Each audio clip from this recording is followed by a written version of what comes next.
Alright, looks like we're finally ready to start. Let's go ahead and add our YouTube marker. And now we shall begin once again. Alright, let's do this. Fingers crossed things go a lot better this time as opposed to last time. Let's go.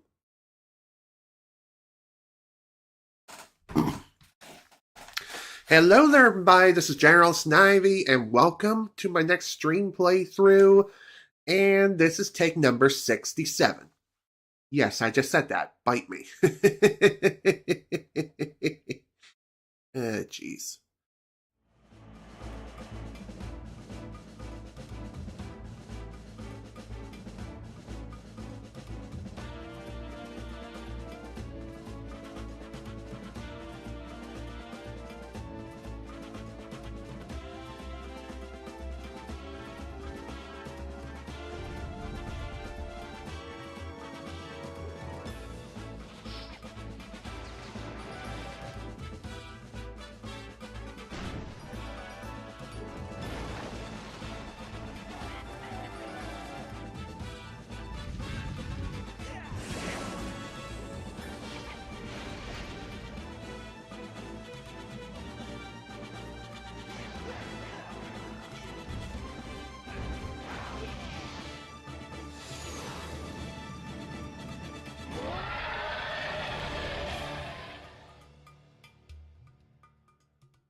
Welcome everyone once again to Star Fox Adventures. And unlike some of my other stream playthroughs I've done to this point, this will be done via retro achievements. And if you were here for yesterday's stream, I attempted to stream this game via Dolphin, and we ran into a lot of technical problems along the way. So as a result of that, I decided to go ahead and just redo the first session of the stream. So, in other words, we're going to be starting the entire game over again. And you may be wondering, since we are playing via retro achievements, normally how achievements work is once you earn those achievements, there's no taking them away. Well, unlike official achievements on, say, Microsoft or Sony PlayStation, when it comes to retro achievements, you can choose to revoke your own achievements and more or less reset their progress back to zero, if you so desire. But the reason why I'm mentioning this now is that A, I didn't do this, and B, what I'm going to be doing is, for at least the first little bit of the game, I'm going to have Encore Mode enabled. So what Encore Mode is that it acts as if you haven't earned the achievement before, but if you meet the criteria, you'll quote-unquote earn the previously earned achievement again. And also, when it comes to retro achievements in general, one very nice thing is that it allows you to essentially play your way. So there are two different categories or two different ways of playing through games via retro achievements, which are softcore and hardcore. Softcore is where you can use emulation features like save states and rewinds and things like that. However, on hardcore, you can't use those features. It acts as if you're playing on original hardware. So, yeah, when it comes to achievement hunting, if you're playing through any game and you're playing through either softcore or hardcore, it counts as two separate achievement sets. So, it's the same game, you just have two different sets. A game is considered complete on retro achievements if you're playing on softcore. However, if you get all achievements while playing on hardcore, then it's considered mastered. Mastered achievements or a mastered game not only crowns you the master of said game, but you also get a gold banner around the game on the profile on Retro Achievements website. And yes, that is how I will be utilizing retro achievements, because it is an online-only thing. And since it is an online-only thing, you do have to use a set of emulators that are approved by the website in order for it to even work. And if you're using RetroArch, that is another can of worms. And from what I've been digging around as of yesterday's stream or after the end of yesterday's stream, I come to find out that even if you wanted to use RetroArch, there's no guarantee that the Dolphin Core, which is the GameCube emulator for RetroArch, there's no guarantee that it will work with retro achievements because, technically speaking, that's not supported. However, the standalone Dolphin emulator, which is what I'm playing with here, that is supported. So speaking of Dolphin emulator, I know yesterday I attempted to upscale the game from its native resolution to 1080p and try playing through the game with that. However, I ran into a lot of crashing issues, and as a result of that, what I elected to do was, originally I was planning on dumbing it down to 720p, but then I decided, you know what, to ensure absolute stability and make sure everything works as it should without any chances of crashing again, for like the umpteenth time, what I decided to do is knock down the upscale resolution from 720p down to its native resolution. So we're playing at the native resolution, and I'm playing in full screen as well, so you don't need to worry about looking at my desktop icons or the Dolphin window the entire time that we're playing through the game again. So there we go. I also thought about just completely erasing all of the data that was on Star Fox Adventures, but then I remembered you can actually just load up your save files, select the game, and select Erase Game, which is exactly what I'm going to do here. And again, like I mentioned before, we've had a lot of technical issues from the last stream, hence the reason why I decided to just simply start over. And also enable hardcore mode. I mean, not hardcore. I do have that enabled by default. But, as I was saying, I'm enabling encore mode. So encore allows me to earn previously earned achievements again. And I think it also allows you to earn new ones as well. I think that's how it works. But regardless, when I get to a certain point, like to the point where I previously had to stop due to technical reasons, then I will I'll disable encore mode and we'll continue from there. Fingers crossed that things go a hell of a lot better this time. And like I said, we lowered the internal resolution. We're not doing any upscaling this time. It's plain Jane native as is. And I also readjusted a certain setting within the game itself when it comes to its configuration in Dolphin to make it a little bit better in terms of presentation. And what I mean is, there's a certain setting that involves the hologram effect. If you leave that setting enabled, then it kind of messes them up. And you'll see what I mean once we actually get into the game and actually start playing. For now, let's actually begin.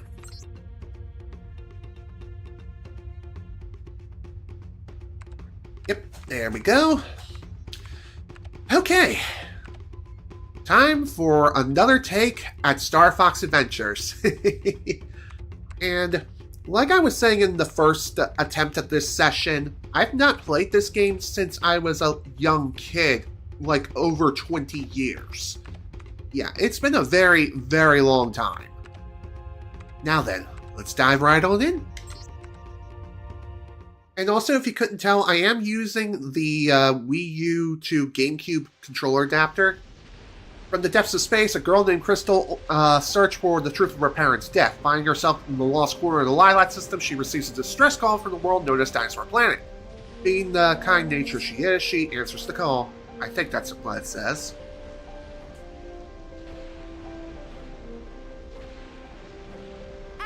I received a garbled distress signal!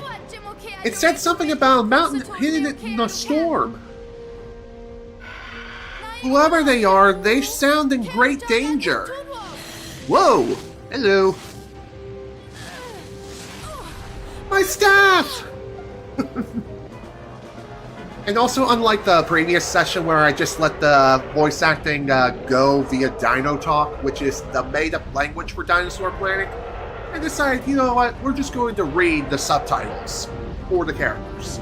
At least until they start speaking English. Boy. And like I said, Encore Mode just simply means you're re-earning achievements that you've earned previously. It doesn't affect your actual score on the Retro Achievements site. So, again, if you've earned the achievement previously, then great. If not, well, then you can you have another chance of earning it. Possibly. Although it really depends on the achievement itself. Ouch. I wonder if there's really no way of avoiding taking damage there. Possibly. But anywho, if you couldn't tell, the controls for this first section is really dang simple. And best of all, you are invincible. You don't need to worry about dying or anything like that. You just fly with the left analog stick, push down to go up to go down, and mash the A button to fire. And it's as simple as that.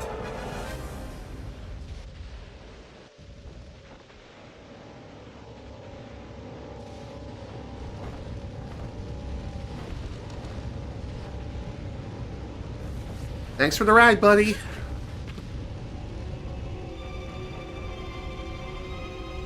Thanks for helping me. I can take it from here. Kind of surprised it didn't try to chomp or gnaw at her face. Now then, our adventure begins anew, once more. Use the left stick to move Crystal around the galleon. Press L to center the camera behind Crystal. If you listen carefully, you might be able to hear a voice. Try finding the source of that voice. And that voice is not in your head. I'm just saying, it ain't a thing. Speaking of things being a thing, Star Fox Adventures was the first Star Fox game to introduce Crystal. And she has been a pretty core staple in the original canon timeline.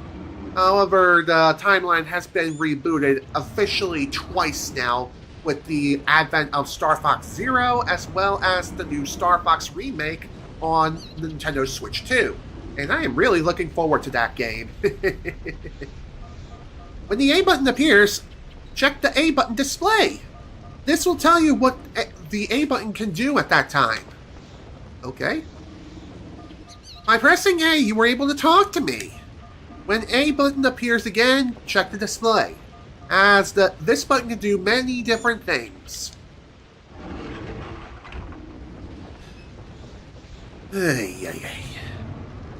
And by the way, if you couldn't tell what we need to do here, we need to explore below deck, as that's really the only way we're going to be able to progress here.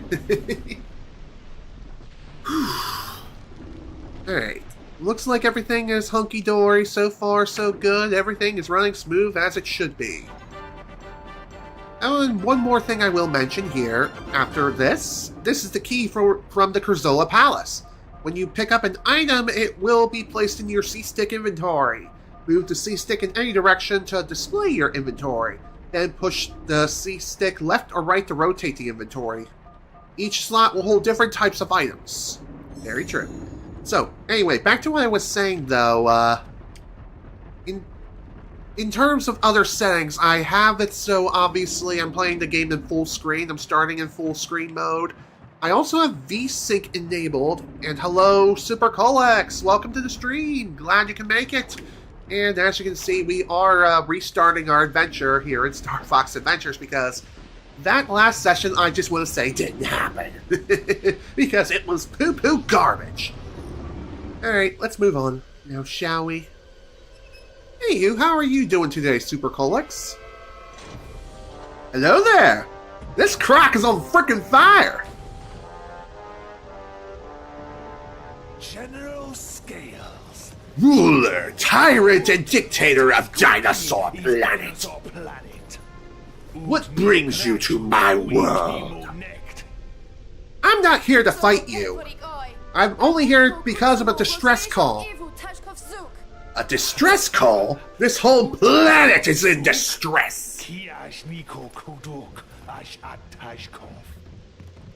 The Cloud Runner told me about you. The evil general. Oh, my girl. I am not evil. I rule over the many dinosaur tribes. You see, I must control this planet with fear! Otherwise, the tribes always try to fight against me! You dare challenge me?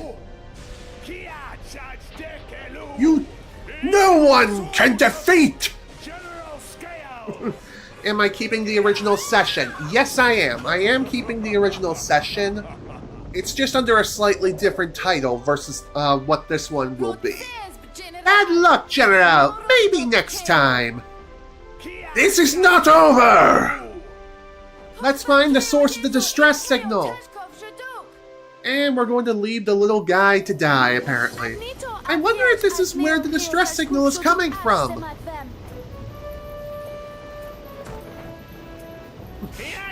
This is Krazoa Palace.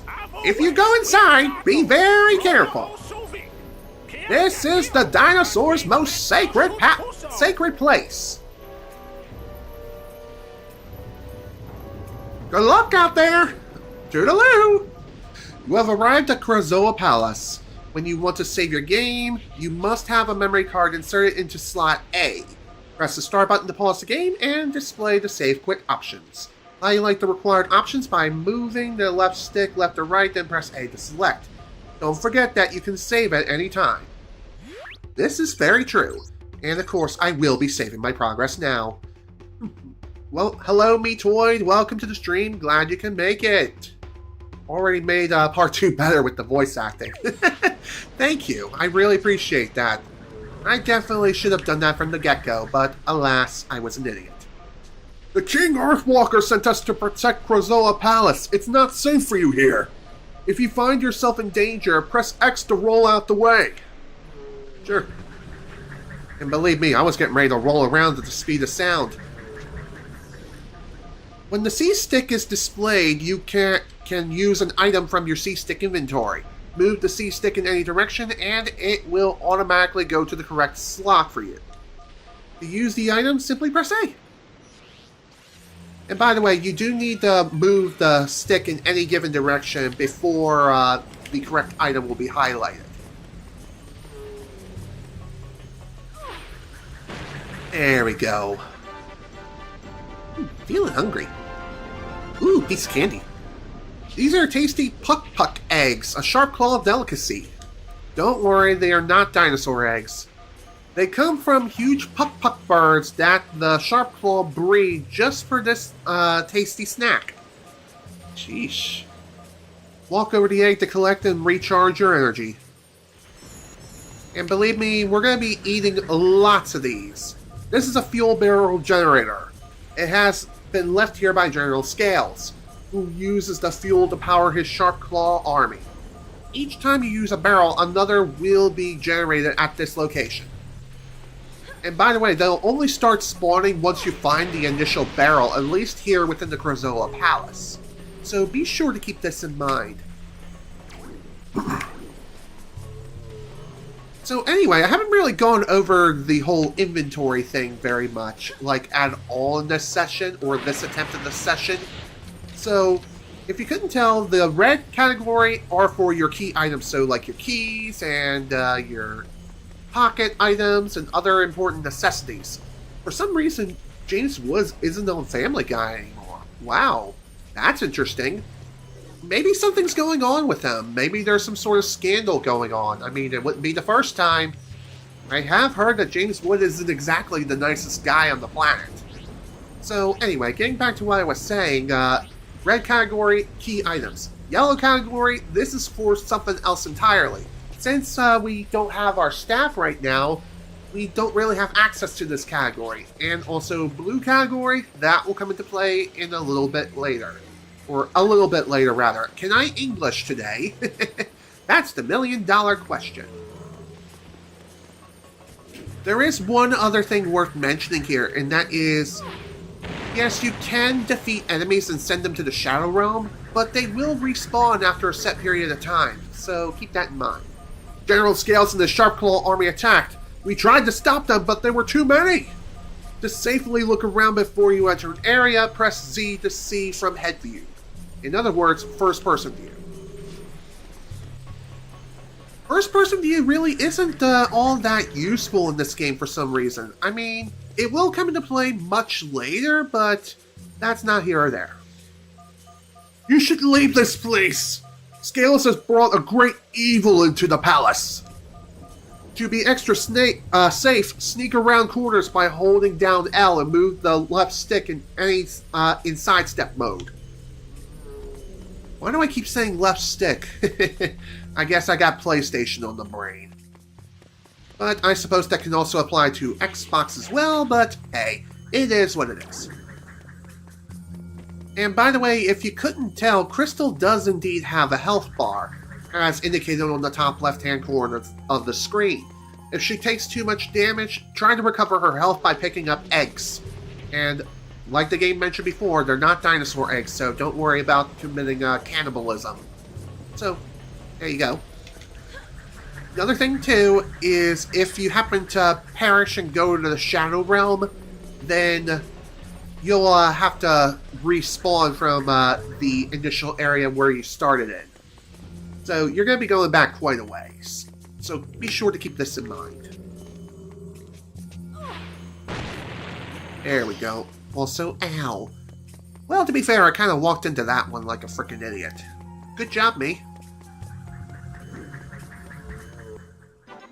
Hello, what do we have here? I hear any upcoming projects from him, too. I'm not sure, but I think I've seen on the grapevine recently that he's done some voice work for Kingdom Hearts 4. So, yeah, that's interesting.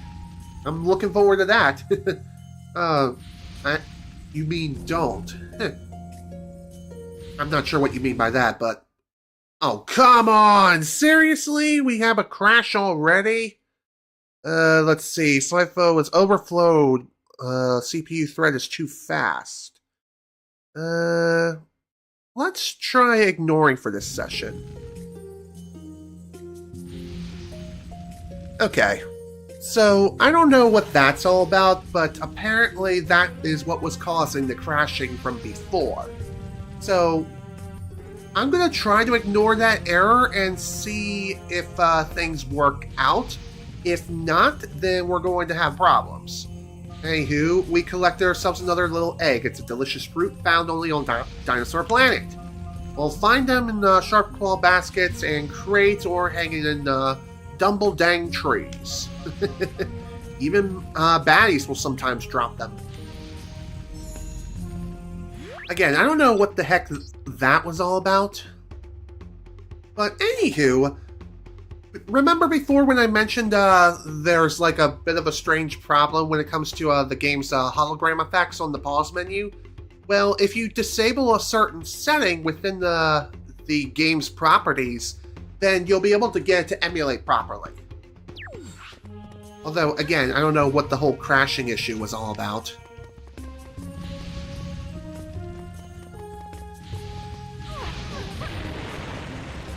For anyone who has played, don't hear any upcoming projects from him anymore. Oh, okay, now I understand what you're saying. Well, to be fair, I think James Woods is getting kind of old, and he might be approaching retirement soon.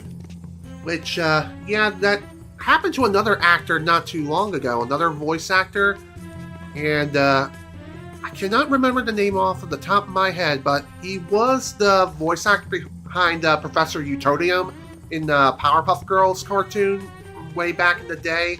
Sadly, he passed away recently. Again, I wish I could remember his name. Dang it.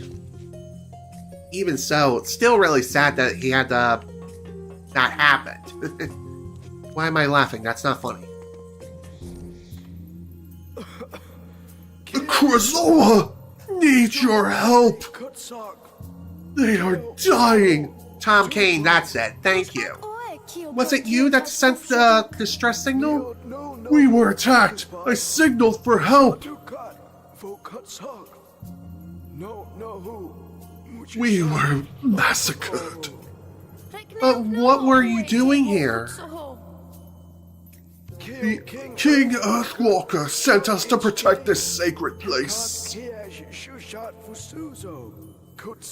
Home of the Krazoa. The Krazoa are peace spirits. Powerful beings that bring life to this planet. Or to a planet, rather. Without the spirits, our planet is dead. Is there something I can do? My girl, only the pure of heart can take the tests.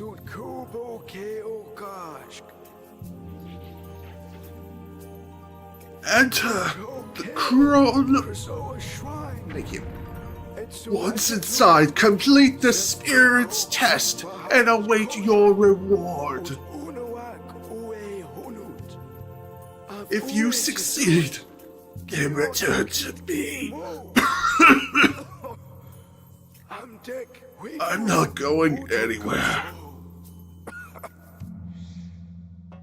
Sure thing, man. We'll complete this test once more with feeling.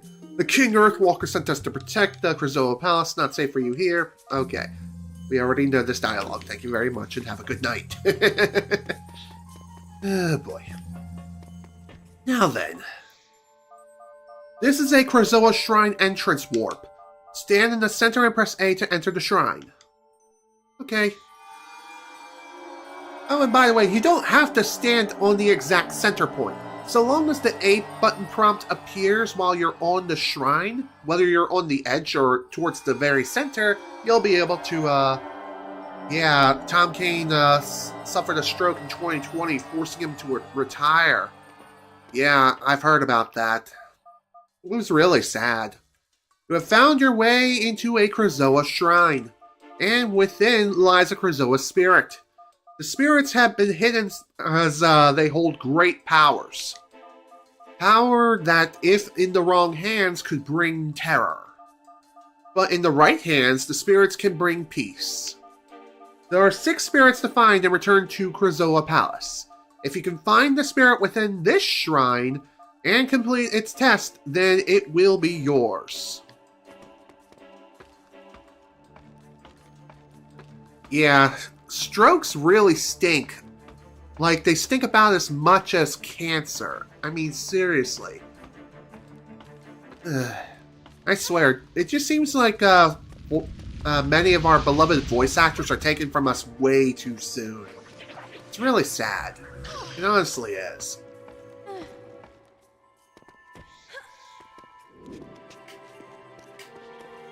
There is one thing I haven't really mentioned about barrel throwing and barrel holding in general, and that is you cannot strafe while you have the barrel in your hands.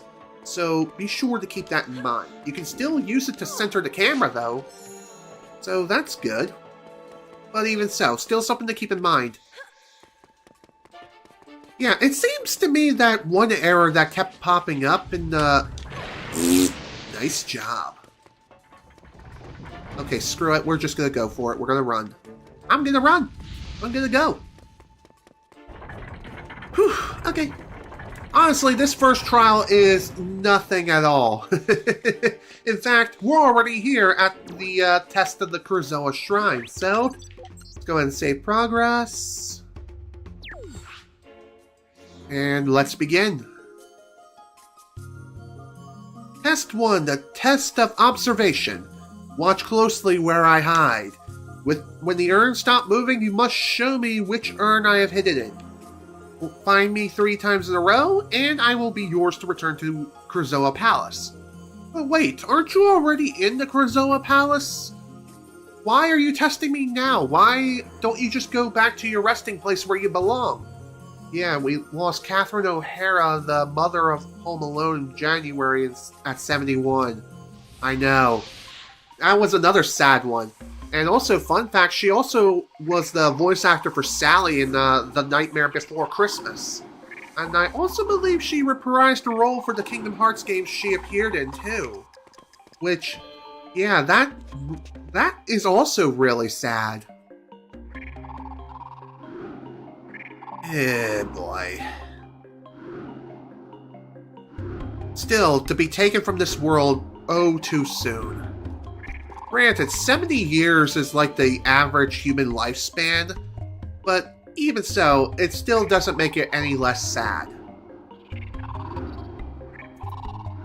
But yeah, when it comes to this first test, it's one of the easiest things you'll ever see in the history of gaming. Anyone can do this on their first try. It's really not that hard at all. Excuse me. And just like that, we're already done.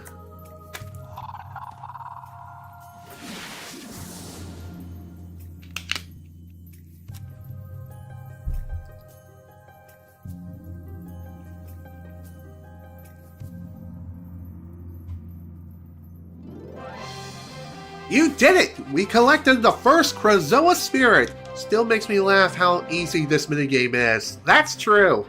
I 110% agree. It will remain. Anywho, the Krazoa Spirit will remain in your body until you take it to the Krazoa Palace, where it must be released. However, it can't be released at any particular point within Krazoa Palace. You have to go to a very specific location for that specific Krazoa Spirit. It's dumb. It's very, very picky. The shrines keep the spirits safe from harm. But their powers are useless. Only when the spirit has been released back into the palace can it be used to stop this war.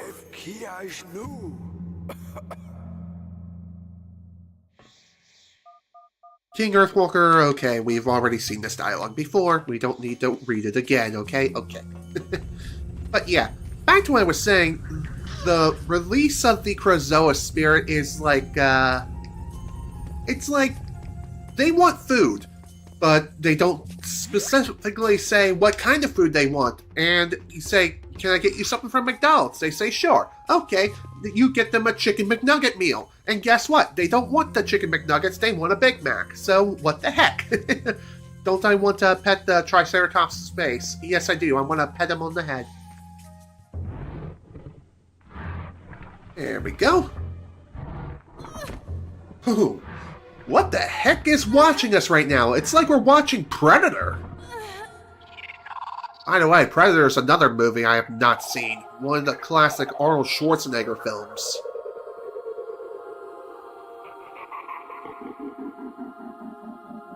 I'm a firing my laser! Really does make you wonder, though. Why doesn't Crystal, like, go back the way she came? Instead, she just stands there. It's you! And this is how Crystal got her name. Ba-dum-dum tsh. Ha-ha! Funny enough, in the original game, aka Dinosaur Planet, before Dinosaur Planet became Star Fox Adventures, Crystal was supposed to have a much more prominent role, as opposed to being the damsel in distress for the entire game. Kinda strange, but hey, it is what it is. I mean, I don't know much about the game's original development. And speaking of Dinosaur Planet, if you want to play the original game, you can do a little bit of searching around online. There is a playable ROM out there somewhere. All you have to do is do a little bit of searching with a special duck and go on an adventure. Don't use Google, because it'll generate nothing but slop. Should be it, Rob. Roll it. Affirmative. I'll get back to work. I gotta say, this song is a freaking banger. Hey, Fox! Isn't this music getting on your nerves? I'm trying to work on my maps. No way. In fact, crank it up, my dude. Timer. Turn it down, Slippy. Oh, come on, Slip. What the hell? Slippy, it's General Pepper. General Pepper here! I have a new mission for you, Fox. You are approaching Dinosaur Planet, an ancient world on the edge of the Lilat system. As you will see, chunks of the planet have been torn from its surface. It's your job to get them back. If Dinosaur Planet explodes, it could affect the entire Lilac system. The only lead we have is that you must locate the Queen of the Earthwalker dinosaur tribe. Maybe she can help you further. Either way, your fee has been approved. If you are successful, then the money will be forwarded to you immediately. Pepper out! You heard the General. Let's do it. Hell yeah, looks like Star Fox has got another job. It's time to get to work and dive on down into Dinosaur Planet in the best looking R-Wing the series has ever seen. And the best R-Wing to ever exist and will exist for the remainder of time. Yes, this includes all the future designs seen in Star Fox Assault, Star Fox Command, and of course the classic R-Wing seen in Star Fox 64 and even in the Switch 2 remake. I'm just saying. The R-Wing scene in Star Fox Adventures is my favorite design of R-Wing, followed closely behind by the original and also the Switch 2 remake. And to read Super Colex's comment, to tell the truth, he doesn't care what happens to this world. Eesh, dude, that's cold. But anywho, as you can see, we have a bit of a selection of different areas that we can go to, but none of them are really accessible other than the planet's surface. And believe me when I say, we'll be going to all these different areas at a later point in time. For now, though, let's head on down to Dinosaur Planet. General Pepper here. Your mission takes place on Thorntail Hollow. Locate the Queen of the Earthwalker tribe. She will help you further. Pepper out.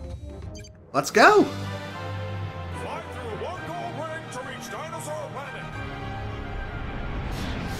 And here we go. Time to do some flying.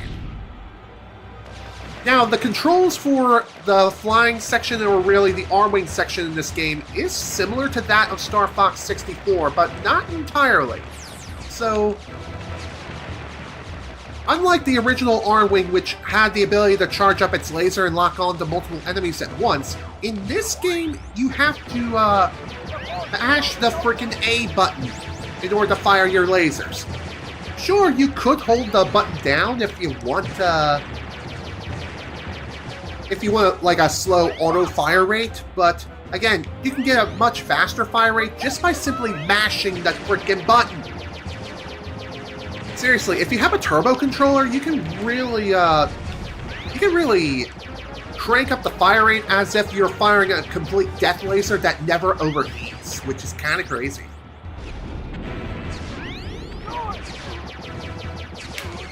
Anywho, controls, very simple. Just push the A button repeatedly to fire your lasers, push L or R to do a barrel roll in any given direction, L for the left, R for the right, and also it saved my previous high score. Interesting. Neato. And one more thing too, to boost, just simply push the Y button. To brake, hit the X button. And unlike Star Fox 64 where you can carry up to 9 bombs, in this game you can only carry up to 3.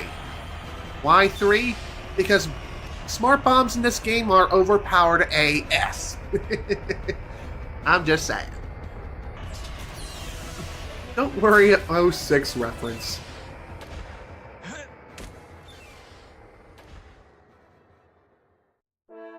Pretty smooth flying, Fox.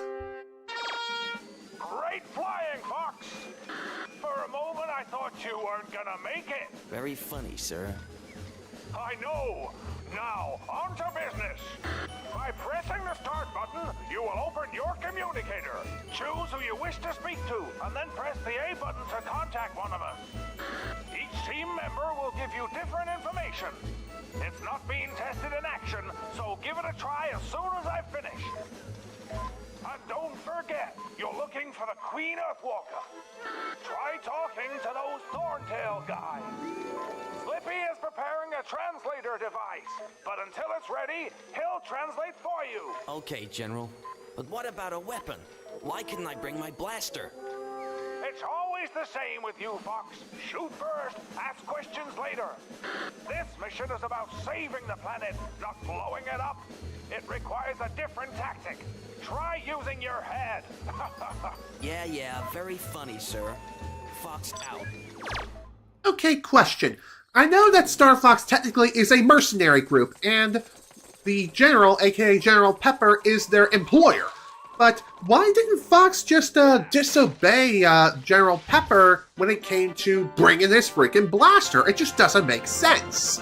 Anywho, we have ourselves a piece of candy. It's a scarab, a red scarab to be exact. They are the currency of Dinosaur Planet, and come in many different values. The more valuable the scarab, the harder it is to catch. Until you find a scarab bag, you can only carry 10 scarabs. So red scarabs are worth 5 scarabs, and green scarabs, which are the most common ones we'll find, they are worth only 1. I believe there are yellow scarabs, and they're worth a lot more. How many more? Well, we'll find out later. Hello there, friend. To the side of me, you'll see a circle of rocks. If you are very strong, you could try to lift them. Once a rock has been lifted high enough, watch carefully at what happens next. Okay, I'll be sure to keep that in mind. Hello, stranger. I am a Thorntail. Nice to meet you, sir. Scales has unleashed his army of Sharpclaw upon us. They have taken the Queen Earthwalker and locked the doors. We are very worried about her safety. Let me give you some advice about our world. All around us are many trees, some of which contain Dumbledang pods, a lovely tasty fruit. Try finding a way to knock them out of the tree. They are a great source of energy. Go and speak to the other Thorntails. They have much more for you to learn. Very true. They actually do have quite a lot to learn. And also, this game is one of those games that incorporates a day-to-night system. So in other words, if someone or an NPC is asleep, you cannot talk to them. Not until they wake up the following morning. Cause violence is never the answer. True. Very true, Supercolex. This is a bomb spore plant. Find a way to make it explode. And it will throw out bomb spores. What can I say? Its main goal is to blow up.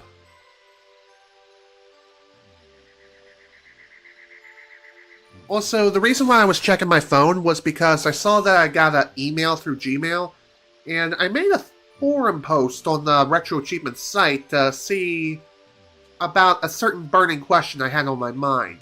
Anywho, these bomb spore plants will be very useful when we need to get through solid walls.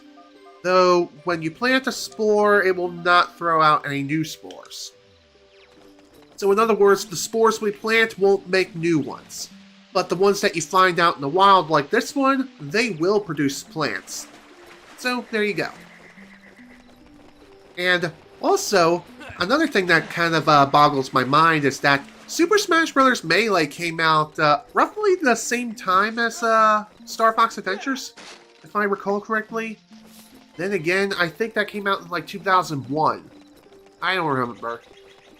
I don't remember the exact release date of that game, but either way, this version of Fox is definitely no Melee Fox, I'll tell you that much right now. And plus, it would kill Fox to show off a little kung fu. Ain't that the truth? I mean, he's got the moves!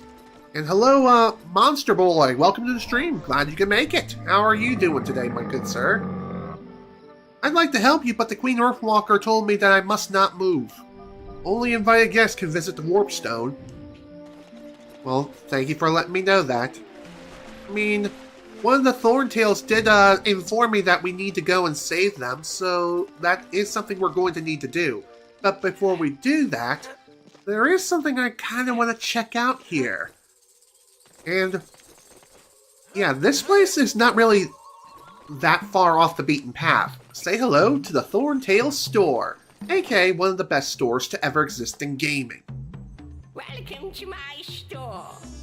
Feel free to look at the many wonderful items within these walls. I have food, special goods, and many maps. And if you like to play games, then enter the Scarab Room. Yes. Oh, Okay. Thanks. Now, if you find something that you like, then choose that item and we'll discuss a price. Is that clear? Well... Good. Now, hurry and choose something. Or get out. You know, one thing I kind of wonder is, every other dinosaur on this planet speaks in dino talk. This guy, however, for whatever magical reason, he speaks perfect English, no matter what. Whether you have the translator active or not, he always speaks English. Why? It just doesn't make sense to me. Hurry and choose something. Or get out. I also love this guy too. He is one of the best shopkeepers ever. Throw me 20 scarabs and I'll give you a cheap token. Believe me, I would definitely accept the offer, but unfortunately, I can't pay 20 scarabs because I can only hold 10, which kinda blows. Anywho, before we leave, I'm gonna buy this rock candy. I know this seems kind of random. It's script logic, I know, right? Okay, I'll sell it to you. Anyway, back to what I was saying though, the reason why we're buying this rock candy, well, it's a piece of candy, and I want it. It's a very tasty sweet rock. That would make a great gift. A gift for who, you might ask? Well, one of the folks around here did mention that, there is a warp stone, and I think that would be a great gift for an introduction, like a way to introduce ourselves and say, "Hi, how are you doing? My name's Fox McCloud. I'm on a mission to rescue your planet and prevent it from blowing up." Not now. Eesh. Antisocial much? I'm with you. How are you, friend?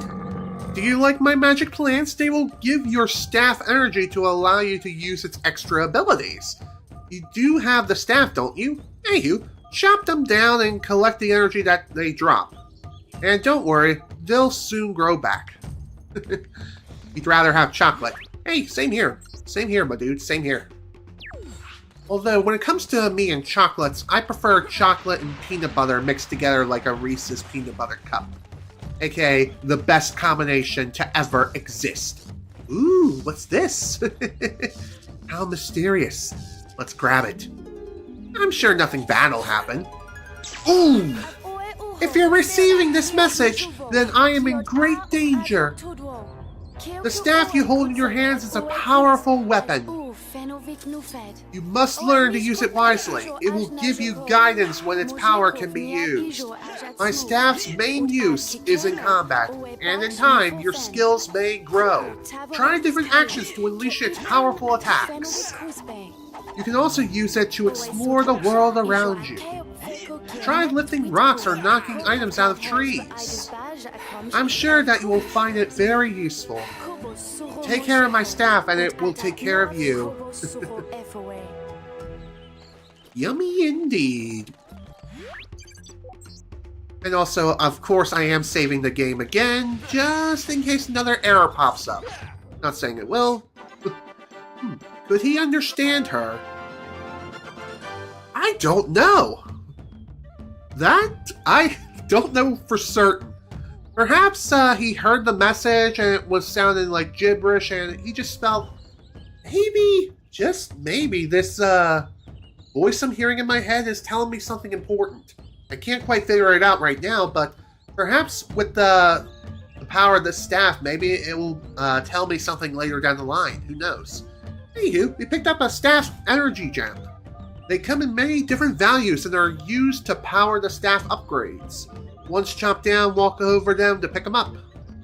Sounds good. And thankfully, they don't take too long to grow back. I think they take maybe about a minute before they grow back up. Afterwards, bada bing, bada boom, they're back in business. This is a bomb spore planting patch. Plant a spore here and see what happens. What can I say? Their main goal is to blow up.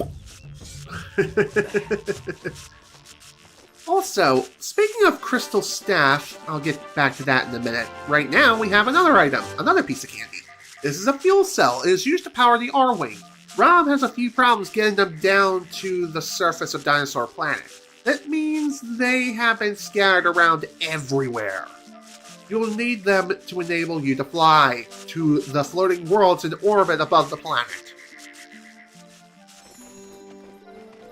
And of course, there is a retro achievement tied to it. In other words, we need to get every single one, and it is one of the missable achievements here. If you want to know how many missable achievements there are in this game in particular, there are 12. Thankfully, it's not too many, and the missable achievements aren't the worst thing in the world. They're mostly tied to boss fights. But even so, I'd hate to have to replay large chunks of the game just to get another shot at a certain achievement. So, hopefully when we get to a certain point where we start fighting bosses and stuff, we'll be able to... You're listening to word, but all I hear is ba ba ba ba ba ba. It's more like wah wah wah wah wah wah wah wah wah wah wah. Something like that. Anywho, I haven't really gone over the thing that's on the lower left-hand corner of the screen that says no map data. Well, as the name suggests, if you happen to acquire a map by means of purchasing one from the store down here, then, depending on your location, if you happen to have that location's map, then you'll be able to reveal all the data which that particular map has to offer. So, yeah, definitely worth buying as many maps as you can. So, let's see. Also, when it comes to the different maps in the game, they do have a different value associated with them. Some are worth only 5 scarabs, others are worth 10. I think there may be some that are worth 20. I'm not sure, but either way, maps are not the most expensive things that you can buy in this game. And if you're wondering how we can get our hands on a scarab bag, well, we'll get our hands on one as we progress through the game. So, let's see. Walled City, no. I'm gonna buy this map. I think we're going to go ahead and pick up another map too if I can. I'll sell it to you. So, there is one other sort of mechanic that I haven't really mentioned yet when it comes to buying items. Believe it or not, you can haggle the shopkeeper into paying for an item at a lower price. However, there is some RNG applied to whether or not he will accept your offer. And if you fail to haggle him 3 times, then he'll be like, I don't have time for cheapskates! Get out! And then you'd have to reselect the item to purchase it again. Now, another map, here we go. This is what I wanted to purchase. You pay this much. By the way, you not only can you choose to haggle the shopkeeper and pay a lower price for an item, but you can also choose to pay more if you so desire, like if you're really feeling generous and have a hole in your pocket. Or like a hole in your wallet. You know what I mean? I think the only reason you would want to do that is so you can have a better chance at successfully haggling the shopkeeper to paying for an item at a lower price. However, you can only start haggling the shopkeeper if you happen to have the correct amount of scarabs to buy the item in the first place. So, for example, if a map costs 10 scarabs, and you want to haggle him for paying for the map with 5 scarabs instead, well, the odds of that happening are pretty dang low. So that's something you need to keep in mind. But it is possible to do it. Just the odds are low, and there is a bit of RNG involved. So, is my internet all good today? So far, yes, that is the case. Fingers crossed it stays that way, because I swear to God, if it doesn't and it ends up pooping itself again, I'm going to flip my frickin' nuts. Excuse me. Ugh, boy. Well, that was certainly something. Ooh, hello there. Looks like we got some friends. It's time to use my staff in combat. And when it comes to combat in this game, it's dead simple. In fact, it's like, press A to win! It is that freaking easy for the most part. If you want to try out different combos, hold the analog stick while facing the enemy to try a different combo. However, if you have to hold the analog stick downwards while you're facing the enemy, then you can twirl your staff to and fro and deal 3 units of energy worth of damage. But all your other attacks will deal 2 hits worth of damage. In fact, this message will only play if my staff feels that you are ready to become its master. Before the staff becomes your own, you must learn to see and feel its call through your hands. Follow its call and discover what lies beneath.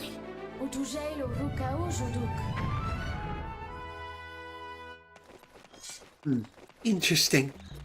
Anyway, back to what I was saying. Most, if not all, enemies in this game outside of bosses will perish with only 1 health, 1 heart worth of damage. Seriously. Most grunts are, they go down really easy. Let's just say somebody played the game, it's not that... Let's just let somebody play the game and it's not on the... yeah. I know what you mean, man. I want to play the game today. I want to stream it at the highest quality I possibly can. Heck, I would have loved to have streamed this game in 1440p, but unfortunately, my system kind of lags when I'm pushing for 1440p. I mean, the stream itself is perfectly fine, it's just my system kind of gets dragged through the frickin' mud. I mean, it's trying, but it's running like the lag tree thicket in Pokemon Scarlet and Violet on Switch 1. In other words, it's kind of bad. Again, local recordings and the streams themselves, unaffected. Perfectly fine. It's just viewing the system and just trying to use it in general is a challenge. Anywho, we have collected our first staff upgrade. Again, the Fire Blaster. Again. With the power of the energy crystals, it can be used for many tasks. Move the C-stick to activate the menu and highlight the upgrade, then press A to use it. If you need to use it quickly, assign it to the Y button for instant access. And believe me, we're going to be doing this a lot. So, let's go ahead and do just that. I'm firing my blaster. I said, come on, please. Thank you. You gotta love the aiming reticle in this game. Sometimes it works, sometimes it doesn't. It's kind of finicky. Like, how finicky exactly? Well, it's probably one of the most oversensitive things in the frickin' world. And no, this is not a dolphin thing. This is a thing that also happens on original hardware on GameCube, Wii, or even on a modified Wii U. I'm just saying, it's quite challenging to work with the blaster. Also, screw these freaking flying bats! I hate these stupid things. They can all perish for all I care. Oh, come on. I was hoping to have been able to hit that switch from way downtown. Oh, there we go. Just needed to go a little bit further out. Well, now that we actually have a fire blaster,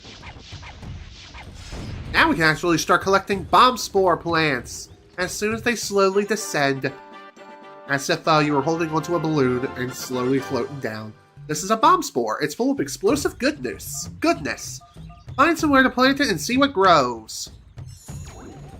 And also, if they happen to touch water, they immediately evaporate. And thankfully, bomb spore plants will grow back nearly instantaneously. So in other words, they only take about 5 seconds before, boom, they're back again.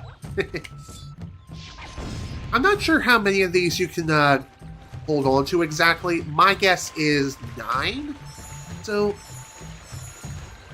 okay, it's 7. That's the amount. Well, better to know now than never. Well, nothing there. That stinks. Also, I haven't really gone over the whole secret passage thing. You meant to say it's not that hard, damn Wi-Fi. And hello, the real pillow. Welcome to the stream. Glad you can make it. How are you today, my good dude? Also, apologies if I'm quote-unquote misgendering you. I tend to refer to many people as dudes, dudettes, regardless if they're men or women. Or if there's something else in between entirely. Hey, I'm not a judge. You do you. You are a dude. Okay, cool. That's good to know. That's good to hear. Glad to hear that you're awesome. Stay awesome, my dude. Alrighty.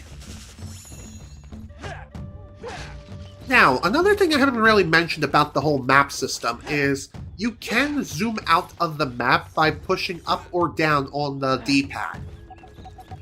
And let me tell you something, you're going to be utilizing these maps quite a lot. Also, how the heck did that hit me from way downtown? I don't understand.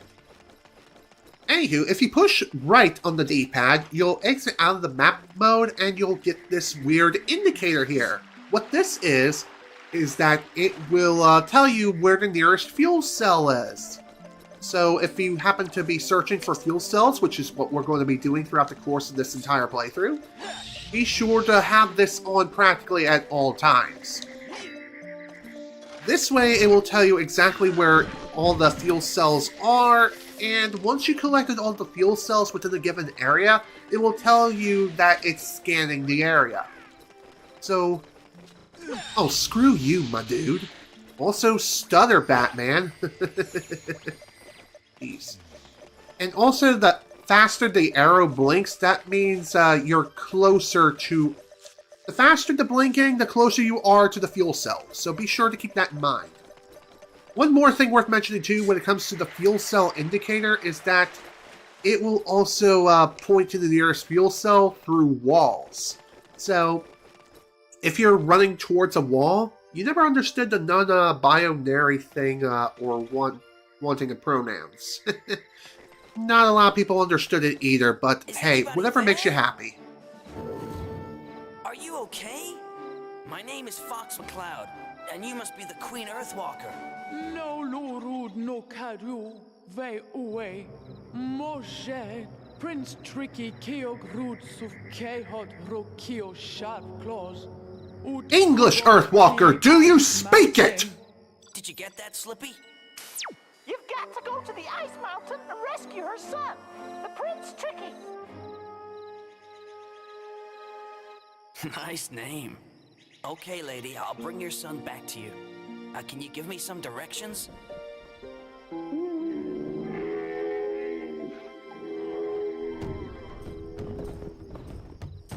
Well now, looks like we can finally go and see the Warpstone.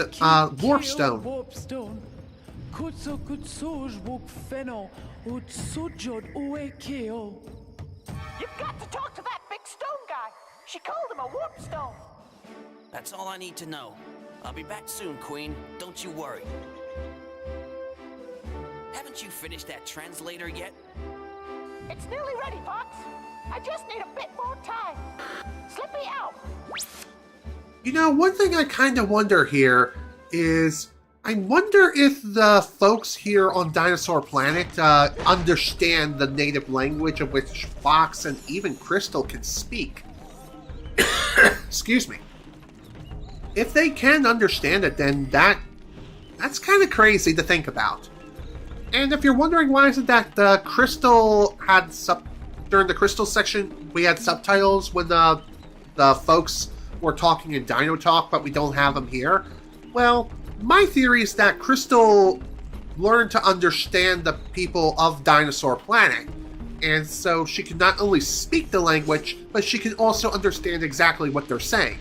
So, as a result of that, that's why we have subtitles for her, but not for Fox. So Fox cannot understand what they're saying, but Crystal can. At least naturally, without a translator. Again, that's just my theory. A game theory. Thanks for watching. This isn't really a good time to talk, but if you see any egg snatchers, be sure to get them. Why don't you go and talk to the warp stone? Okay, I'll be sure to do that in just a few moments. Right now, though, I have something to plant and something to blow up. Excuse me. There is one other thing worth mentioning here when it comes to the staff blaster, and that is... Oh my god, I get the thing. Thank you. When it comes to the staff blaster, you can't use it while you're swimming around in water. So be sure to keep that in mind. And you know what, before I go, I think I will try to buy at least 1 or 2 more maps. And also, speaking of food, I know that the shopkeeper mentioned that we can buy food from him, but that's not the only thing we can buy from him. Believe it or not, we can also buy fuel cells. How many does he have? I have no clue, but they're pretty expensive, at like 10 scarabs per fuel cell. And I know it sounds strange, but that stuff adds up over time. I don't know why, but it does. That's the power of math for you. You know what they say, better to be overprepared than underprepared. And like I said, here we can buy fuel cells. How many does the shopkeeper have? I have no idea. But regardless, not going to worry about buying another fuel cell. I want to buy a map, actually. I want to buy 2 of them. So, I'm going to buy one for the Krazoa Palace. That way, eventually when we get there as Fox McCloud, we don't need to worry about, we don't need to worry too much about getting lost. Bazinga! There we go. This is the Krazoa Palace map. Use the PDA to zoom in and out of the map to reveal all the hidden caves and passageways. So yeah, maps are super useful in this game. Definitely buy them whenever you get the chance. You know what? I'm going to buy this Dragon Rock map now. Funny enough, Dragon Rock is a place that we're not going to be going to until much later in the game anyway. But hey, better to be prepared now.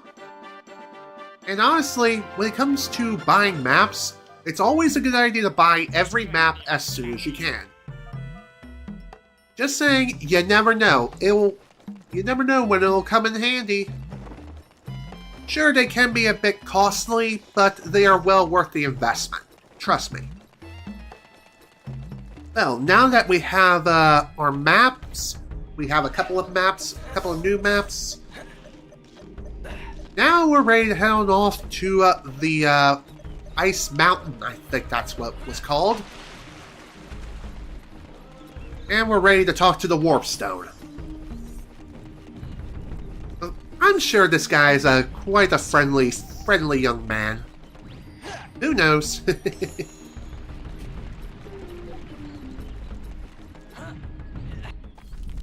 Nobody ever brings me gifts anymore. Yeesh. Selfish much? Nobody ever brings Also, me sorry for gifts making him speak anymore. again. I thought he had some extra dialogue, but no. This is why we have the rock candy, and why we bought it earlier. Trust me, it's needed. Ah, a lovely sweetie. Also, isn't he or does he sound like Mike Myers from Shrek? I got to ask! Who dares bother the mighty Warp Stone? And what are you doing in my swamp? 1,000 years I've been left alone to rest. What do you want? Well, can you help us? Help you? No. But you're a warp stone. You're supposed to help. Right. Let's see if I can remember what I'm supposed to do. Okay. Now if you push left on the control stick, then I'll send you to one of those warp stone thingies. We'll get back to that in a minute. And if you push forward on the control stick, then you can enter the maze. Now this one's a bit special. When you have collected a Krazoa spirit, then push right on the control stick. And I'll send you to Krazoa Palace. Now, you know what I do, so hurry up and make a choice. If not, then press B so I can get back to sleep. You know, one thing I kind of wonder, and that's kind of bothering me, and that is the Warp Stone was like, more or less, we were like, hey, Mr. Warpstone, sir, can you help us and prevent this planet from blowing up? He's like, no, but you're supposed to help us. Okay, fine, I'll help out. Like, what the heck's up with that? I don't understand. You cannot go to Krazoa Palace until you have collected a Krazoa spirit. That I know, my dude. That I know. Anywho, let's go to Ice Mountain. Are you ready to warp? And I'm pretty sure, if I recall correctly, the Warpstone was also meant to serve a bigger purpose in the original dinosaur planet before he, was relegated to just teleporting you to two different places in, Star Fox Adventures, as you're seeing here. Ugh. Man, I hate those rolling burps that slowly roll up from the back of your throat, and it's like refusing to come out. It's kind of dumb, if you ask me. Well, anyway. By the way, when it comes to warping via the Warpstone, it's a one-way trip. So, yeah, that's something to keep in mind. Also, I haven't really gone over the different icons on the communicator menu. You can talk to General Pepper to view your status, view the world map by talking to Peppy, or if you need some advice on where to go to next, or if you're stuck, talk to Slippy. You can do that too. Anywho, as far as the status updates are concerned, you'll be able to view your overall game completion, your overall playtime, the amount of health that you'll be able to get as you progress through the game. You'll also be able to view all the Krazoa spirits that you happen to have collected throughout your journey, including the one that Crystal had for some bizarre reason. And... okay, that ain't good. Hello? Well, I'm glad I saved the game not that long ago, because, let's try, stopping, let's say no.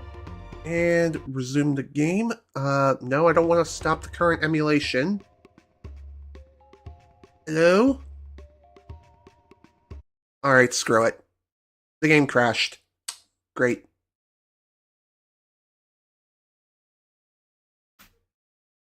Okay, let's give this another go. Again, thank God I saved my progress not too long ago. Just annoying that the game just had to crash again. But hey, 2 crashes is better than 636,000 crashes, you know? Still annoying that it happened in the first place. I do not understand this game. Alright. Okay. Also, I didn't notice, but if you happen to save the game and reload it, you can teleport back to the Warpstone. However, if you happen to do that, if you happen to just warp with the Warpstone, you would not be able to return back. But now we can. And apparently my configuration is kind of wonky. Okay, back to what I was saying about the status screen. You'll not only be able to view your exact playtime, but also your current progress throughout the course of the game.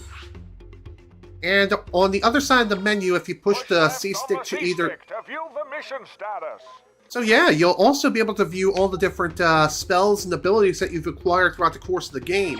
And also view some information about said item too, so that's neat. There's a lot of money. Peppy here.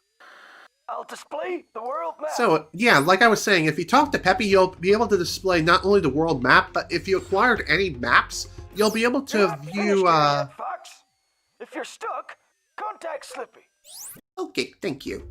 But anyway, back to what I was saying. Fox, I've been studying your mission. Read the information on screen. If you happen to have acquired any maps, you can select the map and you'll be able to view some information about the map. So for the Krazoa Palace map, the map is very useful for locating Krazoa spirit release points. And for Thorntail Hollow, there are a lot of hidden caves within this area. Check the map closely to find them all. So yeah, you'll be able to find some hints and tips about the maps of which you have acquired throughout the course of the game. Read the information on screen. And one more thing about the world map too, if you happen to highlight over your current position or really any location that you previously visited, like the Ice Mountain, right here, you can just simply press the A button to view some information about your current location. So, it is a huge mountain that towers above the planet, used by the Sharp Claw as a makeshift prison. If you have not explored on any location that's displayed on the map here, you can't really view anything about it until you go there yourself. So be sure to keep this in mind. Keep going, Fox. You're doing good. Peppy out. Alright. Hello, looks like we got ourselves a delivery. Great. I wonder what they're dropping off here. Some weapon of mass destruction? Oh! Well, what do we have here? Looks like it's tricky. At least I think it is. I mean, who else could it be? Dude, come on, leave the poor kid alone. Dude, come on now, stop it. Get some help. And I don't mean get help in beating the poor creature up into a bloody pulp. No, I mean get help for yourself, you dingus. You need therapy. Seriously, anyone who beats up an animal has no soul.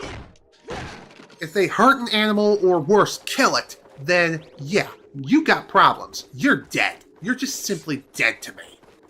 End of story. Now then, let's keep moving now, shall we? And hopefully the game will not crash again. For like the umpteenth time. Still, I don't like the fact that the game just crashed again in general. There is one other thing worth mentioning here, and that is, upon saving the game, or just upon reloading the game, rather, whatever spell you have selected for your instant access will automatically be unassigned. And you have to reassign the thing again. It's dumb. It really is dumb. But, even so, it's just one of those things. One of those things that you just have to do repeatedly. It's much like, say, The Legend of Zelda Ocarina of Time, where if you're Child Link, you start at Link's house. But if you're Adult Link, then you start at the Temple of Time every time you reload the game. Ooh, nice shot. Hello there. Oh, and by the way, you can choose to defend yourself if you need to, just by simply pushing and holding the R button. And thankfully, the enemies can never break your guard, so you can just hold down the R button forever and ever. And the enemies will never break you. You're like a mighty stone that shall not be moved. Ever.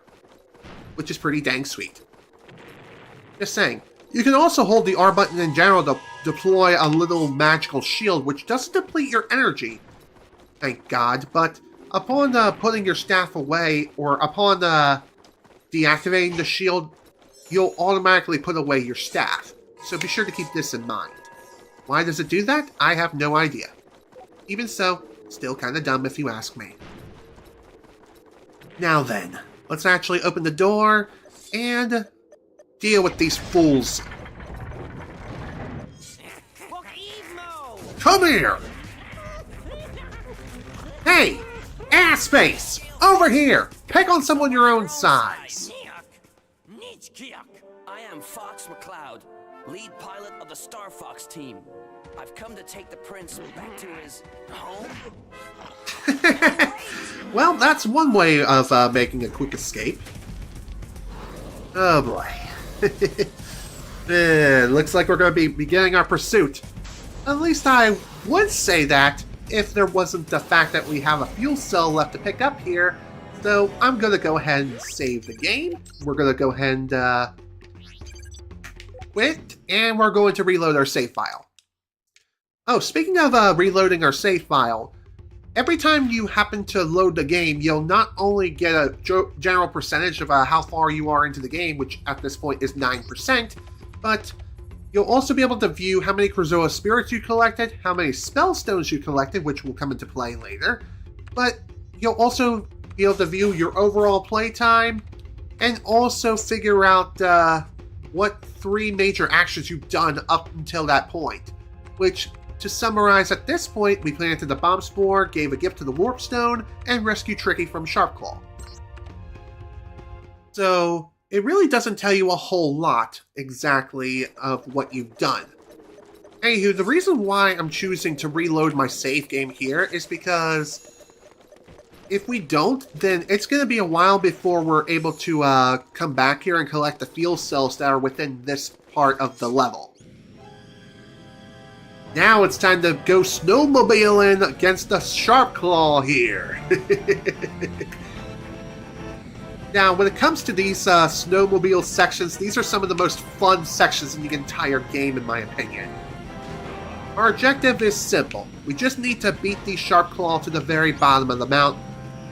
And you can beat them in one of 2 ways. One, either outpacing them and actually getting in front of them, staying in front of them the entire time, or B, by blowing them to smithereens and sending them all to the Shadow Realm. However, keep in mind, every time you bonk one of those guys, you do slow down quite substantially. So, yeah, be sure to keep that in mind too. This also applies if you happen to hit a wall. So, yeah, be sure to keep that up in your little noggin. You know what I'm saying?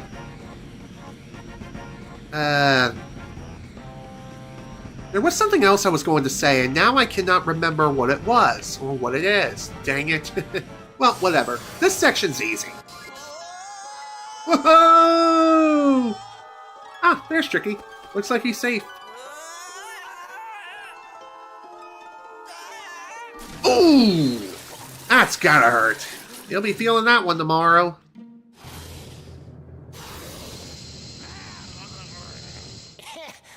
Sizbu aku kutsuk furu, ay uat rovekwat rodan. What? What? What did he say? Sizbu aku kutsuk furu, ay uat rovekwat rodan. I can't understand you. Uat Sizbu at hot spring, or you'd be frozen by now. Why, you little... Hey, I wouldn't if I were you. My dad's a king Earthwalker, and he'll bash you up.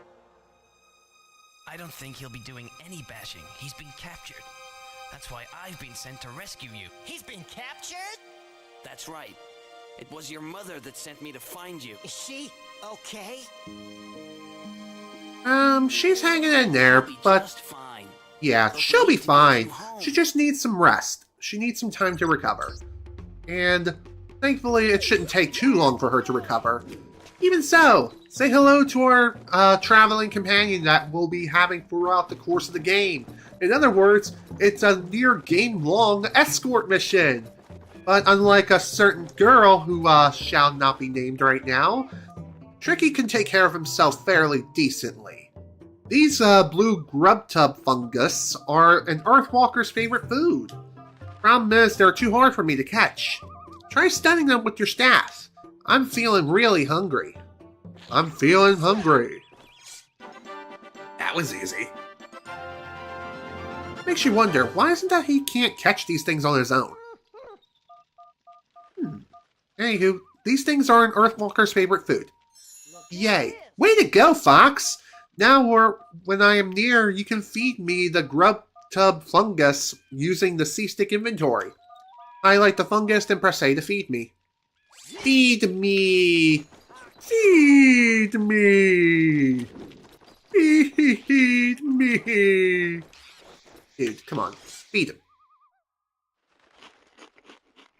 Look at this. That's better. I feel strong enough to do some work now.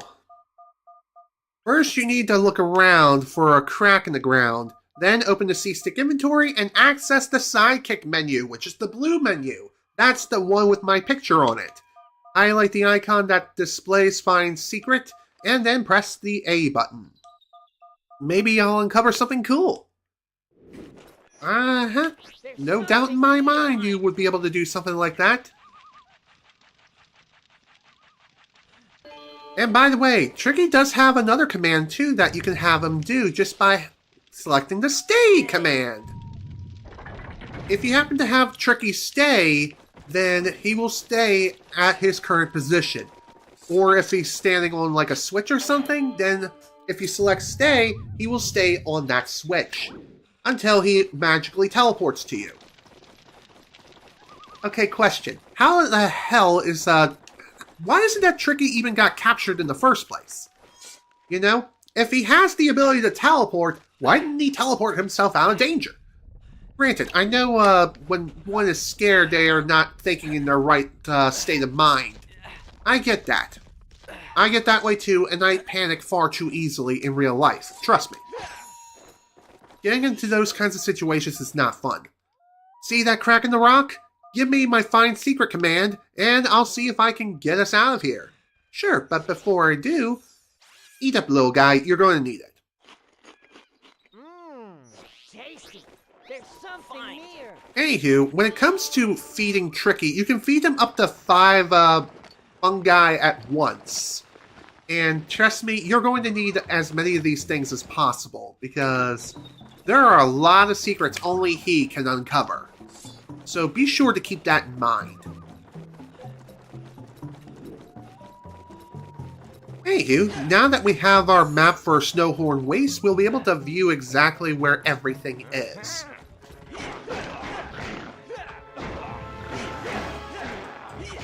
Tricky, get back here!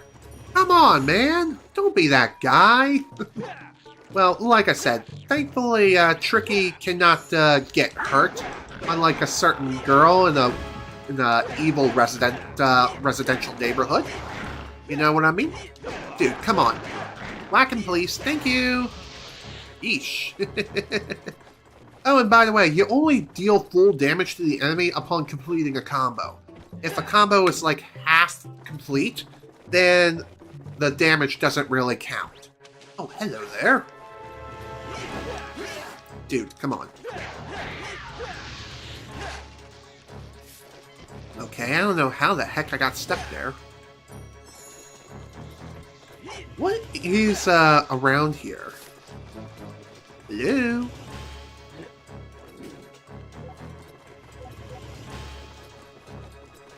Okay, come on. Okay.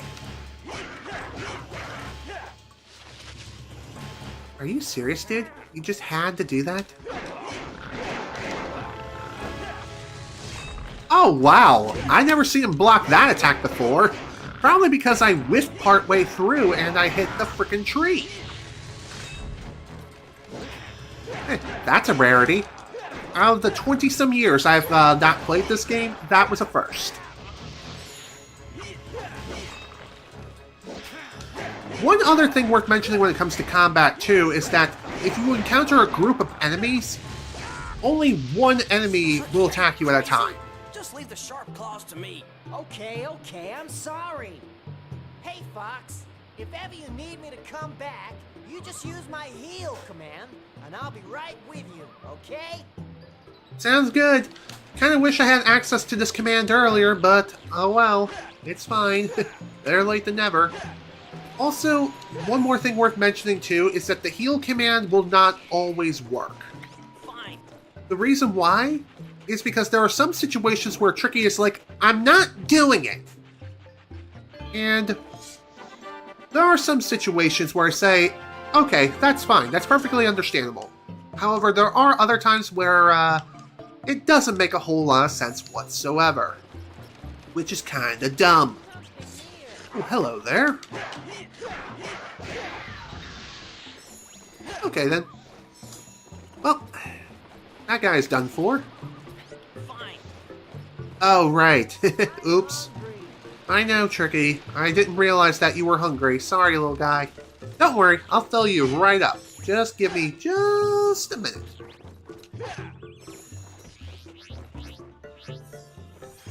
There you go. Excellent. Thankfully, when it comes to those blue fungi mushroom things, they're really easy to find. In fact, they're some of the most common things that you will find on this planet. Are they the absolute most common thing? I'm gonna say roughly yes and no. Not 100% certain. Even so. Thanks, Tricky. Thank you for revealing that for me. And at this point now, we're getting pretty close to where we were previously, so that is great to see. Ooh, another secret. Speaking of secrets, I haven't really gone over these all that much. I'll go over it in just a moment. First, let's reacquire our next staff upgrade. Boom, baby. This is a staff energy meter. It increases the maximum amount of magic gems that you are able to carry. These holders are only found inside their underground hiding places. And believe me, we will be going, we'll be searching everywhere for these things. Just saying. It's, quite the journey. So, getting back to the whole secrets thing. If you happen to find a secret, or be close to a secret, then your staff will start glowing green, and if you happen to have Rumble enabled on your controller, then your controller will start rumbling as well. The closer you are to the secret, the stronger the rumble will feel. So be sure to keep that in mind.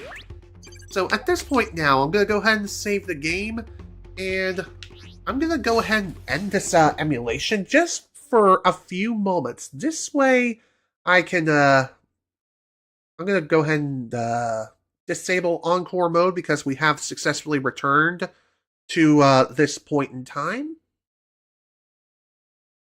We have successfully returned to our previous point where I had to stop due to the internet taking a big fat dookie. And we have our 5 achievements already. Now that I think about it, maybe I'm supposed to have more. I'd have to take another look at the achievement list, but I could have swore there were other achievements that I got for getting certain maps.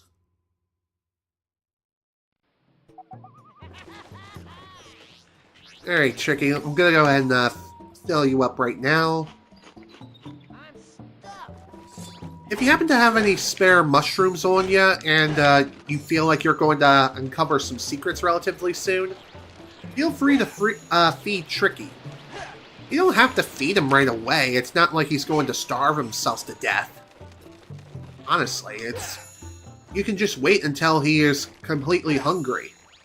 In which case, you don't even, you'll just fill him up. So long as you have the right number of mushrooms. I'm too hungry to talk to strangers. Yeesh, rude much? Alright, fine. Have something to eat. Have this alpine root.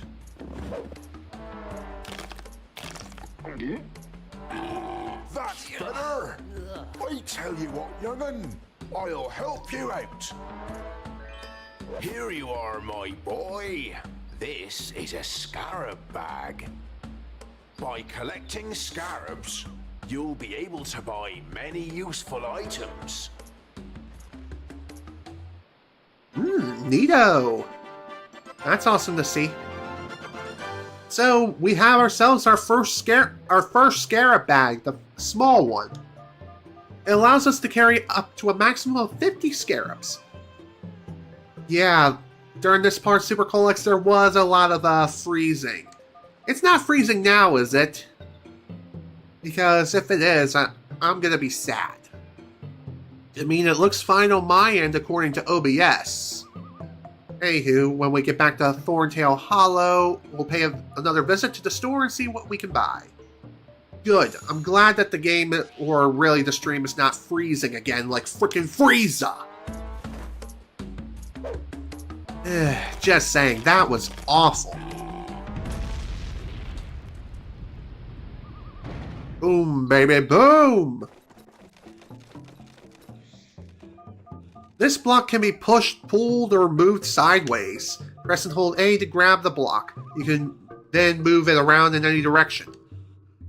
Cool. Alright, then let's go ahead and move said block around. Excuse me. That's where we're going, Tricky.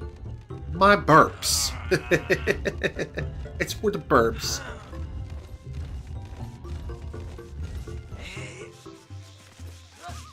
Nice jump.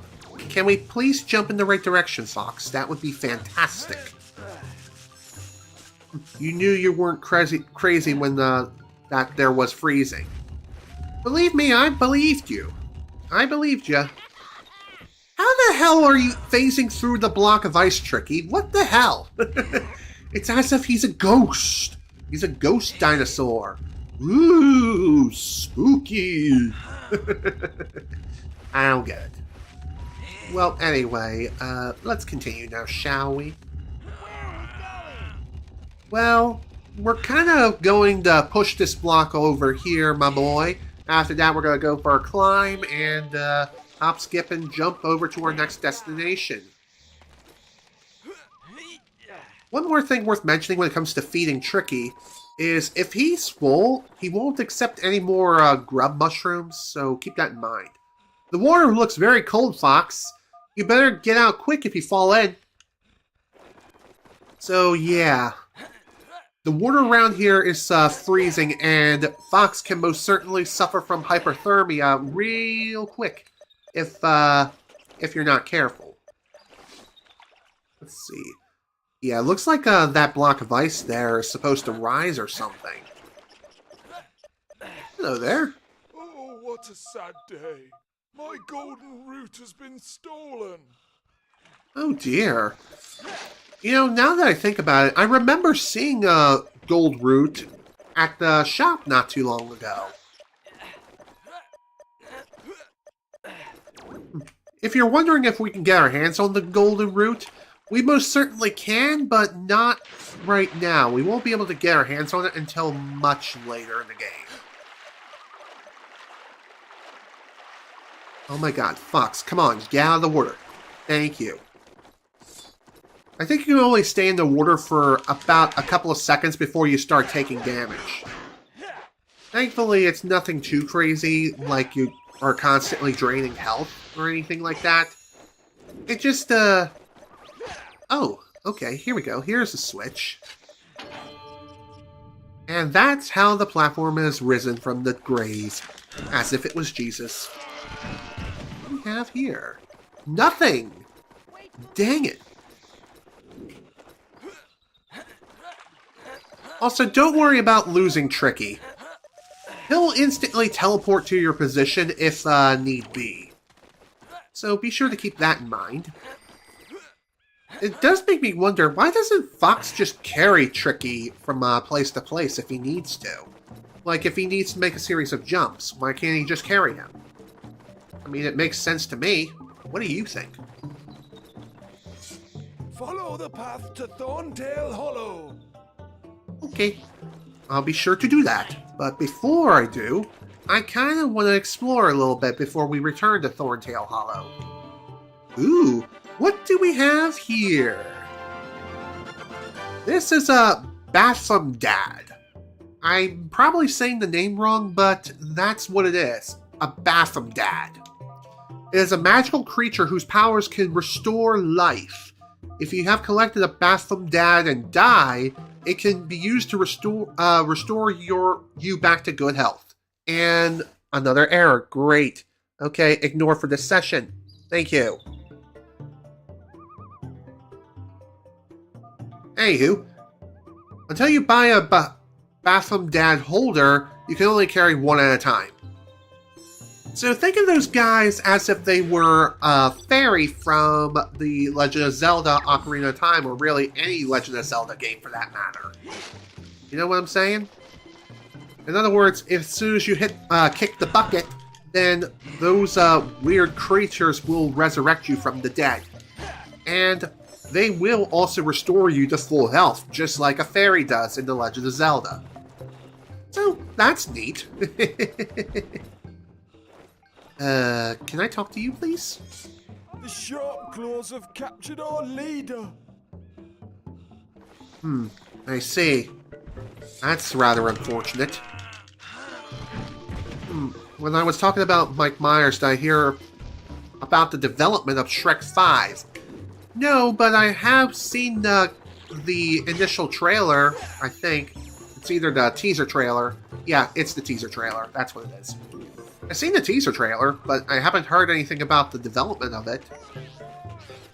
Oh my god. Feed. Now. Hello, good sir. You pay me scarabs to pass. In other words, 25 scarabs. Yeah, that's quite the fee. And yeah, in order to pay scarabs... But don't tell boss. In order to pay scarabs, you need to select the scarabs from your key item inventory. And thankfully, upon paying the scarabs, you don't need to worry about paying him again. Dude, come on. Whack the bat. No? Okay, screw you then. Then leave me alone, gosh dang it! Screw these guys. I'm going home. Also, get used to seeing this weird corridor passageway. Trust me when I say we're going to be going through here quite a lot.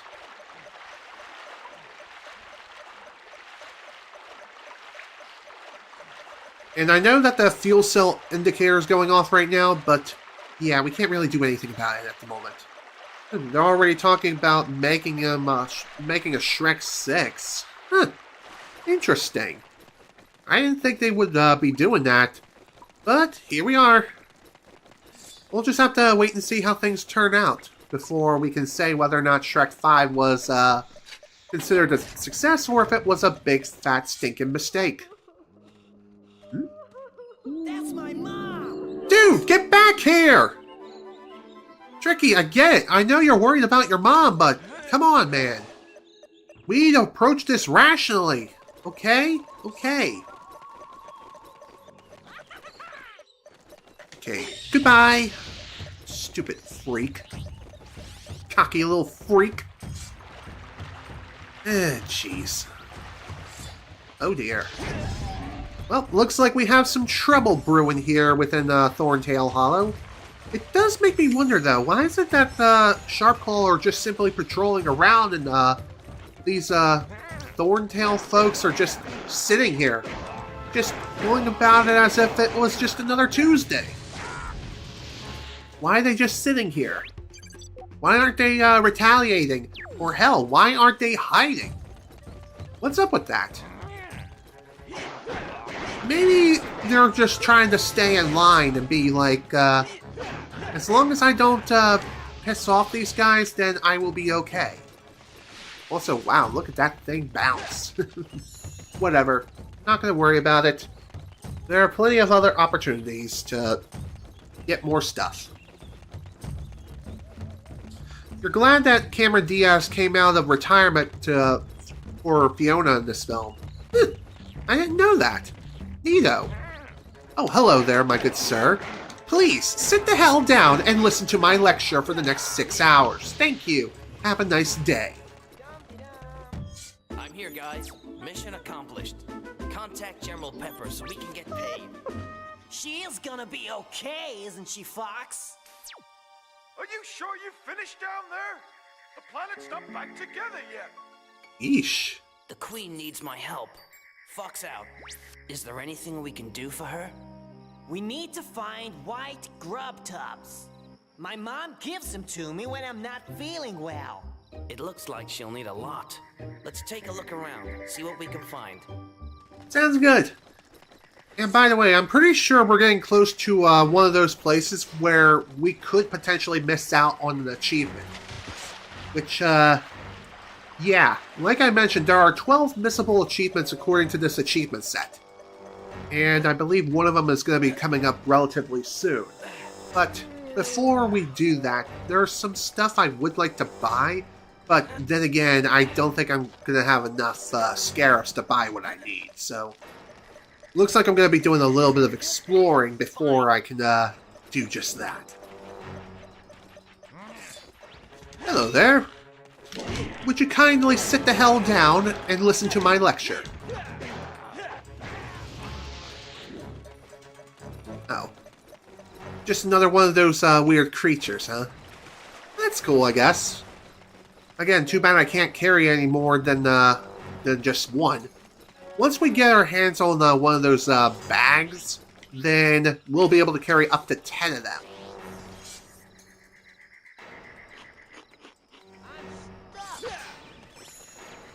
There is one other thing I haven't really mentioned about those fungi yet that we feed the Tricky, and that is they're easiest to stun and catch at night. I mean, I only went like 2 feet in front of you. Calm down. Not like I'm suddenly moving around at the speed of sound.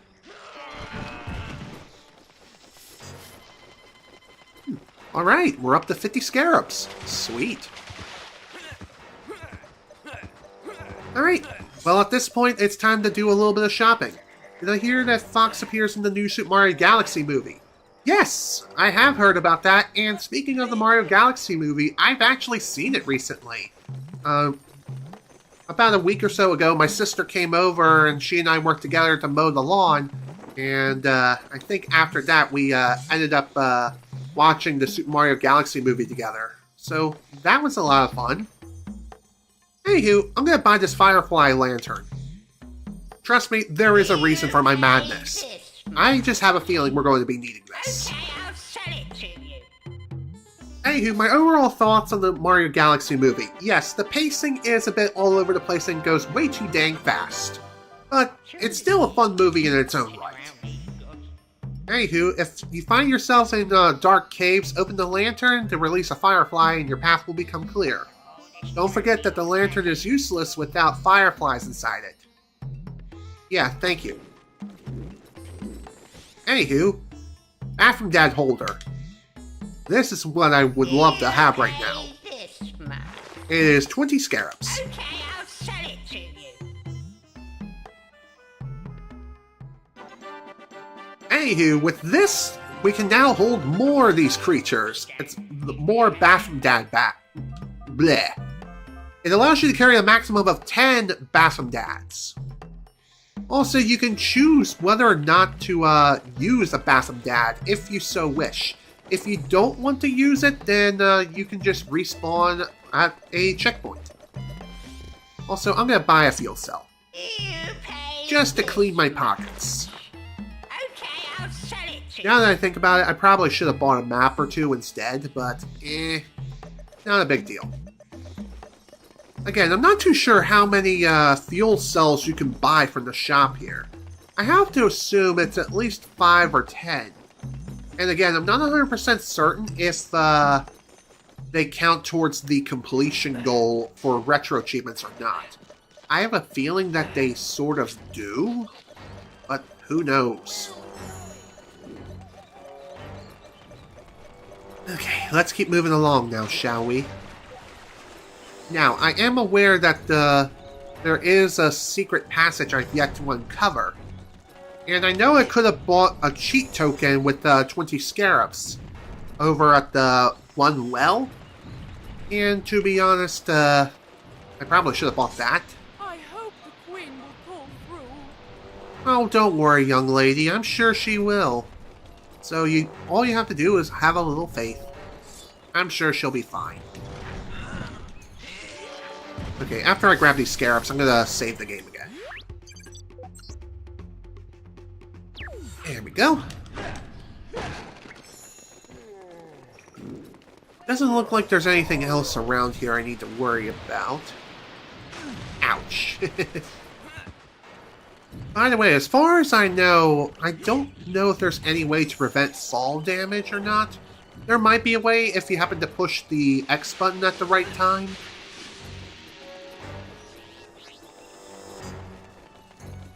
Fine.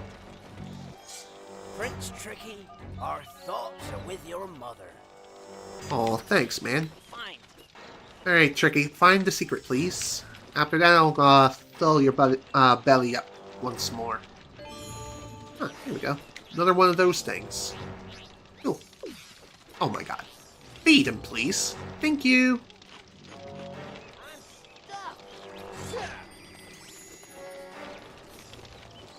Oh boy.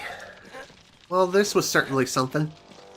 Also, one other thing I haven't really mentioned yet is, yes, you do need fuel cells in order to fly the R-Wing from one destination to the next. But if you've previously explored a destination or you want to return to outer space for some reason, then it doesn't cost any fuel cells. But it will cost fuel cells if you happen to fly off to a new planet or more or less a new part of the world that has been separated from the main planet itself. So be sure to keep that in mind. Hello there. There's something near. Food. Nice one, Tricky. Now, like I said, around here I believe is where we'll nearly crash the game. Tricky, you stay here. I'll go search down there. But I need to help my mom. And you will be by staying out there. Okay, Fox, but hurry up. My mom looked real bad. I mean, to be fair, Fox is only looking out for Tricky's safety. Also, apologies for the stutter. Not really much I can do about that. That's just due to the hardware that I'm currently doing everything on. So, yeah, kind of have to deal with what we have. Oh. Again, not too comfy with the fact that we're dealing with such a large amount of stutters. I don't want stutter butter. Okay, thank you. Ooh.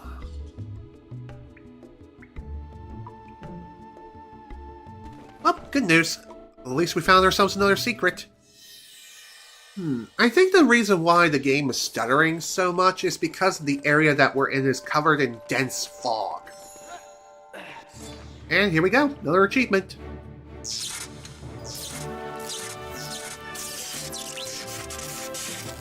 Sweet.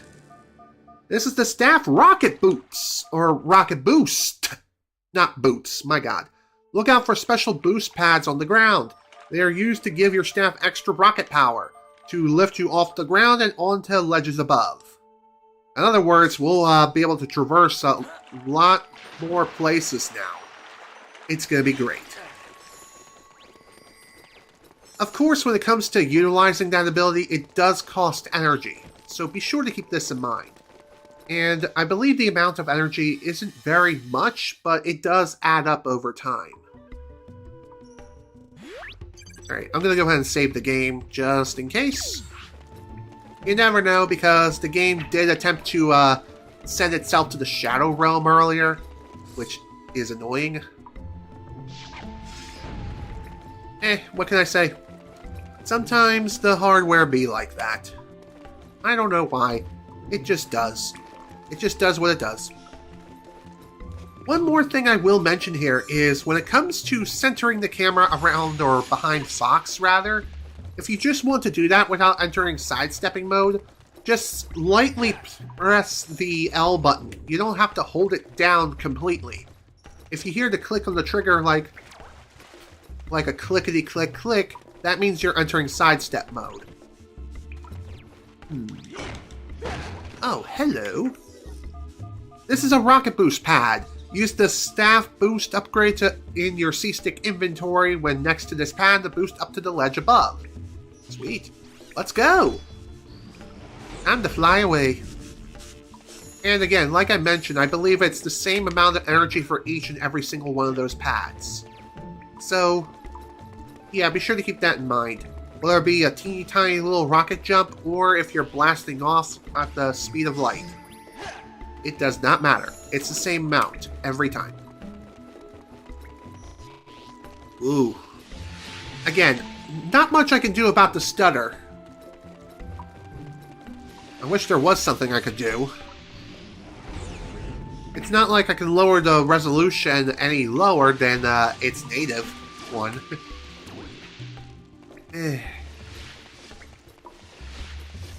Okay, actually, before I plant that, I want to see if there's something over here. There is a reason for my madness. Which is, of course, to... just to explore a little bit. Because you never know. Ooh, oh dear. Didn't mean to do that. There we go. All done. So yeah, if you couldn't tell, Star Fox Adventures is mainly Zelda-esque. There's a lot of inspiration for The Legend of Zelda within Star Fox Adventures, mainly in the gameplay aspect. Okay, so it is possible to eliminate fall damage if you happen to mash the X button while you're falling. However, if you fall from too great of a height, then you're gonna be in trouble. Hello there, good sir. Ah, a lantern to light your way. Good. Yes, very good. Good, good, excellent. And by the way, if you have not bought the lantern, then that guy will refuse to move and be like, if you think you can navigate through the darkness without a lantern or a firefly, you must be as mad as me! Yeah, something like that. Anywho, I'm gonna save the game right here, because this, I believe, is where one of the missable achievements come into play. And this is, we need to first blast this thing open. After that, we just drop it like it's hot. Ouchie, ouch. And we grab all these things. And we have to grab them without using any fireflies or without using the ladder, indicated by the little icon on the lower right-hand corner of the screen. This is a white grub tub fungus. You need to collect 6 of these and feed them to the Queen Earthwalker, aka Tricky's mother. And like I said, you need to do this whole thing in the dark, blindfolded, basically. Okay, here we go.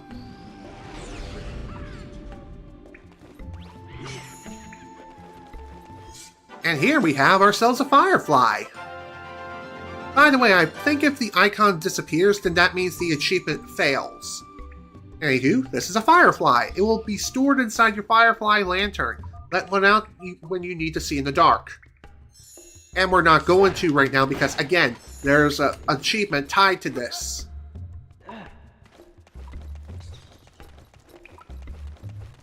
This is going to be fun navigating through the dark. Oh, hello. What do we have here? Oh. Okay. And this is why we saved the game prior to entering the place. Good job, me. I selected the wrong item.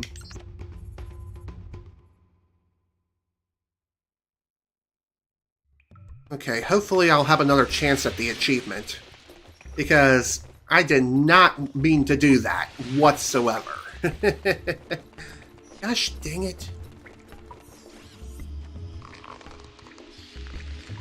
Again, this is fine. We can still do this.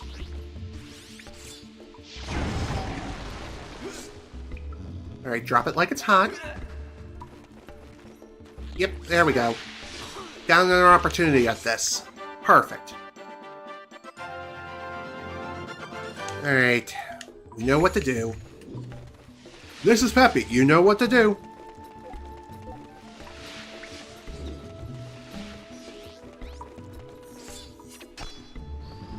That's one thing about navigating in the dark. The darkness is so extreme that it makes it near impossible to see.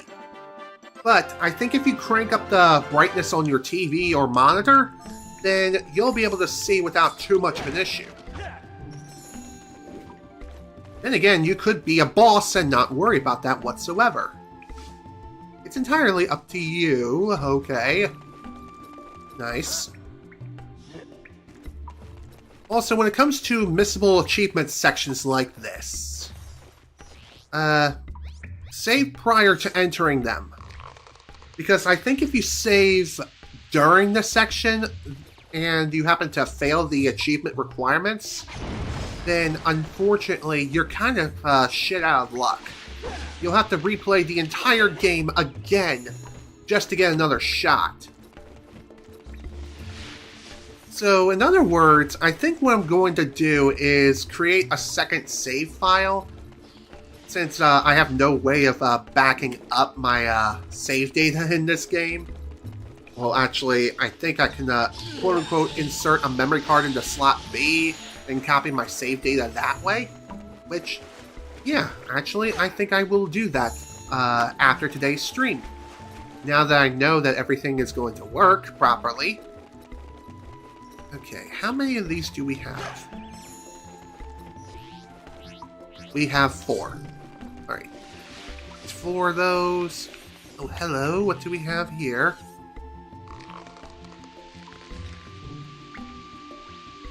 Thankfully, navigating through this place really isn't that hard. Eventually, you'll be able to find your way around, and it's not like every part of this part of the cavern is covered in sheer darkness. Like darkness within darkness, you know? You can most certainly navigate through this place. It just takes time. Oh, and I haven't really mentioned this yet, but you can turn off the PDA just by selecting it via the menu here.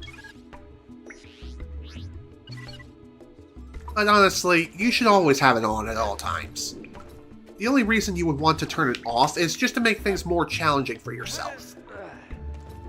And that's really all there is to it. Beautiful! There we go. And with that, we've gotten one of the 12 missable achievements. That is excellent. Speaking of making a second save file, if there are trophies, or not trophies, but achievements tied to collecting all the maps in the game, I might have missed out on a couple of them if... I might have missed out on a couple of the achievements when I had Encore Mode enabled. I'm not 100% certain. Who knows? I would have to look at my achievement set list just to find out for sure. Unfortunately, when playing on Dawson Standalone, like as a standalone emulator outside of RetroArch, you can't view the achievement list via a button combination. It's dumb. It's really dumb. Okay. I'm just checking around here, making sure there's no fuel cells I might have missed. Yep, everything appears to be hunky-dory. Excuse me. That's good. That's good to see. I'm happy to see that, things are working out. Things are coming up Millhouse. By the way, if you want to get these mushrooms to stop spewing poisonous gas, you just have to whack them. Just keep in mind, though, they'll only be stunned for roughly 5 seconds. Afterwards, they will become active again. There's no way to permanently disable them. Yeah, that kind of stinks. It stinks to high heaven, but it is what it is.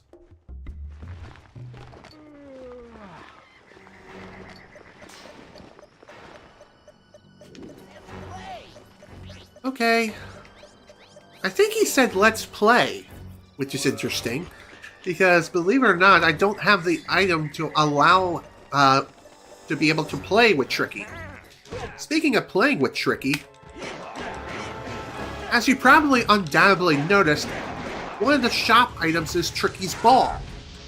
It's a cute little red rubber ball that Fox just lifts over his head that's roughly the size of his head, which is kind of baffling and crazy.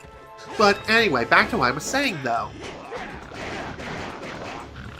The ball itself, it's not really anything too spectacular, but if you happen to play with Tricky for long enough, his colors will change. And believe it or not, there is an achievement tied to changing Tricky's color palette to a very specific color palette. And that color palette is what Tricky was originally going to look like in the original Dinosaur Planet. Thankfully, as far as I know, that's not a missable achievement. At least throughout most of the game. See you in hell!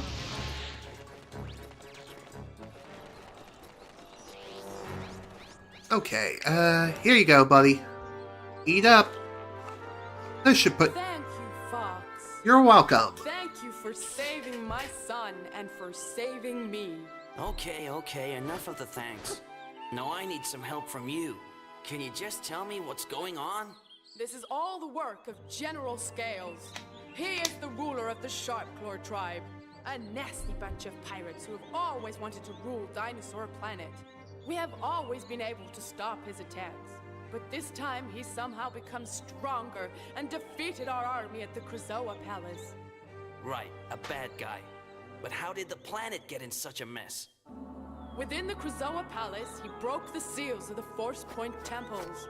Oh dear. This planet is rich with... Oh dear. Great.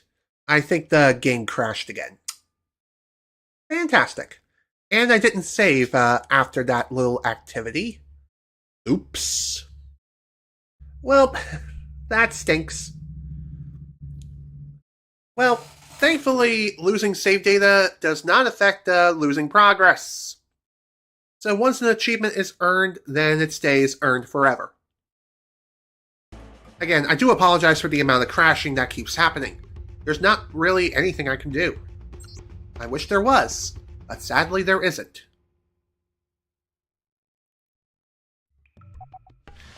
And yeah, as you can see, we're back to prior to collecting those white rub shrub mushrooms. And now I can actually show off what it's like to use those things properly. Well, by those things, I obviously mean the fireflies. Now that we don't have to worry about getting a missable achievement since we technically already got it. Alright, let's drop down like it's hot. There we go. Yeah, as you can see on the lower right-hand corner, there's no longer an icon because we've already got the achievement. So as a result, we don't need to worry about it now. We can just play this area again, normally. Again, I do apologize for the fact that the cutscene crashed the game. And if you're wondering if it's like an anti-piracy measure, no, it's not. As far as I know, there is no anti-piracy measures within Star Fox Adventures. Oh, there's our firefly. Get back here, you little grub.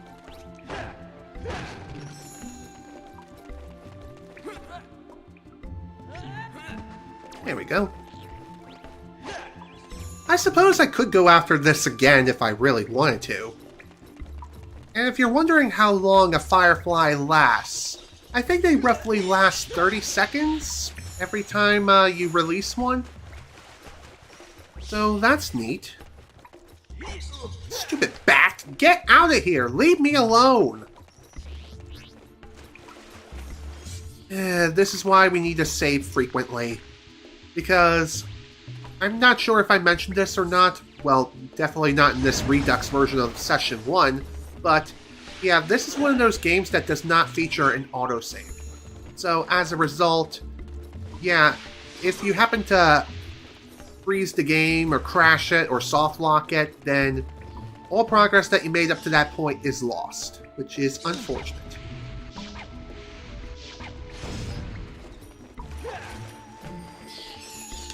Leave me alone, you stupid freaking bat! Hate those stupid things. Jeez, why can't they ever leave me be? I mean, I'm not doing anything to you, so why are you coming to me wanting to peck at my freaking head? Oh, I forgot to deal with this. Oopsie. No biggie. All done. Now, again, like I said, when it comes to you dying in this game, it's really not much of a consequence. Sure, you just go back to an area you previously were, but you can also find plenty of those bathroom dads or whatever the hell they are. Those weird bunny dads. Let's just call them bunny dads for the sake of simplicity. Yeah, let's do that. Like I was saying, though. Dying, no big deal. You can easily resurrect yourself, and oddly enough, those weird bunny creatures are pretty common to find. Like one of the most common creatures you'll ever see. At least from my experience, but then again, maybe they aren't and they're extremely rare and I'm going cuckoo crazy. Well, either way, didn't need to worry about using any fireflies again, and thus the job is complete. Hooray! We did it! Again. Now, I'm definitely going to save my progress before I get outside, or after I get outside here. This way, we don't crash the frickin' emulator again! Again, I really wish there was some way for me to stop this stupid crashing from even happening. Alright, screw it. We're just gonna have to power through the gas. Again, I can't apologize enough for the constant crashing.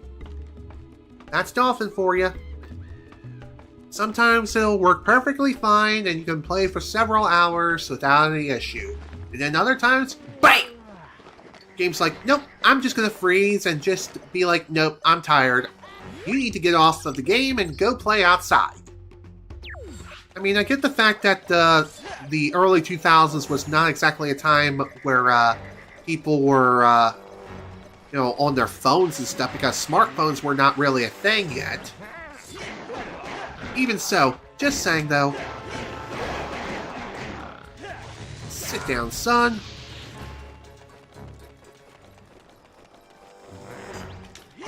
Ow. Jerk. Another thing I haven't really mentioned yet when it comes to the enemies in this game, they're pretty easy to read. If they block your attack, then that means they're about to counterattack themselves. So what this means, plain and simple, put up your guard as soon as they block your attack. There is another thing I haven't mentioned yet, and that is the overall graphical fidelity in this game. Even on original hardware, this game looks absolutely beautiful. And it holds up extremely well even to this very day with the advent of modern day consoles. Like, say, with the Order 86 on PlayStation 4, or Final Fantasy VII Remake, or even something along the lines of Xenoblade Chronicles Definitive Edition. That's another one that is also very stylistic. That's another one that's also really good. So, there you go. Alright, let's go ahead and deal with you again, young lady. There you go. Once more with feeling. Thank you for saving my son and for saving me. Okay, enough of the thanks. Now I need some help from you. Can you just tell me what's going on? This is all the work of General Scales. He is the ruler of the Sharpclaw tribe, a nasty bunch of pirates who have always wanted to rule Dinosaur Planet. We have always been able to stop his attacks, but this time he somehow become stronger and defeated our army at the Krazoa Palace. Right, a bad guy. But how did the planet get in such a mess? Within the Krazoa Palace, he broke the seals of the Force Point temples. I'm listening. This planet is rich with a magical force, a force so strong that it is continually pushing our world apart. To stop this, 4 spellstones were placed inside the Force Point temples. Okay, that's a bit weird, but I understand. With the seals broken, Scales entered the temples and removed the spellstones. With nothing to hold back the magic force, the planet was torn apart. At last, it all makes sense. So, the bad guy takes the spellstones, your planet falls apart, and I've got to find the spellstones and bring them back to the Force Point temples. See, Mom? I told you he was good. Star Fox, yeah. My son will remain with you For only a dinosaur of noble birth can breathe life into the spellstones. What? That's okay, but don't you think he's a bit young? I mean, it's gonna be very dangerous. Loads of bad guys, fighting, death. He knows the planet well, and I'm sure he's shown you his sidekick skills. Oh yeah, I forgot about those. Come on, Fox. We'll make a great team. Okay, but if you mess up just once, I'll send you straight back to Mommy. Okay, yeah. Good. Now, our spies have indicated that Scales was last seen in Dark Ice Mines. I know the gatekeeper, Garundate, a silly fellow, but he can guide you to the Spellstone. Go back to the Snowhorn Wastes and find him. Got it. And Fox, I think you'll need this. The Sharpclaws dropped it when they attacked me. Maybe it'll come in use somewhere. Okay, enough already. Can I just get on with it? Well, believe it or not, this key is gonna be real useful real soon. It is a Sharpclaw prison key. This Sharpclaw must have dropped it when the emulator crashed again. Ignore for this session. Okay then, I guess we're gonna have to sit through cutscene land once more with feeling, because gosh dang it, I can't get enough of that frickin' cutscene! Jesus and me. Again, if I could fast forward through the cutscene, then that would make things a hell of a lot easier. But unfortunately, as far as I know, there's no way to assign a fast forward button through standalone Dolphin. I know you can do that via RetroArch, but not standalone Dolphin. Okay, let's reload the game, go back in, and we'll talk to Tricky's mom once more. Hang on, do I have those grub thingies? Yes, I do. Okay. I just wanted to be sure I still had those mushrooms. Because if I didn't, then I would have had to go and collect them all again. I would have been a pretty sad panda. You know what I mean? You know, at this point, I probably should set up a crash counter. Like, how many times has the game crashed? How many times has Dolphin crashed? You know what I'm saying, man?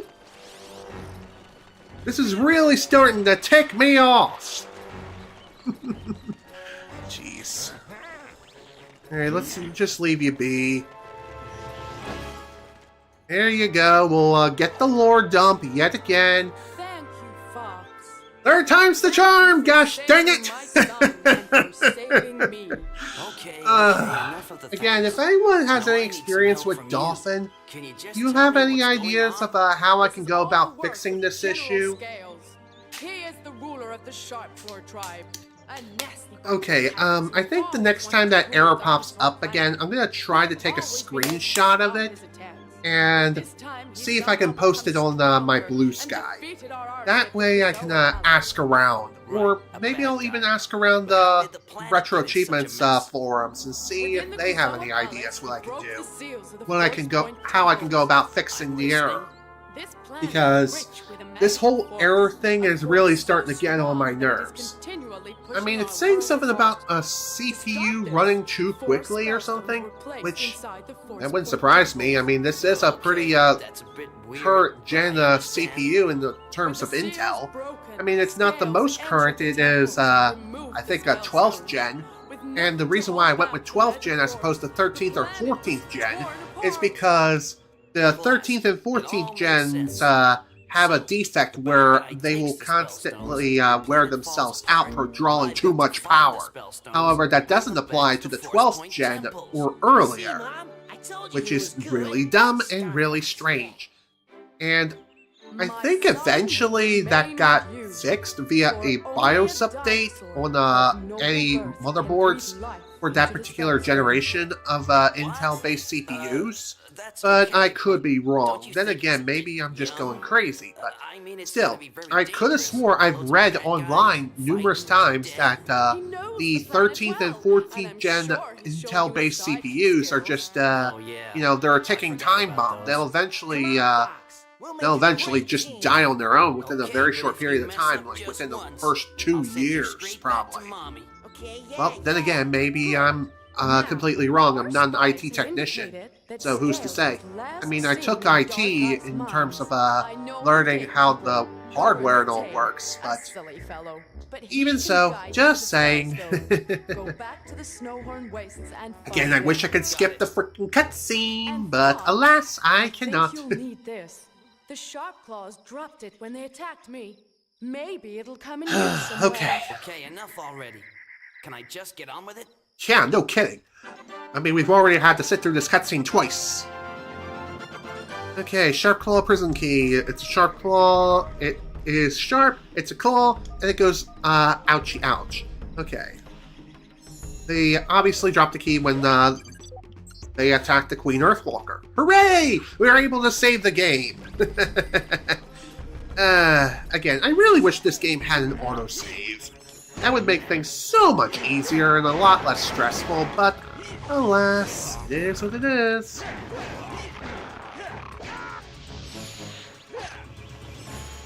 Oh, and by the way, we could go back to Snowhorn Waste, back the way we came through the sewer system, which, yes, that is sort of a fun way to go about it, but an even more fun way to head there, or head back there rather, would be using the Warp Stone.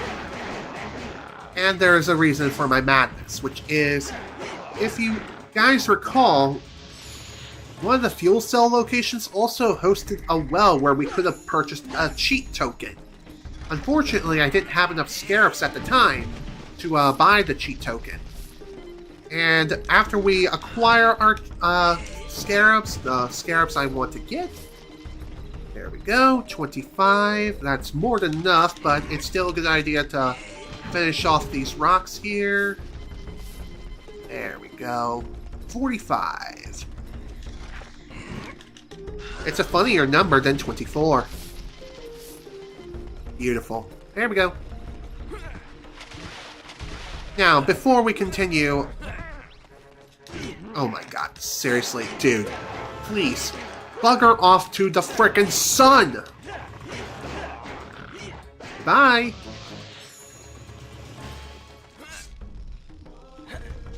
Actually, now that we have the rocket boost ability, we can explore a little bit more Thorntail Hollow. Which, you know, that's probably a really good idea that I do that. And of course, I will be saving again. Again, better to be safe than sorry considering the amount of times this game has crashed today. Give me 20 scarabs, and I'll give you a cheat token. Sounds good. Gimme. Here you go.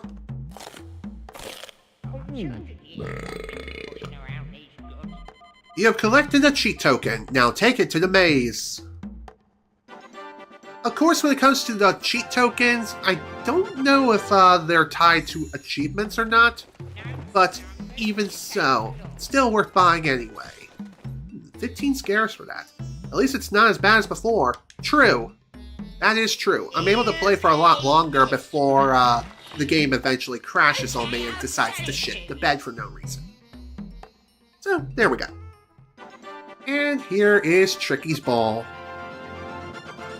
This is Tricky's Ball. It can only be used in certain areas. Tricky will tell you when he can play. If you play with him lots of times, he will have a surprise for you. In other words, he'll change colors. Like I mentioned before. Alright, I'm gonna go ahead and buy this map for Cape Claw, because I'm going to be needing it. Okay, I'll sell it to you. Here we go. Beautiful. Okay, it's kind of funny how his mouth is not moving, and yet words are coming out of his mouth.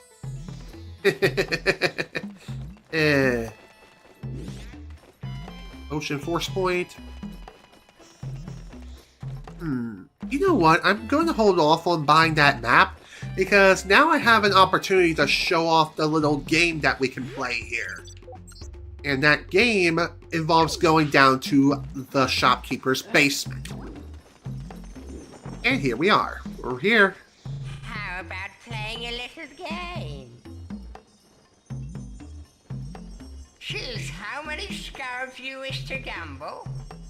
I will then throw them into this cave, and you have to collect them within my time limit. Okay, sounds good. I'm gonna gamble 5 scarabs. Are you ready? Let's go! So the idea of this game is not as simple as I was trying to make it out to be, gosh dang it! I'll keep what you didn't collect. Dang it. Well, anyway, How about playing a the little game? minigame itself is simple. You gamble a certain number of scarabs, and if you collect all of the scarabs that you place your bets on and avoid all the purple ones, then whatever scarabs you bid, you will successfully double that amount. Are you ready? Alright, let's give this another go. Oh! Camera definitely doesn't help things either in terms of finding all the scarabs. By the way, the more scarabs you bet, the more purple scarabs you have to deal with too. You win fair and square. There we go. Got our scarabs back. How about Alright, let's go ahead and play one more game. What can I say? I'm feeling lucky. How many scarabs you Again, wish I to wish I gamble? could skip this cutscene every time we choose to play a You have to little collect them game. within my time limit. You're so hyped for Code Veronica. That's cool. I think I remember playing the original Code Veronica a long time ago on the PlayStation 2. I played the PS2 release, not the Dreamcast one. The reason why I didn't do Dreamcast... Whoa. So good this time. Dang it, man! I'll keep what you didn't collect. Well, there goes all my money. Dang it. Freaking camera, am I right or am I right? Controls definitely don't help in that regard. The whole reason why I even did the whole gambling thing was just to see if I can get some scarabs back. Some of the scarabs I spent. And yeah, it's a pretty good way of farming money in this game. You just have to be good. I thought the game was going to crash. Holy shit. So funny when I blow raspberries, see if it gets screw-ups. Well, that is my thing. That's what makes me different from all the other content creators out there. What can I say? I tried to stand out, at least in my own little way. Come on, man. I wanted to do the twirly twirl.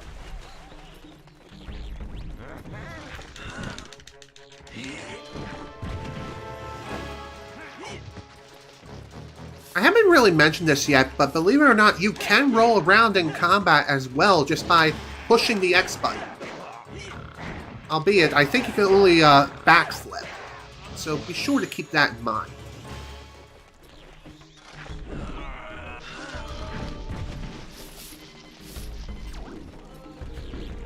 Also, if you're wondering why I saved the game and reloaded it, it's to get these scarabs to respawn. Call me crazy, but it was something I was kind of cooking up in my head to think, oh, maybe this wouldn't work, but, well, what do you know? It worked. Usually when you screw up, you just rage a little bit. Hey, so do I, but raspberries for me help me relieve some of that stress, especially when it's an embarrassing sort of mistake. Bye! I was kind of hoping they would have dropped a little something here. Fine. Oh well, it is what it is. Ooh, another one of those bunny dads. Sweet. I think that's 3 of them now? Cool. Alright, let's go. Go ahead and save the game again, because you never know. General Pepper here. I'll display your current mission status. You know, I'm kind of surprised we're 17% done with the game. Already. And it's only been 2.5 hours. Just a little over 2.5 hours. So you guess when I blow raspberries, we're laughing on the inside. We're getting ready to break something. Yep! It's true. It's a way of laughing. It's better to laugh than it is to rage, in my opinion. Just like it's better to laugh than it is to cry whenever something goes wrong in life, you know? You know what I'm saying? Now, I could technically go exploring a little bit outside of Thorntail Hollow if I wanted to, but I'm not going to worry about that right now because there's really no need to worry. There's no need to do that right now. Now, I know I'm at 44 scarabs, but before we head on off to Ice Mountain via the Warp Stone, there is one more little area I want to take a look at before we leave. And that is right over here. Ooh, I love that little reaction from Tricky. It's really cute.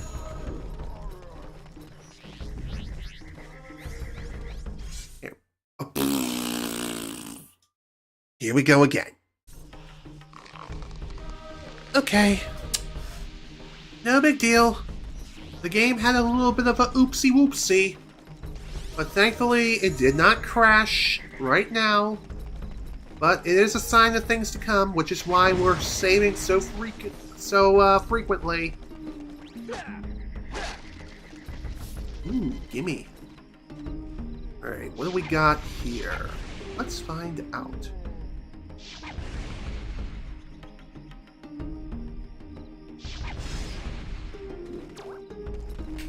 Now, there's gotta be like a 4th one. Yep, there it is. Perfect. Now, before I crash again. There we go. Again, better to be cautious than to not be. You never know. This is to go. By the way, I'm pretty sure this staff upgrade is optional and it can easily be missed.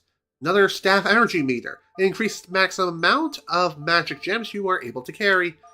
Holders are only found inside these underground hiding places. I know that already. Thank you, game. Thank you very much for that useful information. What's next? You're going to tell me that water is wet and the sky is blue? Where do you think we are? Namek? Jeez. Okay. Let's save the game again. God, I'm going to be saving the game so freaking often, I'm going to have a freaking aneurysm. There we go.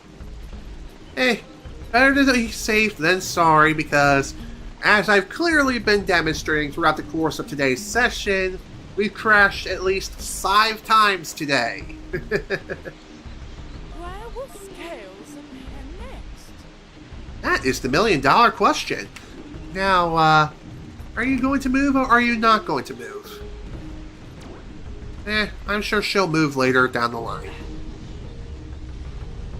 Okay, why are the subtitles reappearing again for giving him the candy? Are you ready to warp? Maybe that's an emulator bug. I don't know. I don't remember that being a thing in the original release, or just on original hardware. Don't ask questions. Whew, okay. Again, the whole reason why I chose to go back to Ice Mountain this way, as opposed to going back the other way, is because of the cheat token cannon. I wonder if that pathway is permanently sealed off and I have to go back the normal way now. Throw me 20 scarabs, and I'll give you a cheat token. Sounds good. Here you go. Eat up.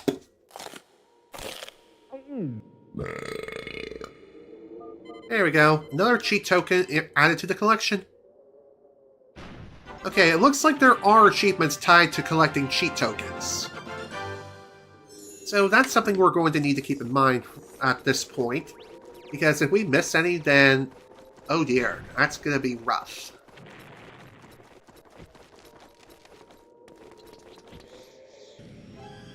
Okay, cool. We get to drive the snowmobile again. Neato!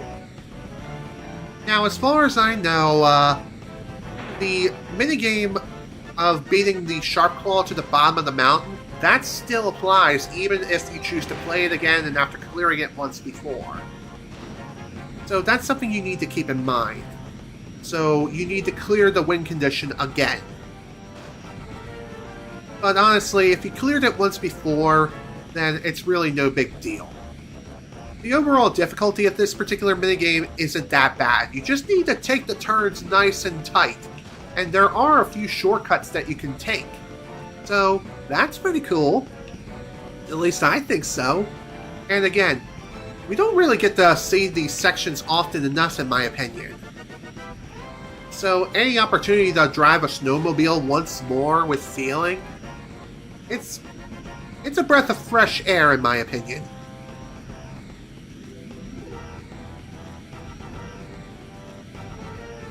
Okay, and off we go.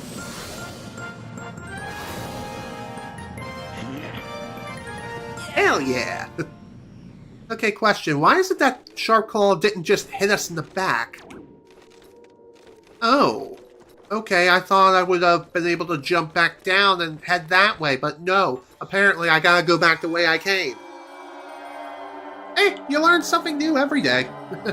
What I hate about playing video games nowadays is that the game does not explain what you need to do or where you need to go. It's like game designers just expect you to figure it out on your own. Good luck. To be fair, nowadays the games are nowadays a lot of games are very hand-holdy. In other words, they tell you exactly where to go and paint arrows everywhere saying, hey, follow the sign, you dingus. It's not that hard. But that's the beauty of older titles such as Star Fox Adventures and even games before then like The Legend of Zelda Ocarina of Time. You have to figure things out on your own. Okay, now, I gotta figure out how the heck I'm supposed to get over there.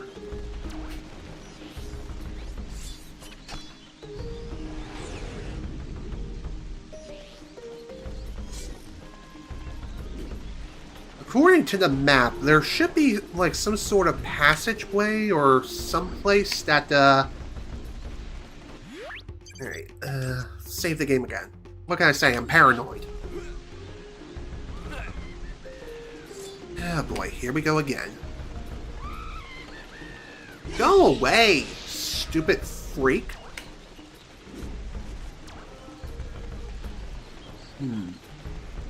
Again, there might be something that I'm missing entirely if I want to get to those particular fuel cells. Wouldn't surprise me in the least bit.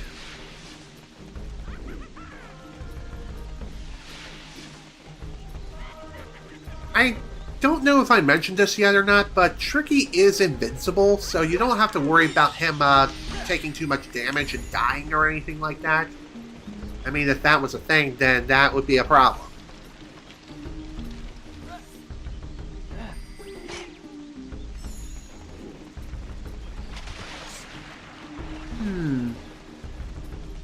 Now that I'm really thinking about it, maybe, just maybe, there's another sort of secret passageway that I'm completely missing, and I can't get to that area right now until later in the game. So I think I'll just put that area on hold. At least for a little bit. Okay. Need to think here. How do we get back? This way.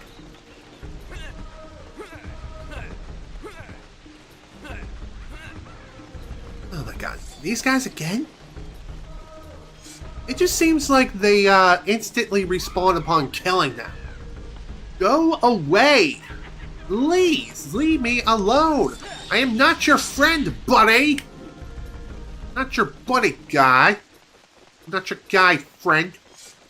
Okay, I'll stop now. You get the idea.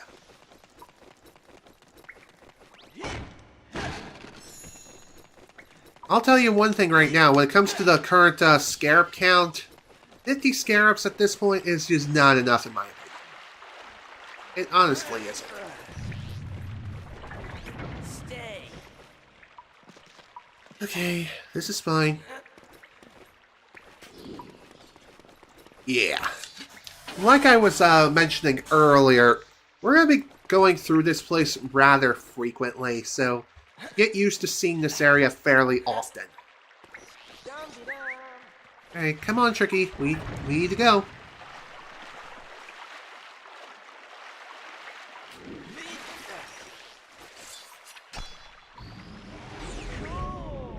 Ooh, yeah.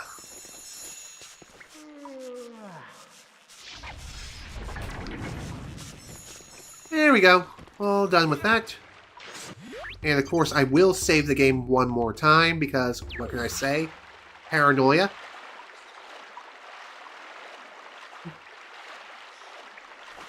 What can I say? The amount of crashing that I've experienced today alone. Can you really blame me for wanting to save as frequently as I do? Because I don't want to lose so much progress that makes my frickin' head spin. You know?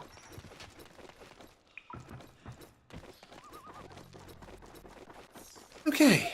Now that we have ourselves a new gate key, let's go ahead and use it.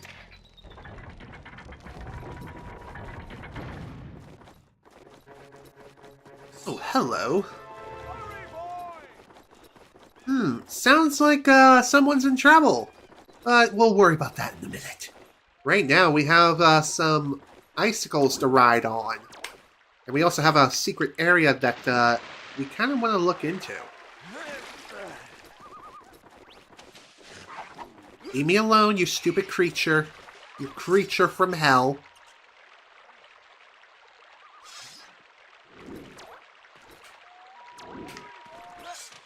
Oh, you know, I kind of wanted to ride that. I wanted to jump there, but I guess that wasn't happening. Alright, guess we're gonna go for a swim. A bit of a long Olympic swim. Throw me 20 scarabs, and I'll give you a cheat token. Yes, please. There you go.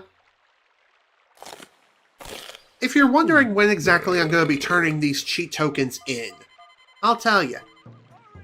When we're ready to enter the Krazoa Palace after collecting our second Krazoa Spirit, that'll be when I'll turn these in.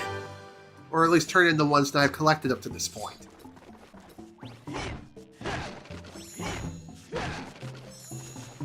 There we go. Okay, let's keep moving along now, shall we? There we go, another fuel cell. See, going out of our way like that, it was well worth the trouble. Oops, sorry, Tricky. Didn't mean to hit you.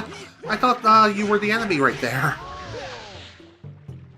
Like I said, Tricky is invincible, regardless if you accidentally hurt him or if he ends up getting hurt in some other way, other means. Just saying, he'll be fine.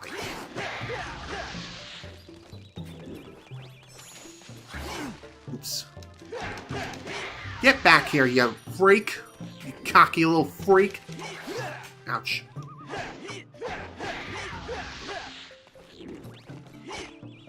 What is the point of, in coming in? Oh. Hello.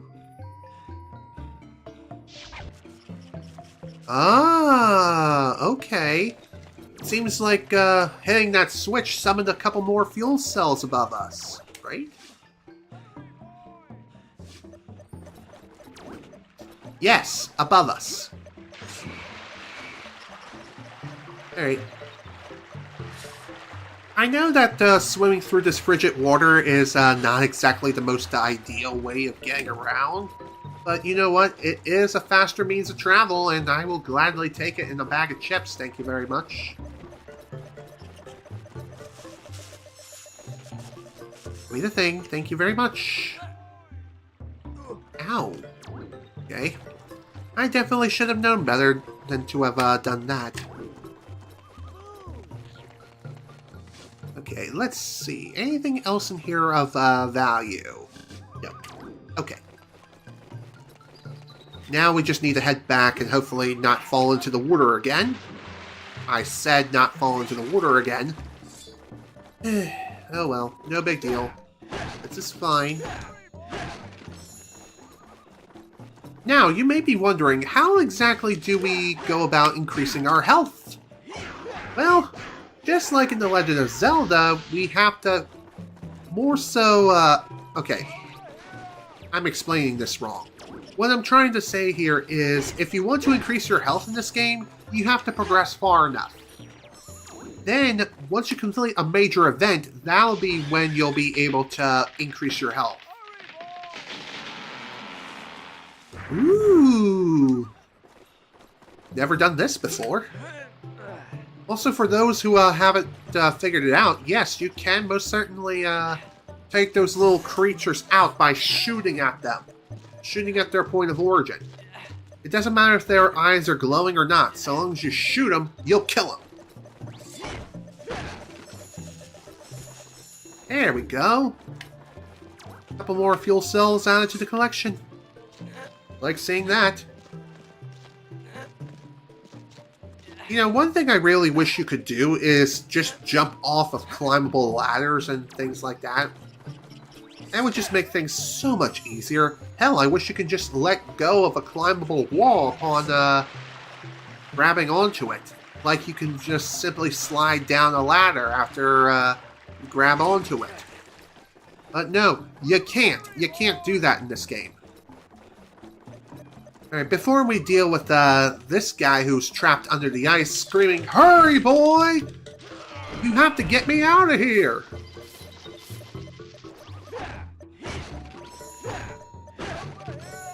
I know. But I kind of want to grab some other stuff that's over here first. Can I push the right button, please? Jerk. Okay.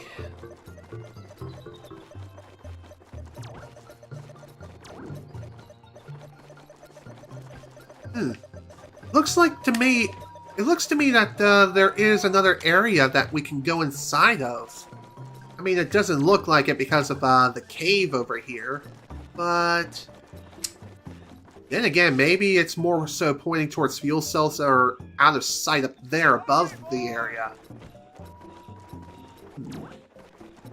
You know, one thing I really wish I could do is, like, pull up the actual map of the area. Well, then again, you can zoom out and zoom in the map as well if you need to. If you want to zoom in and out of the map, just push the D-pad up and down. Push down to zoom out and up to zoom in. Alright, let's deal with you. The Sharp Claw have imprisoned me in this infernal cave. If you can bring me frost weeds, I'll be strong enough to get myself out. Perhaps the young... Well, unfortunately, the game crashed again. That makes crash number 6. And I lost quite a bit of progress because I forgot to save after grabbing those frickin' fuel cells! Like an idiot. I think I did save after collecting the cheat token, though. So there's that at least, but still, it's annoying that this keeps happening.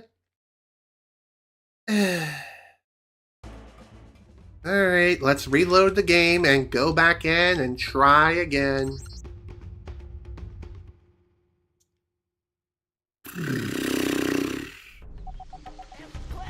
Why the hell did we teleport all the way back here to Thorntail Hollow? Weren't we just at the Snow High Waste or something? No? Okay, screw you, game. Well, good news is, since we did save not that long ago, At least we don't have to worry about collecting the fuel cells that are back here again, so no big deal. Still, why did the checkpoint not activate until, like, way back yonder? Yeah, see, the switch is already permanently activated, so that's great. Hey, come on, Tricky. Let's get moving. Stay. I should have kept that switch flipped right up. Good job, May. Way to waste time for myself. Oopsie daisy. What can I say? Sometimes these things just happen. Again, I really wish I could just roll off the edge and not have to worry about climbing back up again. Alright, come on, Tricky. We gotta go. We got places to be. And by the way, if you couldn't tell, after you get a certain amount of distance away from Tricky after you use the stay command, he will start following you again, regardless. Regardless if you use the heal command or not. So, no need to worry too much. Yeah, I think in the next stream I'm definitely going to incorporate a crash counter. Jeez.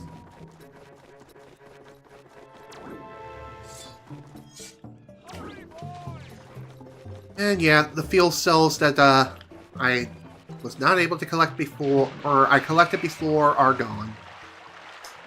Gosh dang it. Probably lost the cheat token too, I don't know. Yep, I did! Dang it! Oh well. Well, at least we still have the scarabs necessary to buy it. Still annoying as crap. Ay, ay, ay. There we go. Oh right, I forgot. There's some fuel cells down here. And I'm gonna have to go for another swim anyway, so... Oh, that stinks. Troy stinks!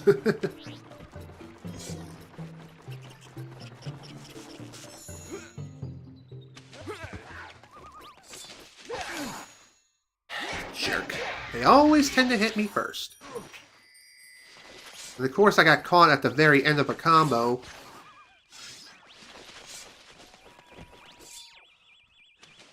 Oh, there's the thing.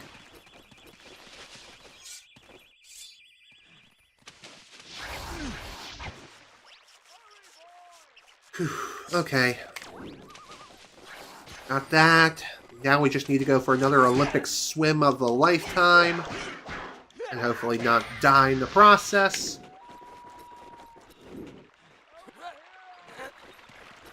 Of course, if you don't want to take damage, you can just ride the ice. And also, if you couldn't tell, there are these creatures that are hiding in the walls, too. Yeah, of course. You really couldn't make things easy, now could you, game?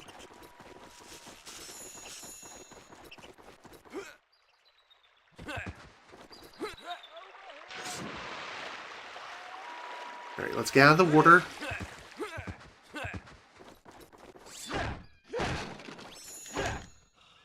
Okay, I don't need to destroy that box again. Excuse me. Ouch. They always find a way to hit me first, every time. Okay, you're done. Whoopee!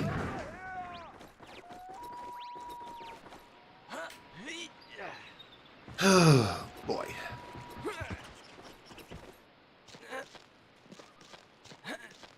Again, I really can't apologize enough for the constant crashing that we keep experiencing via Dolphin.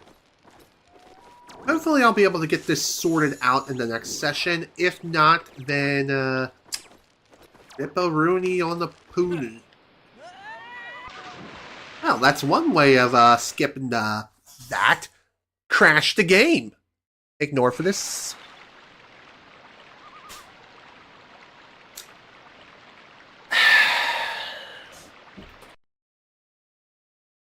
Rip me a new one. Crash number 7! Number 7!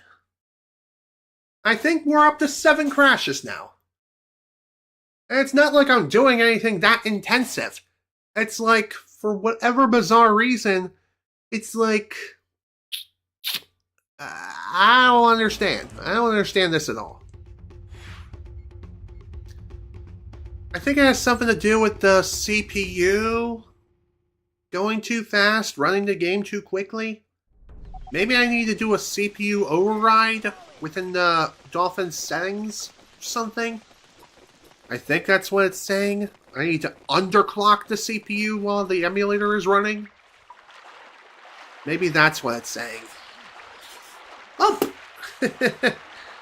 Time to go collect those fuel cells and pay for the cheat token again for the 3rd time.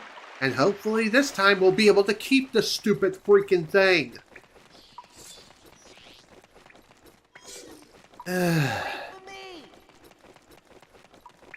If you really want me to wait for you, how about I carry you instead? Carry you like you're my child. Okay, there we go. Unlock the gate. And I'm going to save right here. This way, you don't have to worry about re-unlocking the gate once more with feeling like a frickin' spaz. Okay, I got another idea. And that ain't it, Chief. Dang it. Whatever, we need to go this way anyway.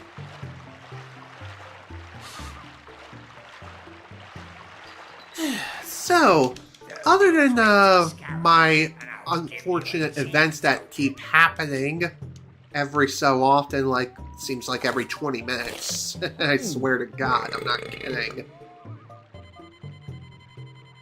Anyway, how are you folks doing today? How's your day going? Mine is going okay. It's going perfectly fine. Just again, the technical difficulties with the emulator crashing and stuff, that's annoying. But again, so long as I reload the game, reload my prior save, then we're golden. But again, the problem is the fact that I have to do it so frequently. Okay, once in a while, that's fine. But if it's like a constant, then that's another issue entirely. You know what I'm saying?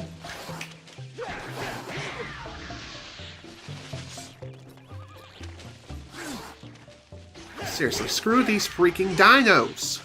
They just stick out from the freaking ground and they annoy me to death.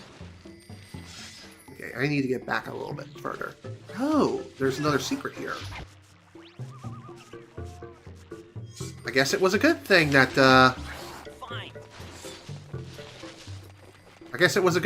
I had to reload the game.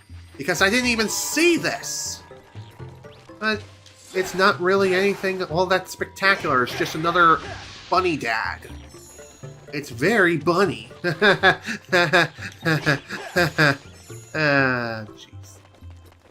Okay.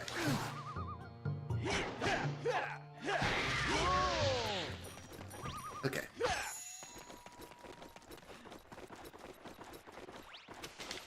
Oh my God. I'm gonna die, aren't I? Well, I guess you'll get to see what happens when you die in this game. Provided I don't go for an unnecessary swim. And another crash! Ignore? Okay. Time to save the game again.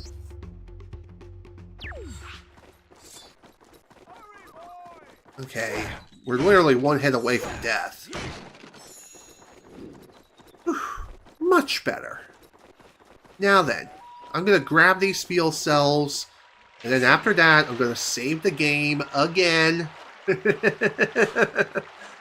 This way, we don't have to worry about perishing once more with feeling. I guess crashing is like the ultimate form of death, because there's nothing you can do about it. There probably is. Maybe my CPU is just a load of crap. I mean, My CPU is an Intel Core i5-1200 series CPU. So that really shouldn't be a problem here. And yet, for whatever reason, it is just being a big fat frickin' buffoon!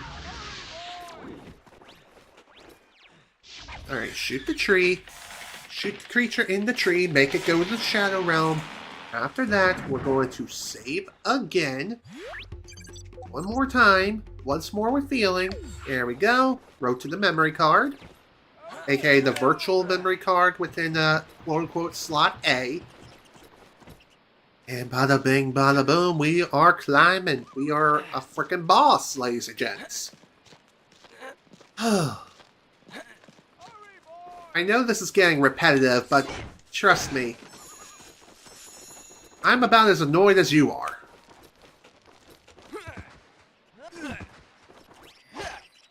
Yay! I did it. I got the field selves. I'm saving the game before the game crashes again for like the 8th time. It's about as many androids that Trunks missed during the course of Dragon Ball Z. And that, yes, that includes the movies. The Sharp Claw have imprisoned me in this infernal cave. If you can bring me frostweeds, I'll be strong enough to get myself out. Perhaps the young prince can help you. Hurry, boy! Oh boy. Looks like we got company! So what hour mark am I planning for today? Well, oh my god. I'm planning roughly 5 hours. Just like some of my previous streams. The last stream I attempted for this game was the exception, just because of the technical problems I was experiencing throughout.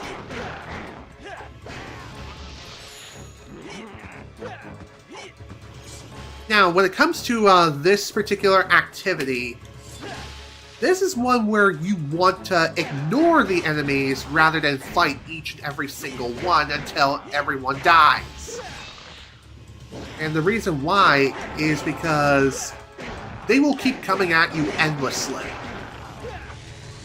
As soon as you defeat one enemy, another one will take its place.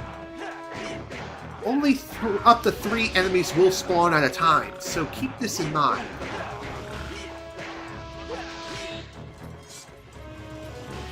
So if you are trying to get through this particular activity and get through at a decent pace without ruining your day, just pull out your staff, whack the tree, and ignore all the enemies. Just simply put your staff away. Oh my god. Tricky, can you help me out here? You know, out of all the years I've played this game, never have I really thought about using Tricky to try to help me out with these orbs. Also, why did the battle music stop? Why is it back to the regular music? Oh my god. Oh, there we go. There's the battle music. That took a little longer than necessary.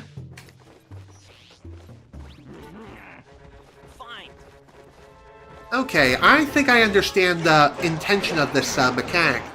Out of all these years, I've always did this by myself. Which, yes, you can most certainly do. But you're intended to have Tricky help you with those tumbleweeds. Ah, the young prince!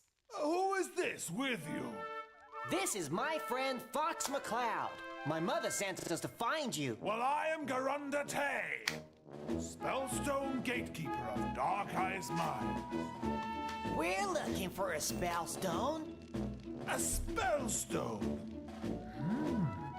It is my duty as a gatekeeper to guard the land from which a spellstone is forged. General Scales took the spellstone and discovered that I was a gatekeeper. He gave me an ultimatum. Allow him to take the spellstone back into the sacred land, or he would destroy my tribe. I could not risk the safety of the entire planet, so I refused to help. My daughter did not think this way. And so, to save the tribe, she opened the gateway herself. Scales did not destroy my tribe. He enslaved them instead.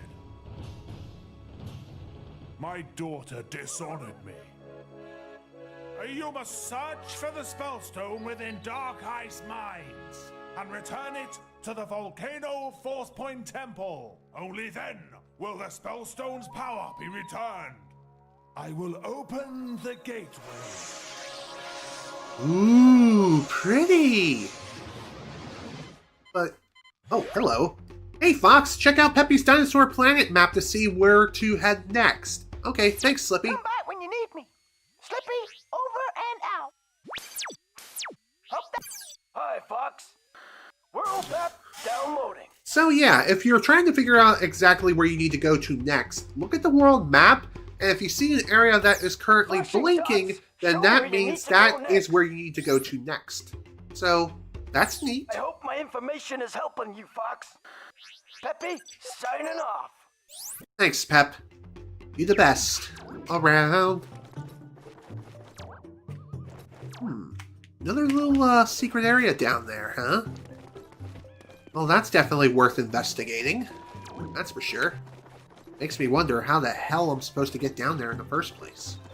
I mean, according to the map, there should be something here.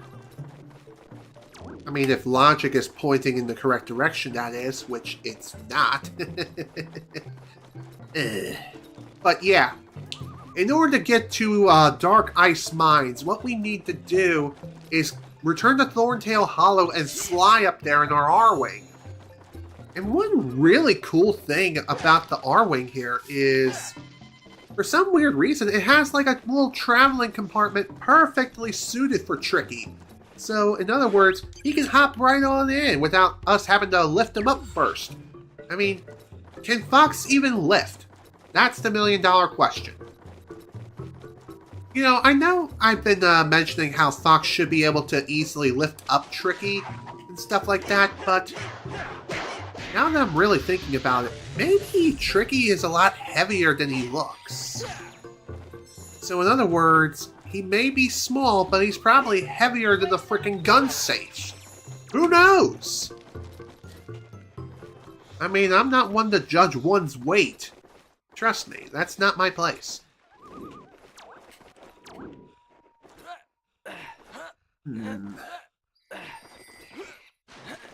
Oh, hello.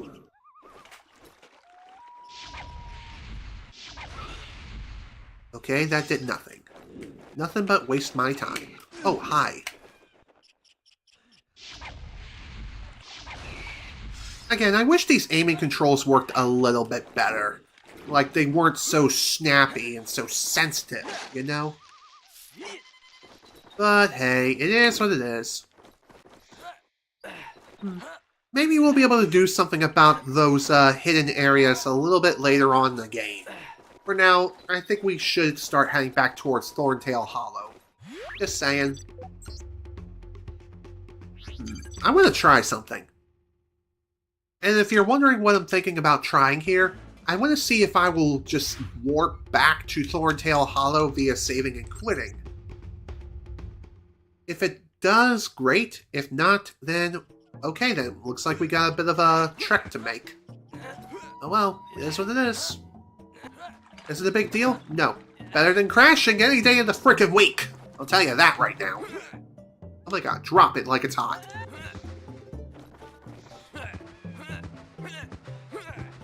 Oh boy. I wonder if it's faster to roll around at the speed of sound, or if it's faster to, just walk. I mean, it seems to me that rolling would make the most sense in terms of speed. But at the same time, I'm not sure. Stay. I'm kind of surprised he managed to stay on the switch, and he was smart enough to do so. There we go. I think the next time I encounter some of those blue mushrooms, I'm gonna feed Tricky, get his stomach back up to full capacity. Just saying.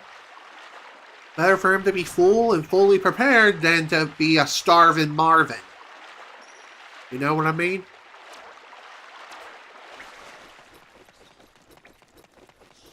Okay.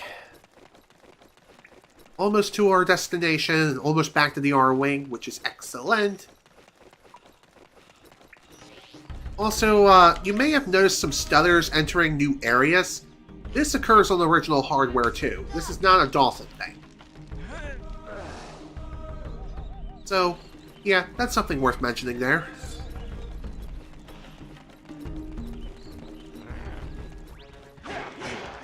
Hey, Mr. Croc, my dude, would you mind going for a swim in a frickin' pit of acid? That would be fantastic. Also, you can't blow those guys up. It's annoying, but it is what it is.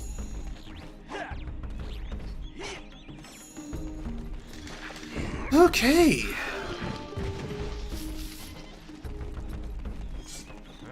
Alright, at this point, let's go ahead and get out of here. You have enough fuel cells to reach Dark Ice Mines. And I'm not too sure how many fuel cells you need in order to reach our next destination. It is predetermined. And I believe the fuel cells are consumed upon heading towards your next destination and successfully landing there. If you choose instead to return to Dinosaur Planet because you might have realized you forgot something, then I believe the fuel cells will not be consumed.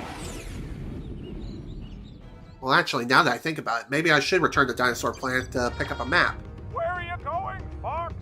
You have not collected the spell stone from that level yet. If you keep going like this, you'll never save Dinosaur Planet. Get to work if you want that bonus. Believe me, I'm going to, but we're not going to worry about that right now. Instead, the reason why I'm returning to Dinosaur Planet is because I want to see if I can purchase a map for the Dark Ice Mines. Because trust me, we're going to be needing it.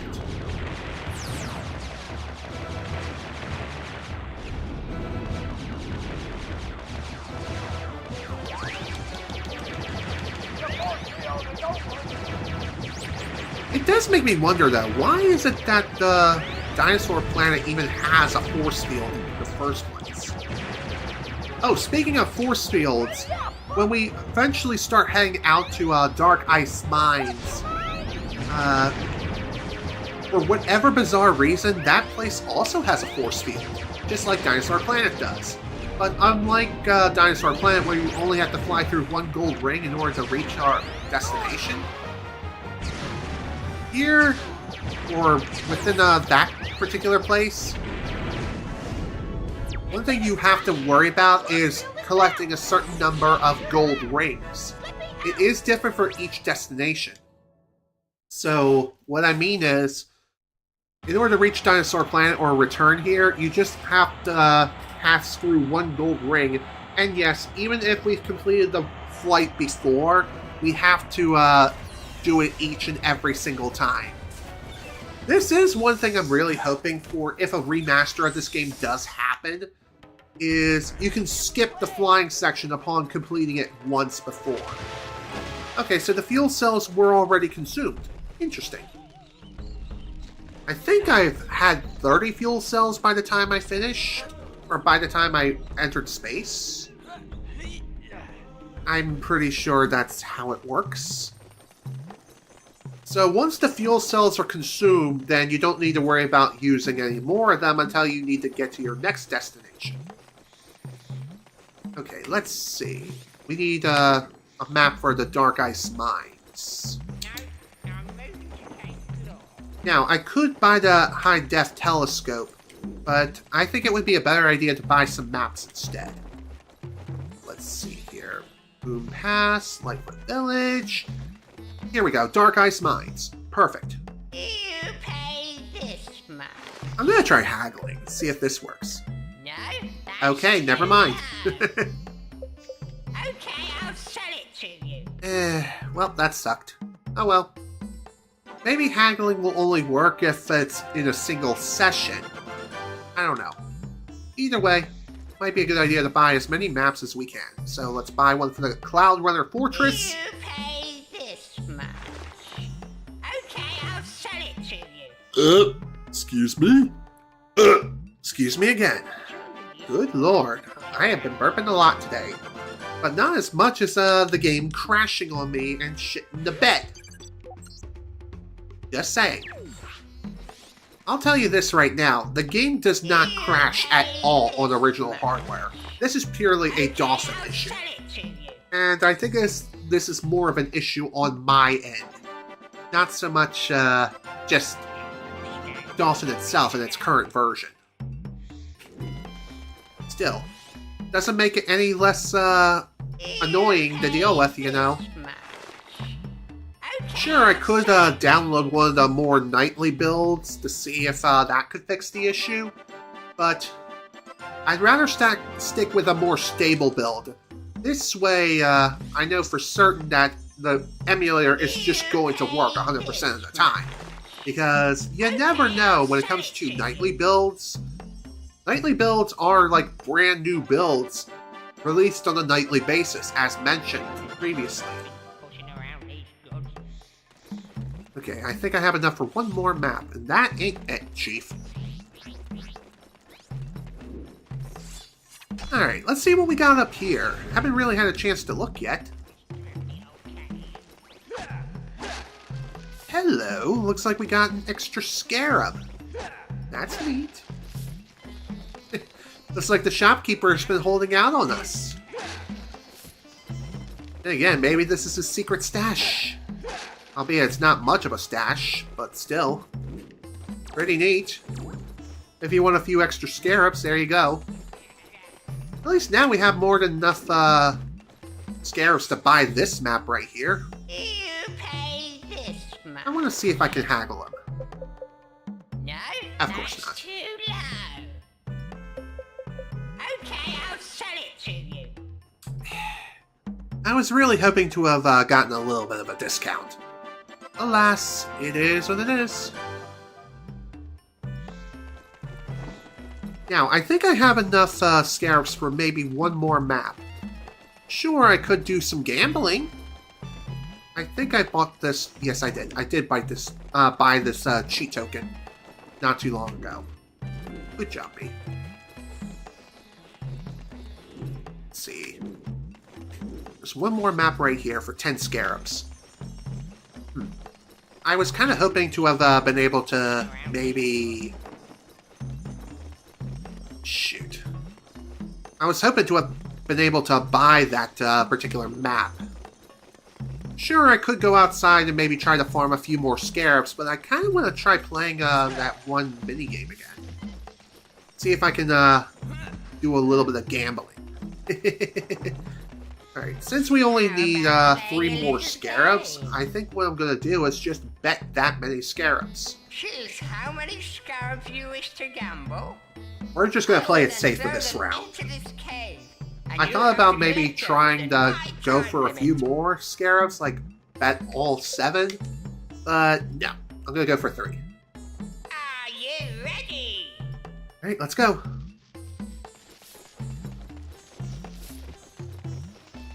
I don't believe you did. Yay, we did it! You win fair and square. There we go. Now we have enough scarabs to buy ourselves the map that we need. AKA the last map that's for sale. So that's cool.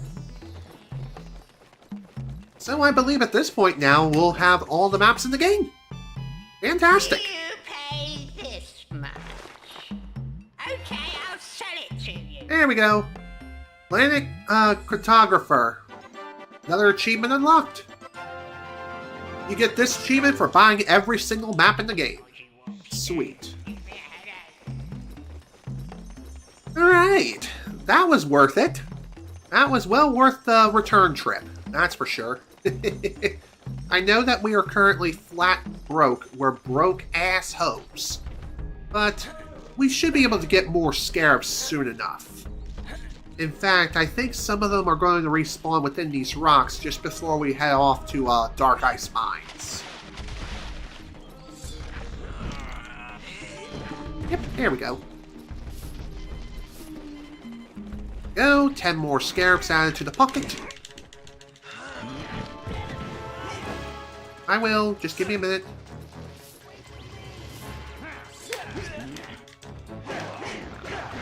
Sit down, son.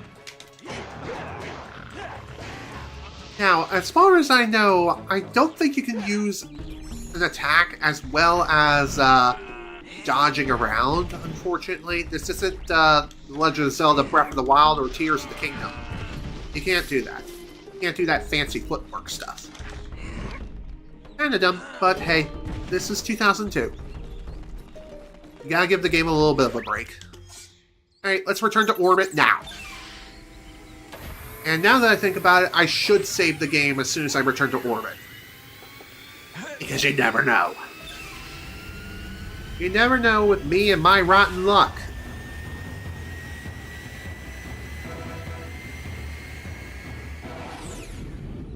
There we go.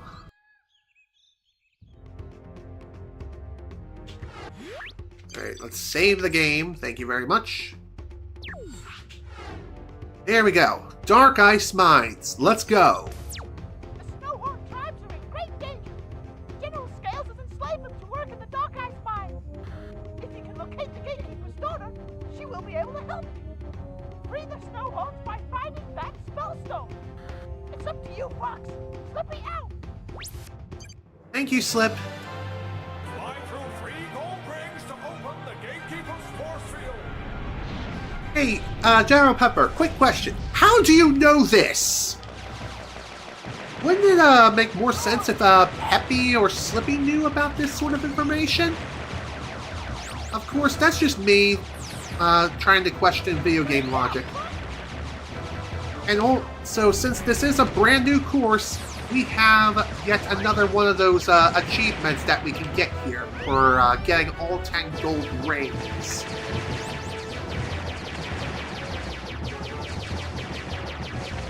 And for most of these flight sections, it does ask you just to get the 10 gold rings without doing anything real fancy. Not until we get to our final destination, where we need to fly through some stuff and not take any damage. Also, you may have noticed one of the gold rings, it had a red X on it. In order to get rid of that X mark, of course I did, dang it. Dang it all. Alright, let's go ahead and crash the game again.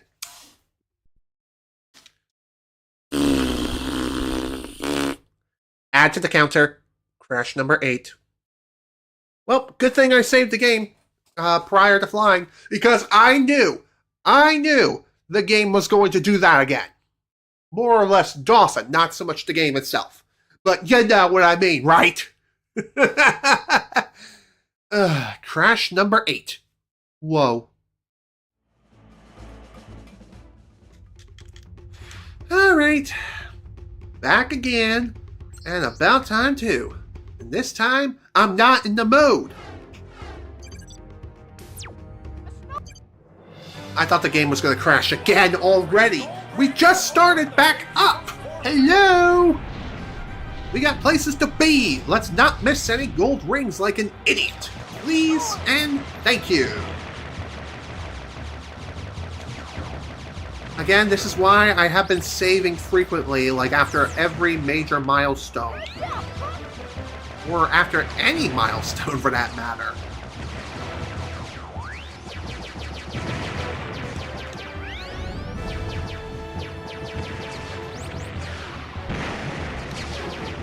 There is one other thing I haven't mentioned about the smart bombs, and just like in Star Fox 64, you can detonate a smart bomb prematurely just by pushing the B button again after launching it. Also, nice miss. Good job. Way to miss.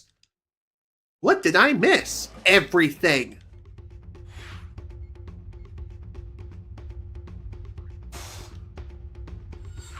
I just saw an error pop up.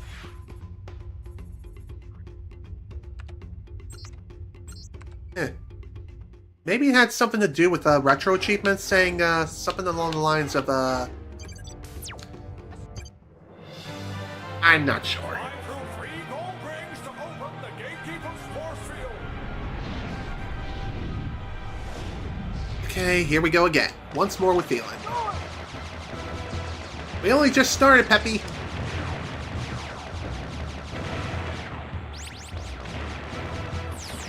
Now, one thing I haven't really mentioned when it came to your health and stuff like that, if you want to restore it, you have to fly through either a gold ring or a silver ring.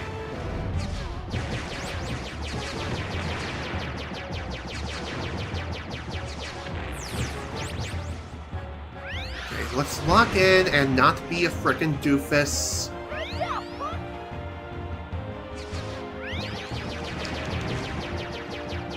Honestly, when it comes to these flying levels, one thing you definitely want to do is take your sweet time. Don't be afraid to use the brakes. Don't worry too much about using the boost to get through. You have way more than enough time to do that. Okay? Okay.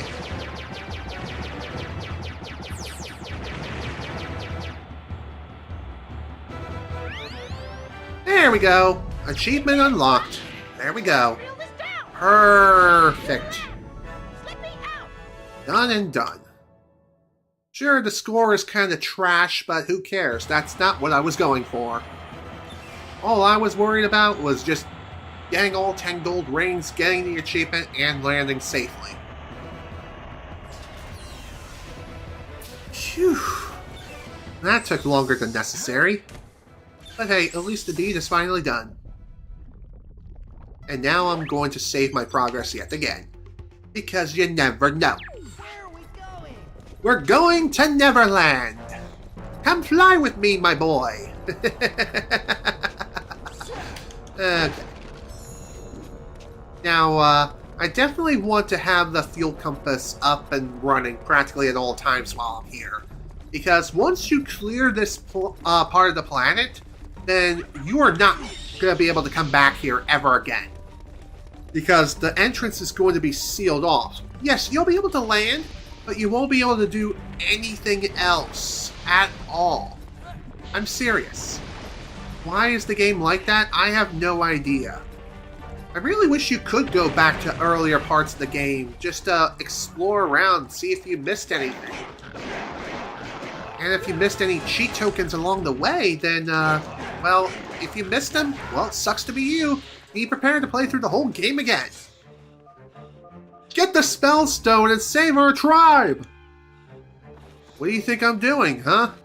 I know I'm kind of lollygagging, but even so, I'm just saying. Dude, come on.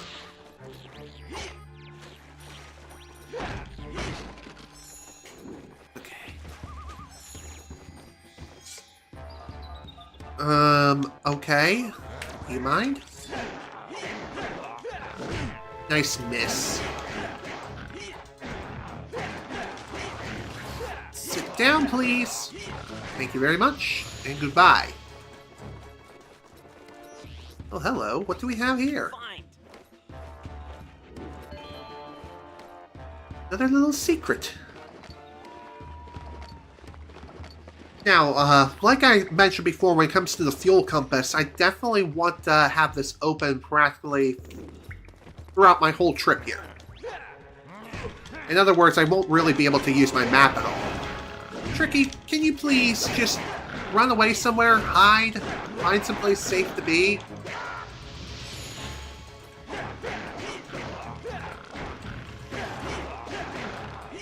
Bye. Okay. There you go, Tricky. Eat up. You're gonna need this. What can I say? Better to be overprepared than underprepared. Ooh, what's this little thingy? That would be this game's equivalent of a treasure chest. This is a shackle key. Use it to unlock Snowhorn Lake shackles. Cool. Is it me, or did that pop up a bit too soon? I feel like that should have popped up just after Fox did his little, yeah, I got an item thingy animation. At least that's what I think. Who knows? Your guess is as good as mine. Alright, after I get out here, of course I'm going to be saving once more. Because you never know with Dolphin taking a frickin' jump. Alright, I know I'm supposed to use the key to unlock the shackles here. But before I do, Tricky, get the hell out of my way. Alright, screw it. We're just going to unlock you now. There you go. Be free, my friend. Be free. Thank you for releasing me. If you're heading down into the mine, then please look out for Belina Tay, the gatekeeper's daughter. She didn't mean to get us into this mess by telling Scales about the Spellstone. She did what she thought was right. Please help her. Okay, lady. I'll keep a lookout for her. This might be of use to you. I found it while I was working. It looked important, so I hid it from the sharp claws. Ooh, thank you very much, young lady. Much appreciated. It is a bridge cog.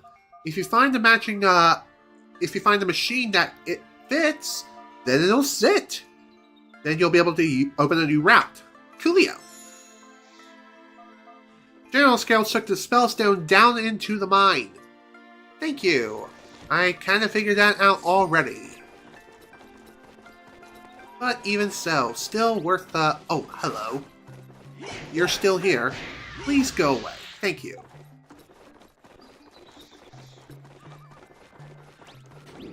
Okay. I was just checking back here just in case. Me and my paranoia mind. What can I say? Bye.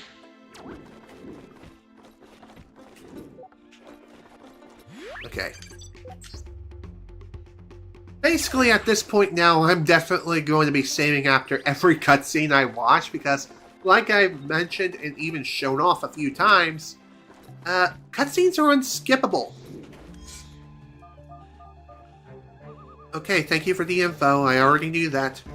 Also, we're not going to be able to deal with those ice walls just yet. Not going to be for a little bit.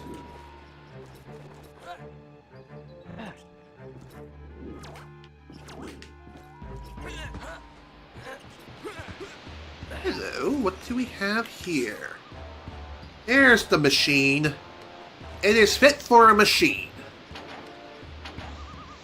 By the way, if you try to pull that lever too soon, then the bridge will not activate. I mean, that should be obvious, but even so, still worth pointing out nonetheless. Also, nice drop. Also, just like the water back at Snowhorn Waste, if you stay in it for too long, which is roughly 5 seconds, then you're going to start taking damage. So be sure to keep that in mind. Dude, can you not bitch slap me to next Tuesday? Jerk. I was hoping for a health power-up, but hey. Oh, hello. Looks like we got trouble over here. Hey, asshole! Pickling some on your own size! Oops, sorry, buddy. Didn't mean to hit you. Kinda got caught in the crossfire. Ouch. Ouch.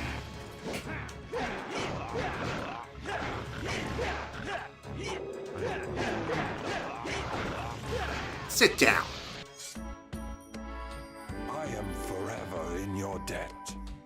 I see your little friend has yet to learn his flame command. Really?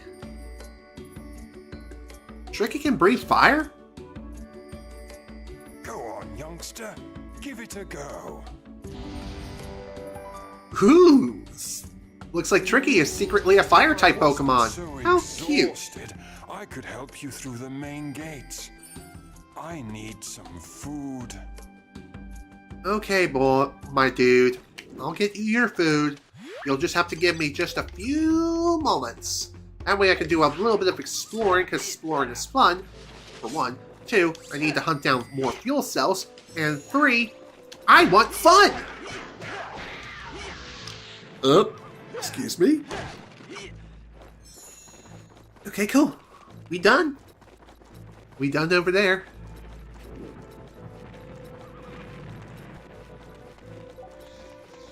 Now, according to the fuel cell compass, it doesn't look like there's anything in the general vicinity. But that doesn't mean that there aren't any sort of cheat token wells that we can stumble across. And trust me, we're going to need to do that. Also, I'm pretty sure those little guys that pop out of the ground randomly, they tend to spawn at predetermined locations. Tricky, over here. Where are you, boy? Oh, great. There is one other thing worth mentioning here, is that now that Tricky knows the flame command, believe it or not, he can fight alongside you. So if you want to have him burn the enemies to a crisp, just simply assign the command to instant access with the Y button, and if he gets close enough to the enemy, he has a pretty good chance of burning them. And unlike regular commands and even the regular plain Jane flame command, instead of it consuming one mushroom, it will only consume half a mushroom. But it will still cost the same amount of mushrooms to restore Tricky's hunger meter. So be sure to keep that in mind.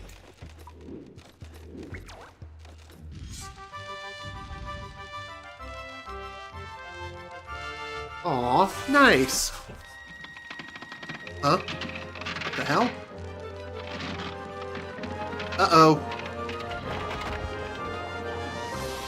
Whoa! Oh, okay. That could have been a lot worse. And somehow we're okay. Hooray! Okay, before we get moving, eat up, little boy. You need it.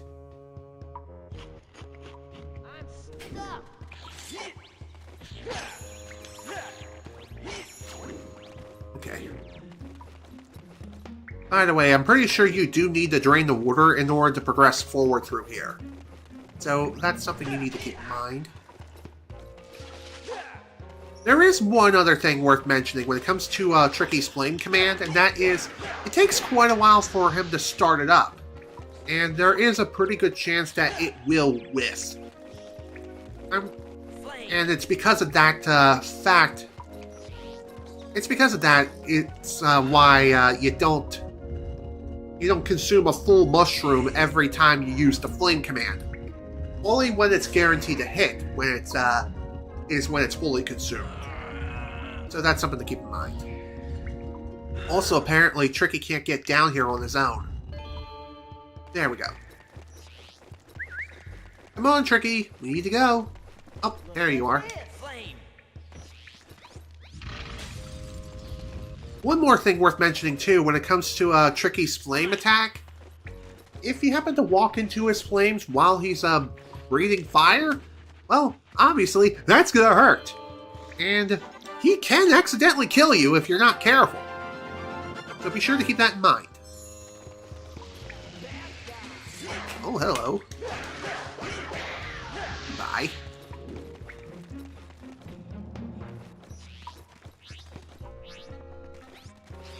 Oh my god. Feed him, please. Thank you. You know, one thing I find kind of annoying is that even while the little blue fungi are asleep, you can't just pick them up. It's really dumb. I don't know why you can't do that. Also, it looks like some of the enemies that we killed previously have now officially respawned. You'll know that they respawned if you see like a Aurora Borealis start to form. Ow. Oh, that's what I get for pushing the wrong button. Bye.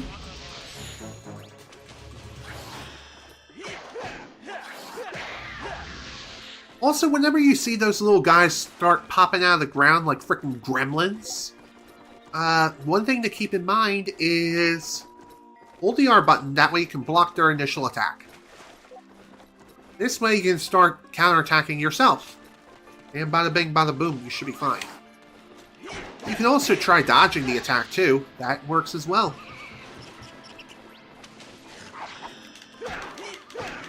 But sometimes dodging is just not an option. Sometimes you have no choice but block the attack and hope that you don't get smacked.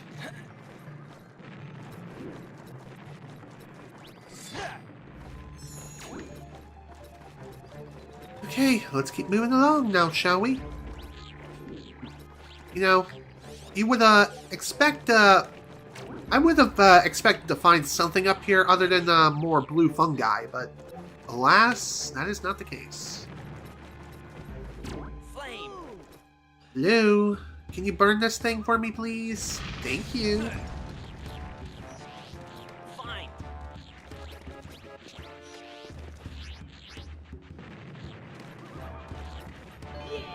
Thanks, Tricky. Much appreciated. Here's a reward for you. Eat up, little guy. You're gonna need it. I'm stuck.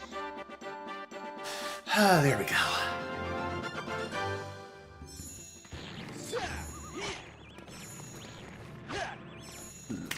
I think what I'm going to try to do here is I'm going to do my best to see if I can complete the Dark Ice Mines and also get its missable achievement before I wrap up today's session. But I can't guarantee if I'm going to be able to do that or not. It really depends on how things go. Right now, we're roughly 3 hours and 48 minutes into this session, so who's to say for sure? By the way, there is one other thing I will mention here, and that is, if you happen to fall into a endless pit of darkness, in other words, if you fall into a pit and die, then it'll act as if it was a game over, and you just continue from where you previously were. No real consequences for anything of the sort happening there, so there you go. There you go, buddy. Eat up. I also realized I should have saved the game before doing this. Fingers crossed we can get through the cutscene without the game crashing again. Oh, I feel much better now.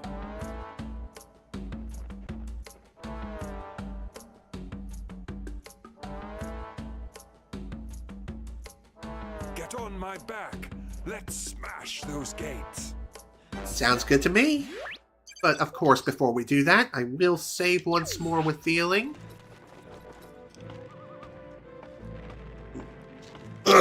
Excusez-moi. Alright, time to go for a ride. And also, if you couldn't tell, this guy moves incredibly slowly. I mean, it makes sense. We're riding a freaking holy mammoth here. And he's also quite a big guy, too, so it's going to take quite a bit before we can get to where we need to go. But even so, it's still a fun time. Definitely well worth the trip. I'll tell you that right now. I just wish this guy wasn't so freaking slow. Wish he can go just a smidge faster. Oh my god. There we go. Papa's coming home!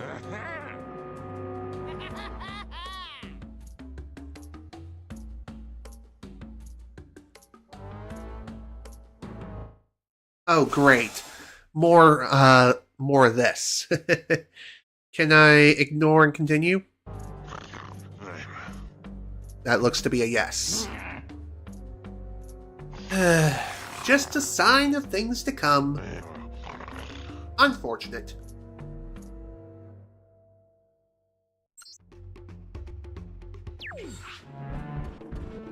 Wait up, Fox. Aren't you right here next to me, you dingleberry? I mean, come on now. Think about it for 5 seconds, why don't ya? Oh, and one more thing worth mentioning here is... Okay, I was wrong.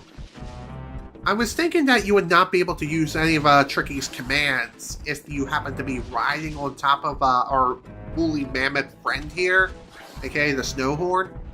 But that doesn't appear to be the case whatsoever. You just have to get really, really lucky. Or get really close to the enemy. Either way, still something worth mentioning anyway. Now then, we gotta deal with this cannon stuff somehow. Of course, getting to said cannon area isn't going to be easy, considering that we're constantly being barraged by constant mortar fire. But really, it ain't that bad, and it's pretty easy to dodge as well. So, no need to worry, we're fine. Also, if you're wondering how we can get across that gap, if it wasn't obvious, we need to extend the bridge.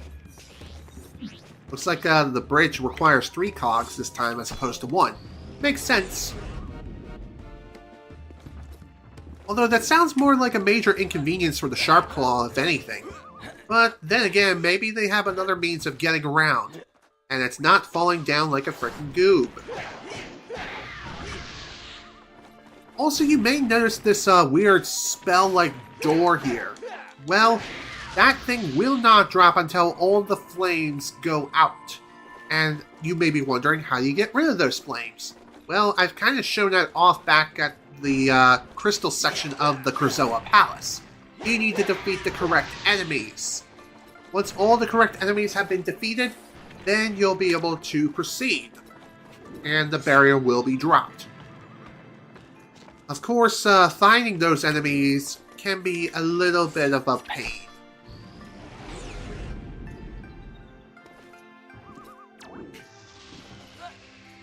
Okay, let's keep moving along now, shall we?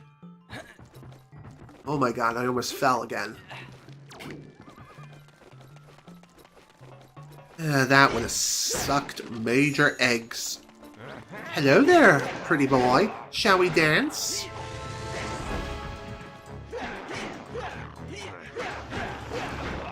Goodbye. There we go. Now that the main cannon user has been defeated, now we can start dealing with the rest of these guys. And thankfully, we'll be able to use said cannon and really have a grand old time. You are in control of a sharp claw cannon. Use the left stick to aim the cannon and hold A to fire. The longer you hold down the A button, the further you can shoot. Each shot will use power from your staff energy meter. So in other words, if you happen to be a bad shot like me, then you're going to have some problems. You can exit out of the cannon at any time if you need to refill on staff energy. And thankfully there is a plant like right here, so if you need to refill, then it's just a short hop, skip, and a jump away.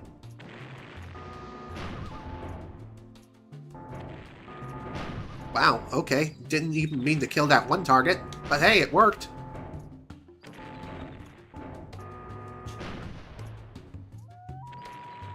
Okay, that was a little too far. Still too far. That's not far enough.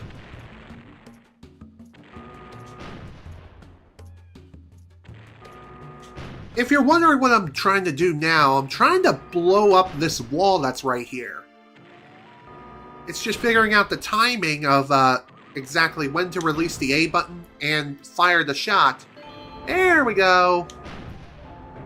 Anywho, timing of that is, it's a pretty difficult task. And also figuring out exactly how far each shot will go upon charging the fire button or firing the cannon. Yeah.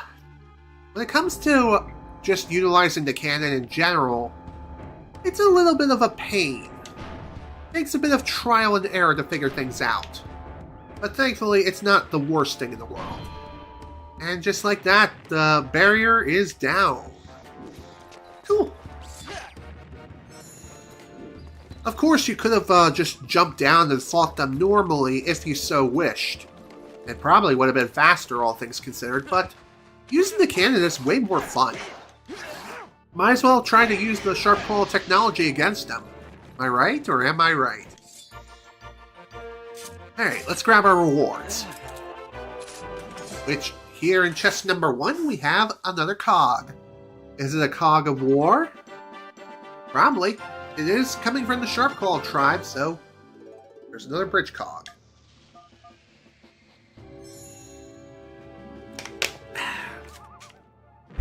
There we go. I needed that drink so bad. You all have no idea. Okay, there's chest number 2. Number 2. Also, I'm pretty sure these chests will always contain key items, so you don't have to worry about stopping the game because you found a blue rupee. And sit there for 6 hours as you slowly phase through the wall behind you. Just saying, we're not playing Twilight Princess.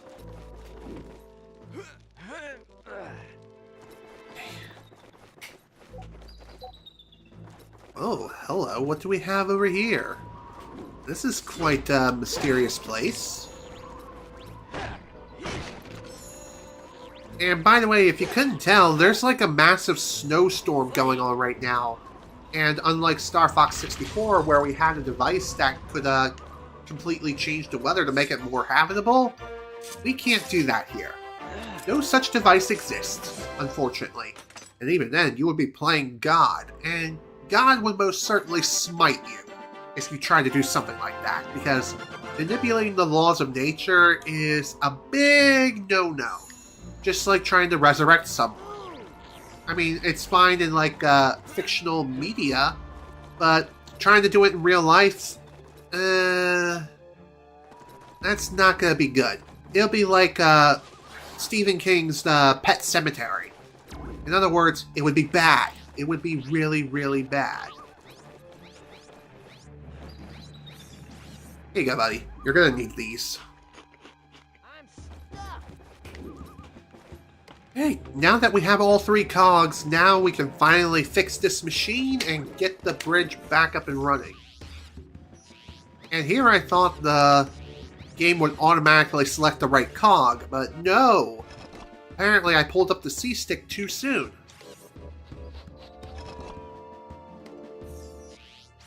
There we go, much better. Now then, open sesame!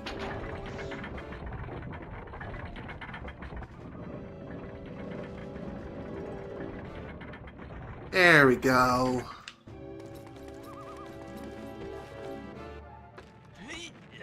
Alright, let's keep moving along now, shall we? Kind of hard to believe that we're already at roughly 4 hours into today's session. And of course, this includes all the technical mishaps that we've had with Dolphin crashing 8 times. And it's probably going to be number 9 relatively soon. I need to remember to save frequently because this game does not have an autosave. And the game crashing again would mean losing a lot of progress, which would be bad.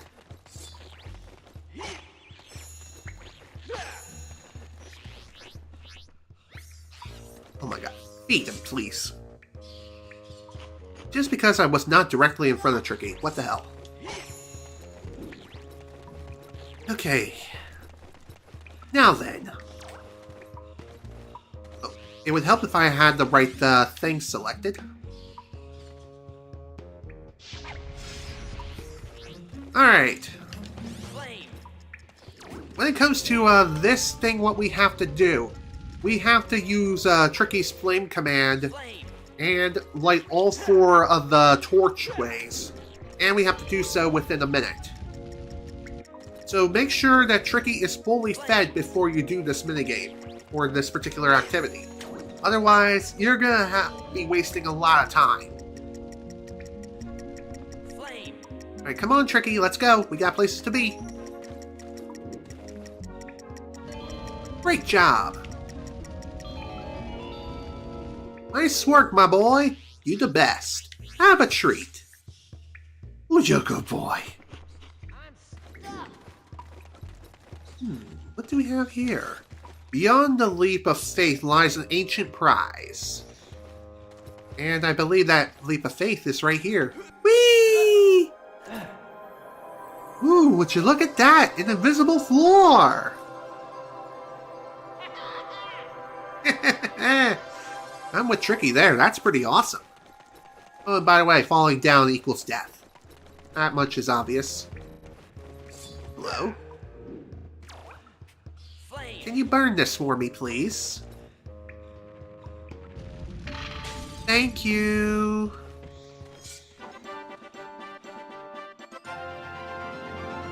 Beautiful. This is the dinosaur horn. If you find a horn pad on the ground, you can use this horn to call for help. You know, what's kind of hilarious is that this horn isn't really used all that much in the entire game. I think it's only used twice, if I recall correctly. Maybe 3 times, but I can't remember for sure. Either way, it's still kind of odd that you don't get to use the dinosaur horn very much. Like, at all. What's up with that? Talk about an underutilized mechanic, am I right? Jeez. Oh my god. Really? I couldn't feed him? I mean, it makes sense. There is an enemy attacking us. There you go, buddy. You know, I really wish I could carry more of those blue fungi mushrooms than 15. And as far as I know, you can only carry up to 15 in the entire game. So, there's no way to expand our capacity.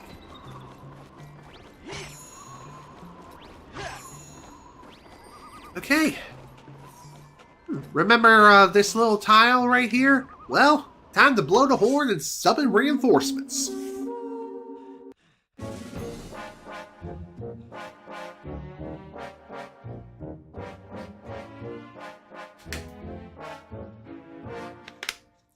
It does make me wonder, though, how does that even work? I'm pretty sure it's the same guy who helped us out earlier. How did he get over here? I would have loved to know, that way I didn't have to do this whole snow horn blowing thing. Whatever. I wonder if he has anything to say. No? Okay then. I guess we're gonna go for a ride. Let's go ahead and do it now, shall we?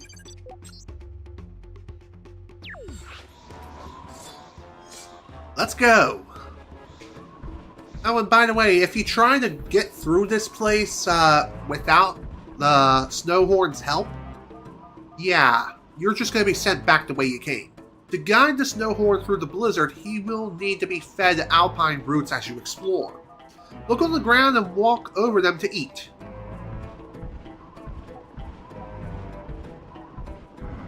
Thankfully, these things stick out like sore thumbs. And by the way, if the Snowhorn's energy meter runs out, then that's GG. You lose. Game over. Tricky, get back here! Where the hell are you going? Why are you rushing off ahead, you idiot? I mean, it's a freaking blizzard out here! Come on now! Use your head! Idiot. I swear, this is why we need to have Tricky ride on our back, or hell, we should be able to carry him. But, alas, it is what it is. Let's see if we can find anything over here. I don't think there is anything to worry about.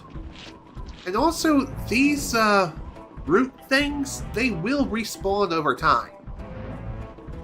So even if we end up going in the circle, which is what we're doing right here, then no big deal. We'll just continue grabbing the roots and continue on our way.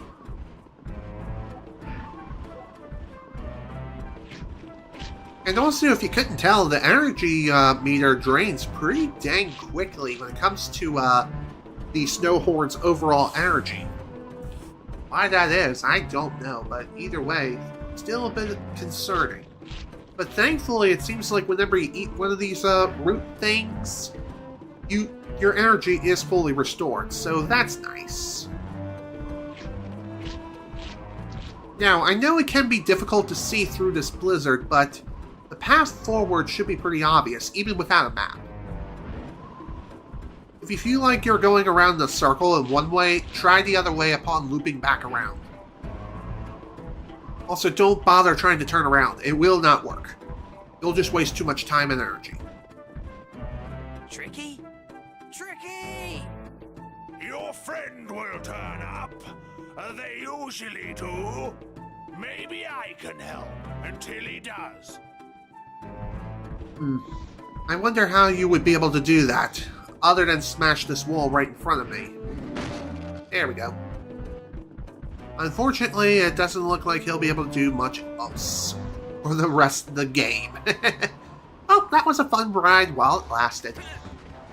And at this point, yeah, Tricky has gone missing. He is missing in action. And by the way, I'm pretty sure if you try to go backwards on its foot without the Snowhorn's help, then I believe you will be sent back to where you were.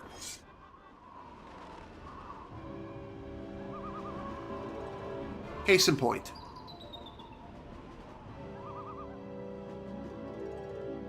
Same thing would happen if you were on the other end too, so you do need to ride the Snowhorn every time you want to go back. Every time you want to go back and forth.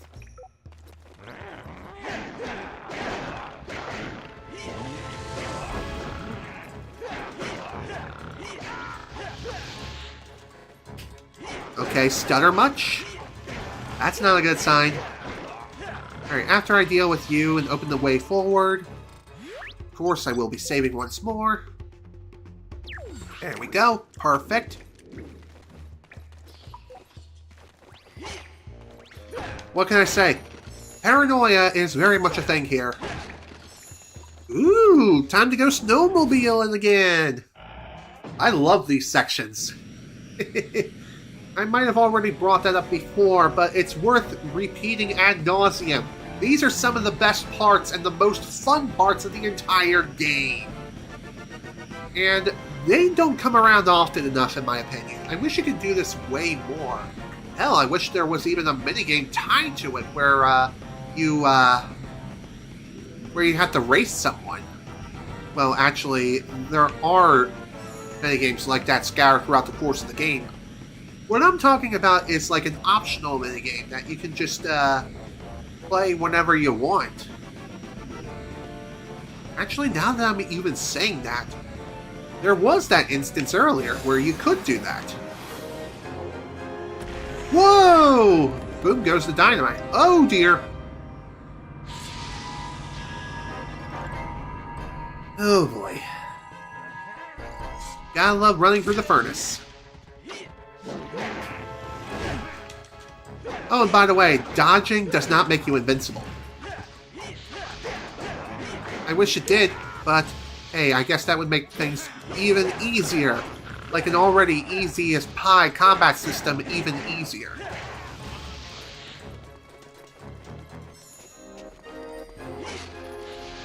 Anywho, welcome to the main part of the mines. And yeah, this place is rather dark and gloomy. I mean, it makes sense. General Scales is using this place as a mining operation. Although, what is he mining exactly? Is he mining his own business? Ha-ha! Also, I really wish I could set those Snowhorns free right now. Make them stop running that wheel, but then again, if I did try to do that and it actually worked, then that would probably get them into a load of trouble because they have no way of escaping right now. Now, I think the main boss must be defeated in order for them to truly be free, which that would make the most sense to me.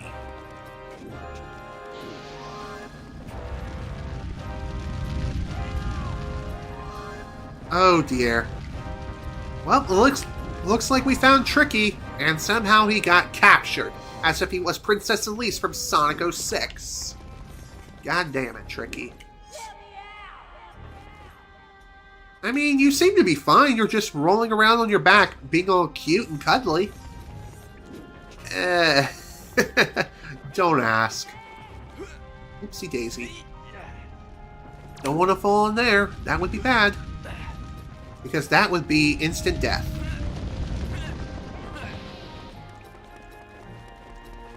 Alright, this is fine. We can work with this. I say as I can't work with that. Oops. Alright, no biggie. I'm right here, Tricky. You know, I was kind of hoping we would encounter some dialogue between Fox and Tricky saying, "There you are, Tricky. I was wondering where you went. You gotta get me out of here. I'm working on that. Just hang tight. I'll be right back." You know, something like that would be nice, but no. I guess this is what we're going to have to wait for a remaster for something like that. Also, ow. Didn't think the wall would hurt me, but here we are.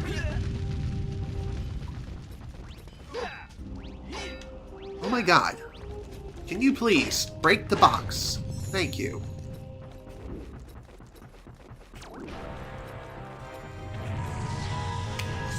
Also, one other thing I haven't really mentioned about the shield yet is if you feel like you're not going to be able to avoid an obstacle as it's rolling your way, push and hold the R button and you will be completely invincible and it will pass through you completely as if you were a ghost.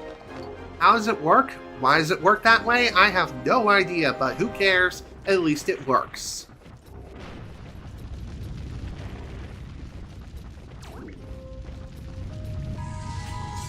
Also, please forgive me if I'm running around like a headless chicken right now.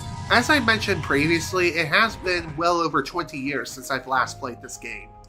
So, yeah, it's gonna take me a little bit to reorient myself and figure things out. But that's the beauty of these early 2000s games. You have to figure things out on your own and actually use your brain to problem solve. You know? Not like you can pull out your phone and use ChatGPT to help you. No, that was not even a thing yet. That wasn't even a figment in anyone's imagination at this point. You know, we actually had to use our brains. You know? Why can't we go back to that era?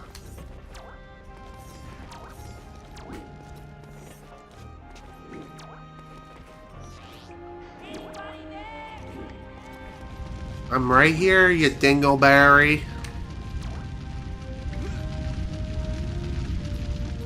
Whew, okay. Let's figure this out.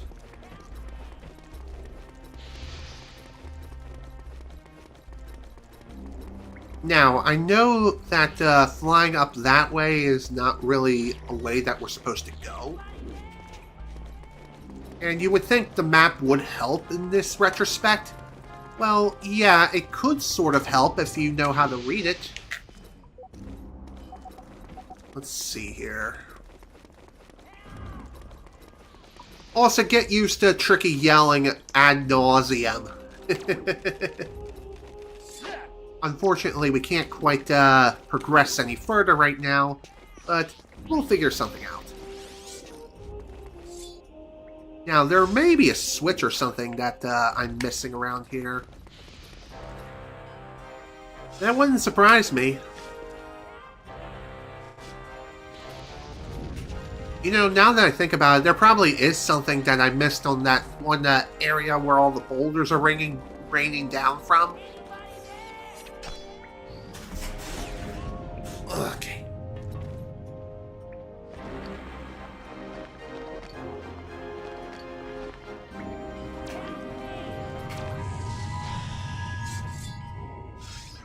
By the way, the whole invincibility thing will only work once you fully pass through the boulder. If you release the shield at any other moment, then it will not work. Just an FYI.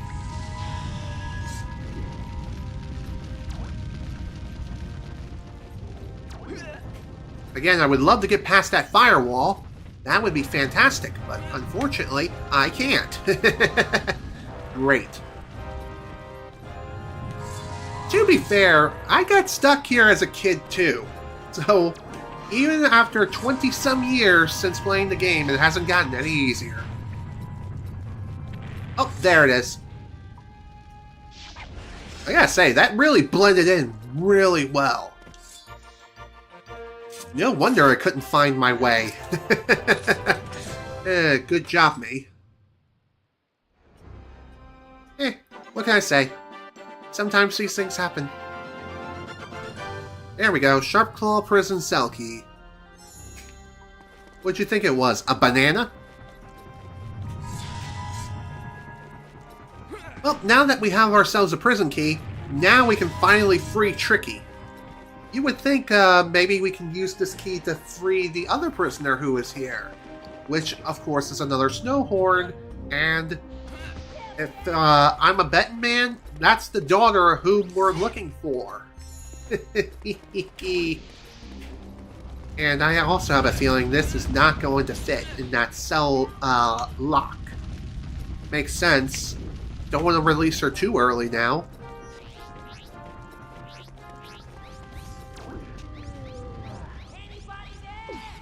Yep, ain't gonna work. Hi, Tricky. Good to see you again. Let's not. Fox, I lost you in the blizzard. Some sharp claws found me and threw me in that stinky cell. Yeah, I kind of figured that out already, but yeah, next time, ride with me, you dingus. Okay? Okay. Thank you. Thank you for coming to my TED Talk. I'll see you all next week. Haha! Flame.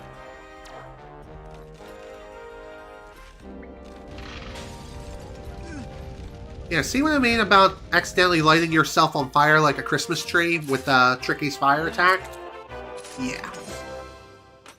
Doesn't make things that much easier. Okay. Here we go. Another prison key added to the collection. And I better save again, just in case. There we go. Oh, and by the way, after you talk to Tricky once, he will continue to have his dialogue open or available. You can keep talking to him until the end of this section. After that, you will be able to talk to him directly again. Not unless the game tells you to and I'm misremembering. And he also doesn't have any additional dialogue, so keep that in mind. Who are you? I am Fox, and this is the Crown Prince of the Earthwalkers. We've been sent by the Snowhorn Gatekeeper to find the Spellstone. Do you know where it's hidden? My name is Belina Tay. The Gatekeeper is my father. Nice to Did meet he you. send you to rescue me? I'm sorry, Belina, but he feels you have betrayed the beliefs of the Gatekeepers. We were only sent to find the Spellstone. The old fool. I had to save the tribe.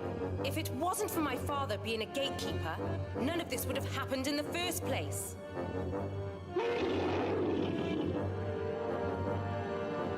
Oh dear.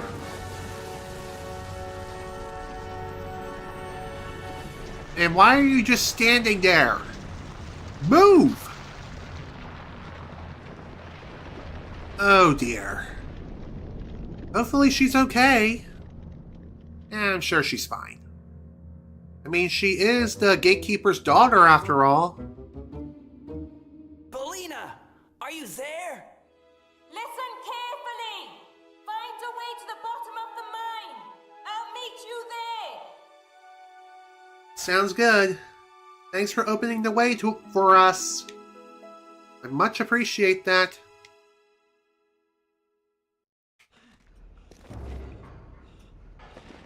Also, I am aware that some sound effects cut out when they shouldn't.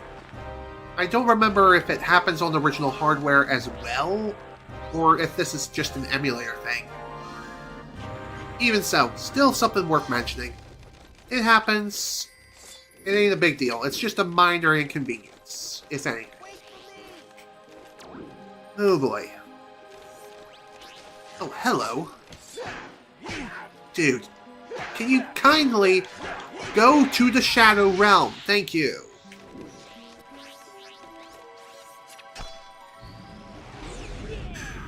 Whew, okay. So far, so good. Everything's going hunky-dory. Oh, hello. What do we have over here? You! Go away, please. I seriously hate those guys so much.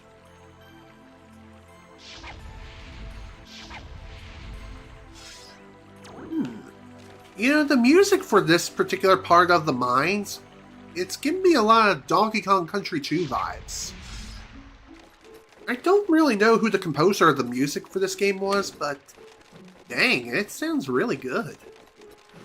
It's not something I would throw in my iPod or really my iPhone, but look at me, iPod. I really am getting old. Jeez.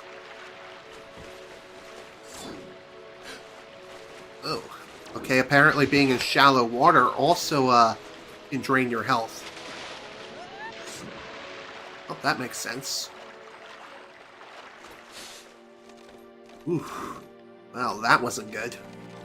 Well, thankfully I have a fairly decent amount of those bunny dads to work with. So even if we do perish, no biggie.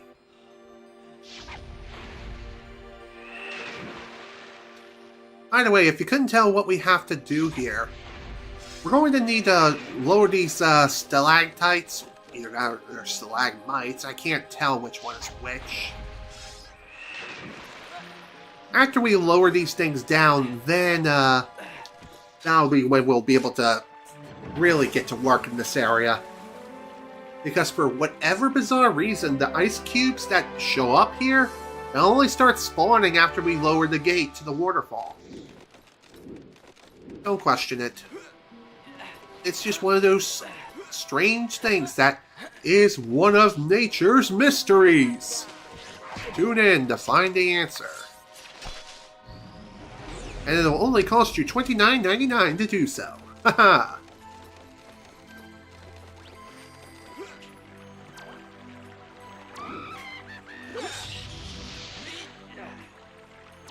Okay.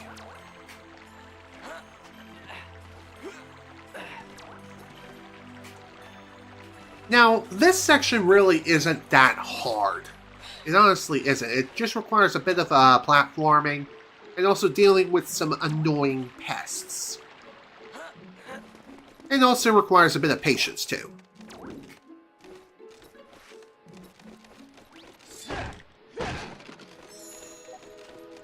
Okay, still nothing in terms of the fuel cells and the compass and things like that. From what I'm noticing so far, I think all fuel cells will spawn only on the main planet's surface. And they won't spawn anywhere outside of the planet. Ouch. So why that particular achievement for collecting all fuel cells is considered missable, I'm not 100% certain. I think it's because certain fuel cells will be blocked off on the planet's surface after a certain amount of time passes. So that's probably why.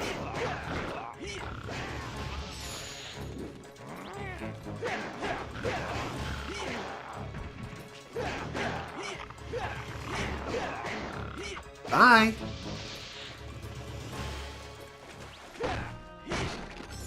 Now, let's see what we got over here. Doesn't look to be anything much. It looks like just a regular old everyday campfire. This might be a good place to start playing with Tricky. You know what, maybe we can take a short break and just play with him for a little bit. There you go, buddy. Go get the ball. Go get it.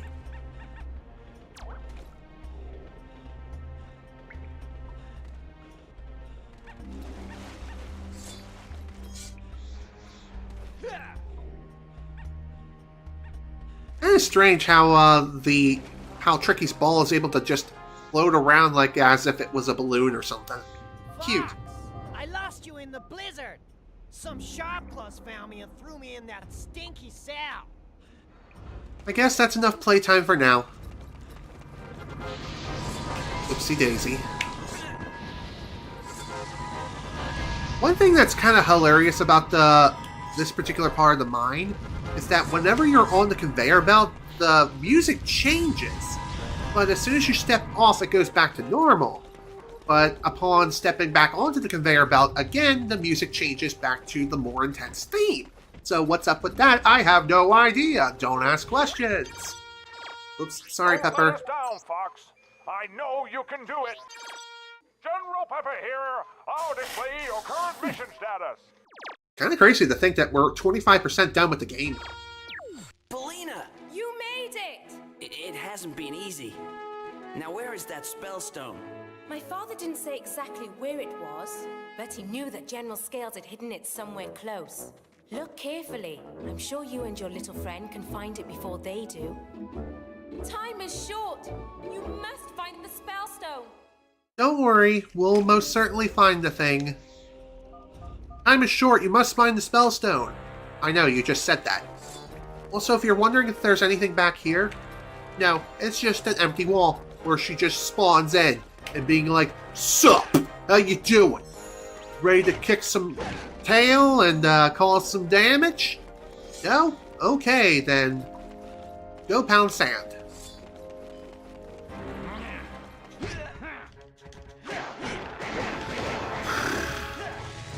Now, when it comes to this part of the mines, this is probably one of the more intense parts, just because we have a lot of difficult platforming to deal with here. I mean, it doesn't look like it right now, but trust me, as soon as we get up to a certain point, which is really, really soon, yeah, that's when the fun will officially begin. Nice whiffs. Can we not do that again?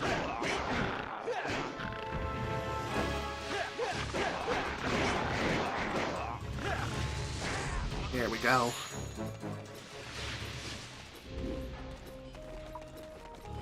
Now, I believe our goal is to get through to that door right there.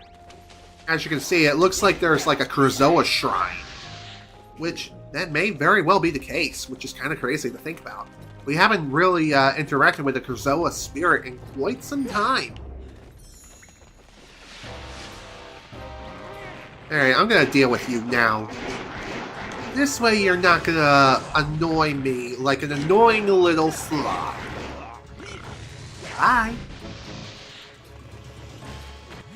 Alright, let's go ahead and save real quick. Because I feel like I made quite a good amount of progress, so better to be safe than sorry. Okay, now is where the fun officially begins. And also, there is dynamic music here. The music that plays here is slightly different whether you're holding the barrel or if you're not holding the barrel.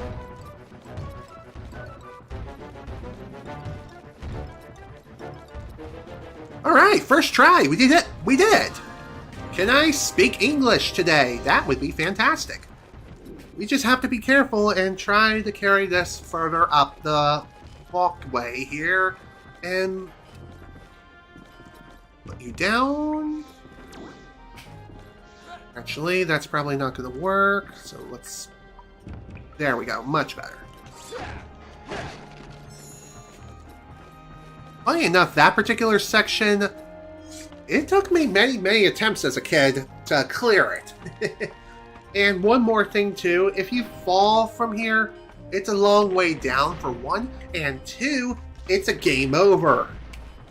In other words, you're going to be respawning at the next at the previous checkpoint. So be sure to keep that in mind.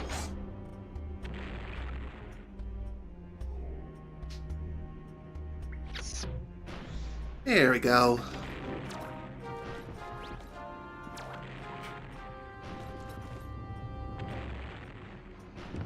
Perfect.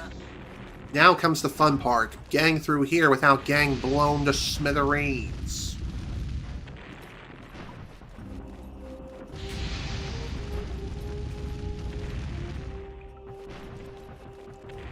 Now, I think there is a barrel spawn unit around here somewhere. Thank God that worked. If it didn't, I would have been really sad. Alright. Nearby bridge is down. That means we can continue further. Sweet. Also, if you're wondering how we're going to be able to deal with that cannon that's shooting us from around the bin here, well, we won't be able to deal with it for quite a bit. Unfortunately. We're just gonna have to dodge and hope for the best.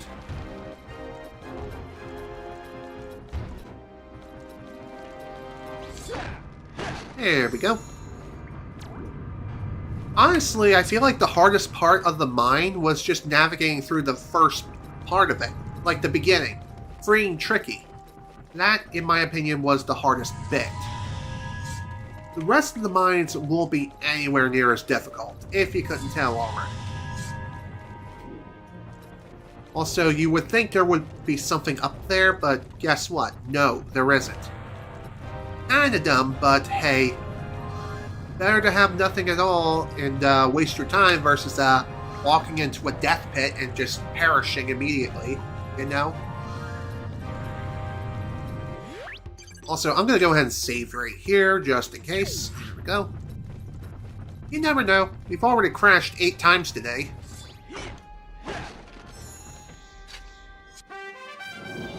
Alright, there we go. Now we can finally deal with the cannon. Wonder if there's anything else down this way. No, just an invisible wall. Interesting. Very interesting.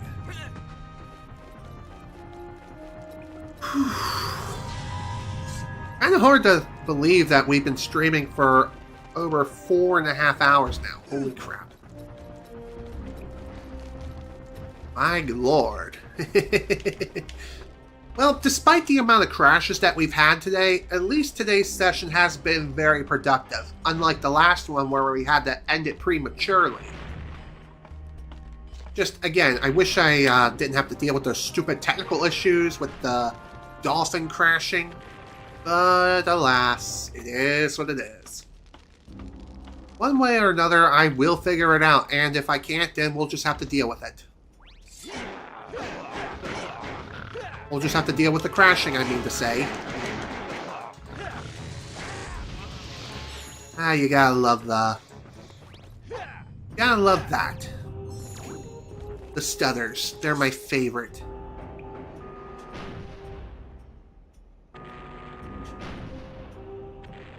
Okay, that was a little too far. Excellent. Ooh. Question, how is it that even works? Hooray! The platforms are raised, and now it's time to head into that little shrine area. Now, if I recall correctly, the boss fight is going to be rather peculiar. And, of course, it does have one of those missable achievements, where you have to do a very specific task during the boss fight and win. And if I recall correctly, you have to not use the fire blaster attack more than 6 times throughout the course of the fight. I wonder, can I just drop? Well, yes, but not without being in agonizing pain. But hey, what can I say?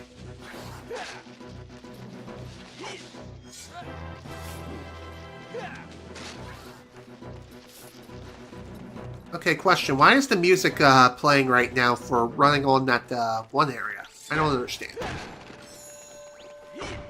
Okay. Now, before we enter the boss arena, I am saving my game one more time. Just to be safe.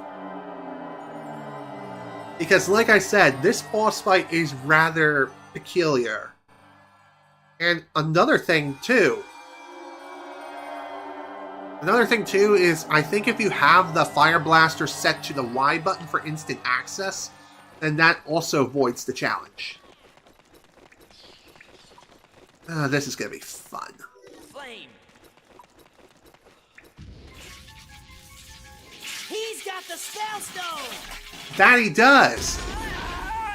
Although it does make me wonder, wouldn't that have been a better idea to try thawing only the hand? No, apparently not. Great. Well, this is a problem. Yep. It's boss time. Say hello to our very first proper boss. Good lord, man. He's definitely something, I'll tell you that right now. Now, I believe the main weakness of dealing with this guy is to just shoot him in the chest until eventually he falls to the ground. That is if you're playing like a filthy casual. But one thing you can do here is use Tricky as a means of bait, number one. And after you do so, you can just whack his tail.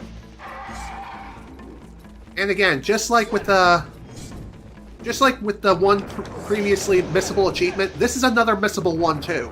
Because once the boss fight is cleared, you won't be able to fight him again.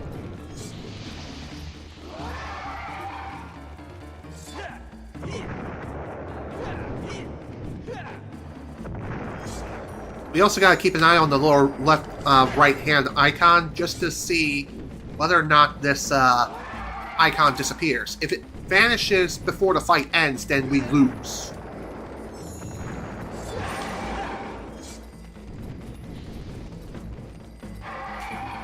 I gotta say, I never really fought the boss this way before, and it's definitely a very unique way of fighting him. Whoa! Hello, Vor.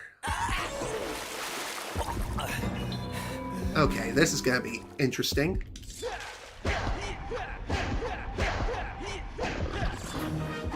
Oh, cool. I didn't think I would be able to damage the throat without shooting him with the fire blaster, but thankfully you can. So really, I don't think you even need the fire blaster at all. The real challenge is just finding another means of defeating the boss without using the fire blaster.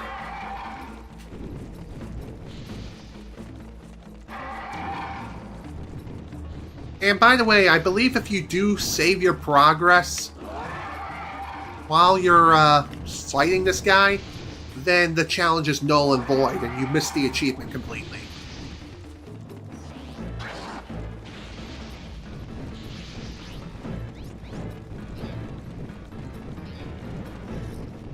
Okay, I guess I can't use the flame power up here.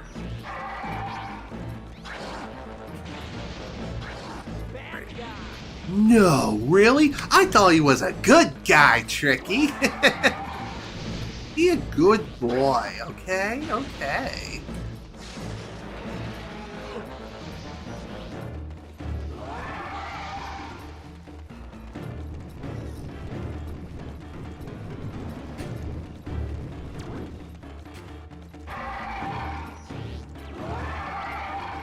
Okay, I think I'm gonna have to use the fire blaster after all.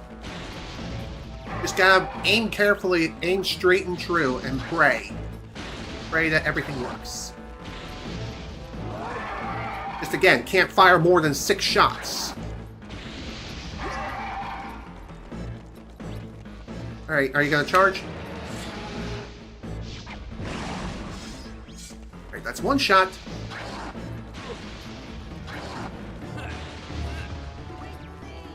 By the way, if you are running low on health and you don't have any bunny dads with you, then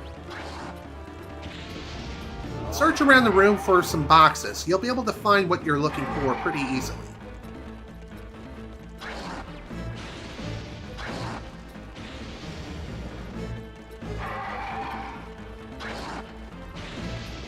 Honestly, even without retro achievements, this fight really isn't that hard. You just have to wait for your chance to attack, and it really isn't that bad. I think even if you're not going for retro achievements, if you happen to shoot your fire blaster enough, you can stun him until you're able to hit his tail. In which case, you'll be able to go in for the attack. Alright, that's 3. Oh dear. Here we go again. More war. My favorite. It does make me wonder, though. How is it that we're even, Oh my god. Attack the thing. Whew, okay. Oh, and one more thing worth mentioning, too, is... If you happen to take too long while in this section, you will take damage over time.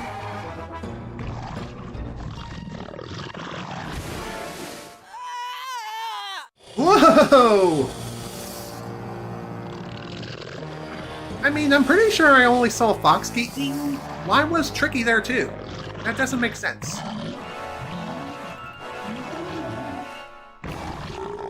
And there we go. Boss destroyed. That kind of made me worried. Oh, you must forgive your father. You must work together to lead the Snowhorn tribe against Scales instead of fighting each other. I will, Fox. Because of you, my people shall no longer live as slaves. Okay, Awesome. We'll see you soon. We gotta take this Spellstone back to the planet. Sweet. Okay. Oh, there we go. We got ourselves yet another achievement and our very first Spellstone. And at this point, we are 28% done with the game. And now that we've completed our first boss fight, got our first Spellstone, we've also managed to increase our health by 1 additional unit, which is excellent. Alright, time to return to orbit and return to Dinosaur Planet. I think once I return to the planet's surface, then I may go ahead and call it a session. I know we're only about 4 hours and 42 minutes into today's session, but I think once we return to the planet's surface, that would be a good stopping point. Won't you all agree?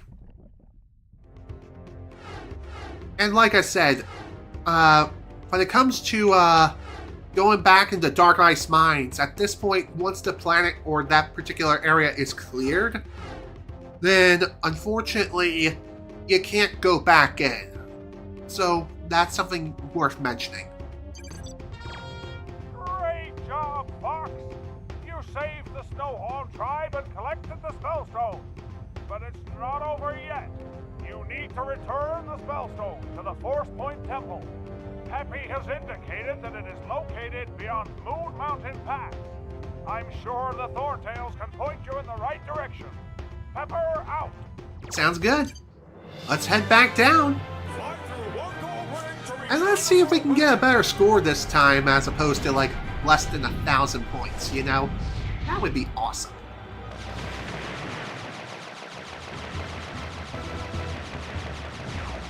Honestly, getting points in these flying sections is really not difficult at all to do.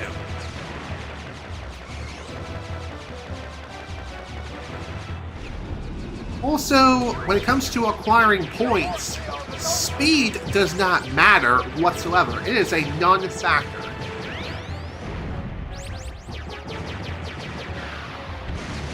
Nice miss.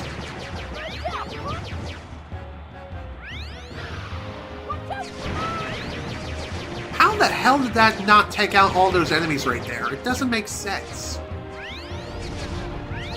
One other pretty cool thing about your health bar going up and all, it also increases the health of your ship. In other words, it increases its durability. Which is pretty crazy if you think about it. How is that possible? I have no idea, but who cares? I suppose it makes some sort of sense. It uses that power to better fortify the ship's defenses? Maybe? I don't know. Either way. Whoa! Looks like someone's frantic over here. Looks like we got a bit of a problem.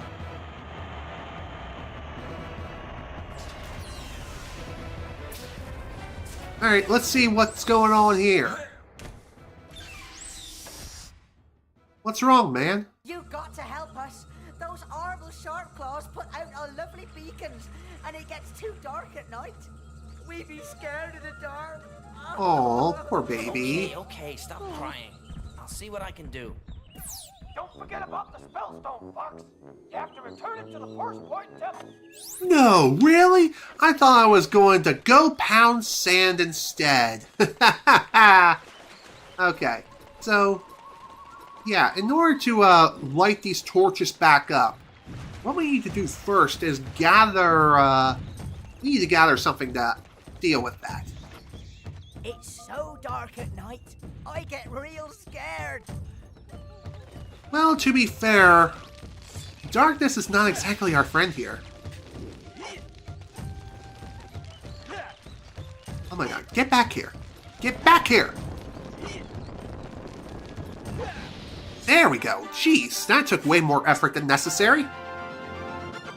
This is a fireweed. Smoke weed every day. It may come in handy to help the Thorntails, which it most certainly will. And as far as how many you can carry, not too sure. But either way, trying to stop these things is a bit of a pain. Fine.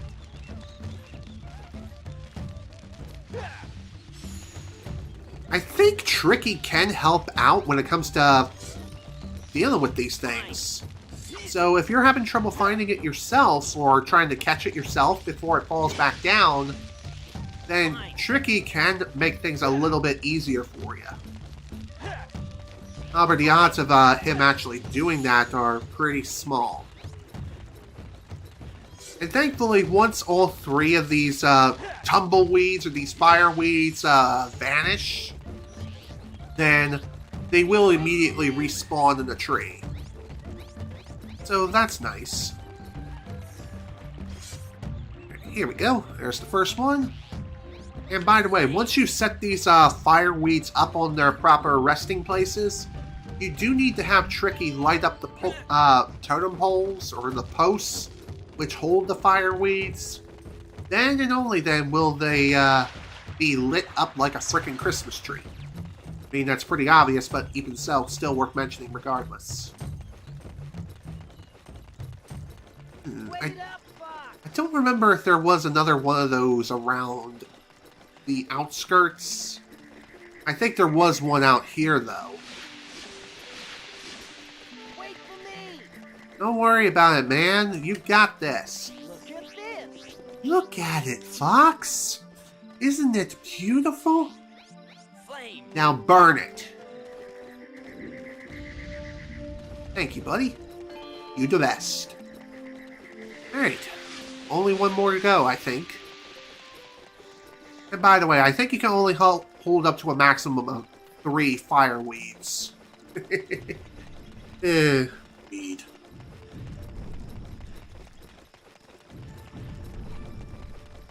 Okay. Only one more to go.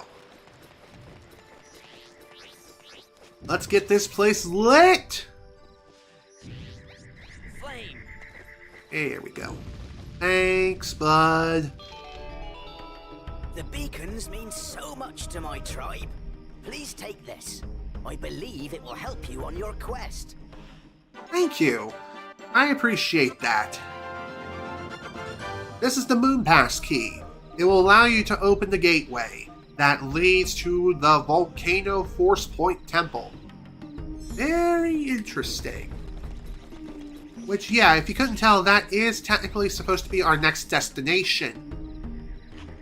But, obviously, we wouldn't have been able to get very far without helping the Thorntails first. Because I'm pretty sure the Moonlight Pass is locked up behind a lock and key. And here I thought she would have moved by now, but alas, can't really deal with that yet.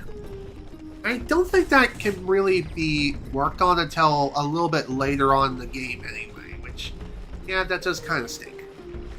Oh well, it is what it is. Anywho, before I end today's session, I'm going to do just a smidge bit of shopping before we end things off, because I have a hole in my pocket and I want to spend, and I don't want to gamble my frickin' life away. You know what I'm saying? Also, I don't know if there's an achievement tied to winning like the maximum bet for the gambling minigame or not. Better pick this up, the high-def display device. You pay this much. There you go. Okay, I'll sell it to you. 20 scarabs, but it is most definitely worth it. This is Fox's high-def display device. Slippy airdropped it to you, but the shopkeeper got it first, so that's why you had to buy it. That shopkeeper never misses a chance to get scarabs. Press Z to bring up the display, and use the C stick to zoom in and out. And funny enough, there is only one instance in the entire game where you actually need to use the zoom function. Otherwise, you just use it like as if it was any other device. Also, Snowhorn Artifact. This is tied to a missable achievement, and we need 130 scarabs in order to even attempt that. And as far as I know, there is a certain threshold of scarabs that you need to swindle from him. And it's definitely not the full 130 price. And if you want to try swindling for yourselves, I think you have to buy a certain number of items at full price first. Of course, I think you can also choose to pay more than full price, and it would improve your chances of swindling him.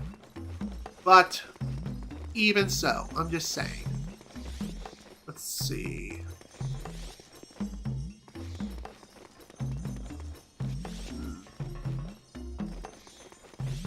You know what? I'm gonna buy a few more fuel cells. You pay this much.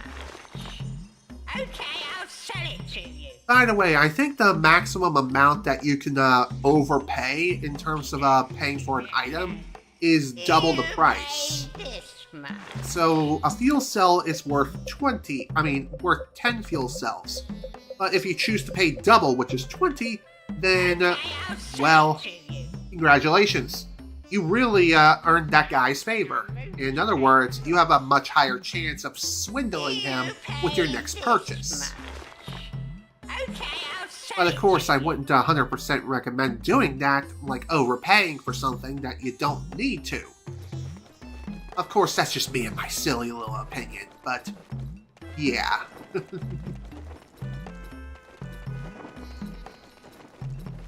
Alright, I think that's enough shopping and enough of doing things that we need to for today.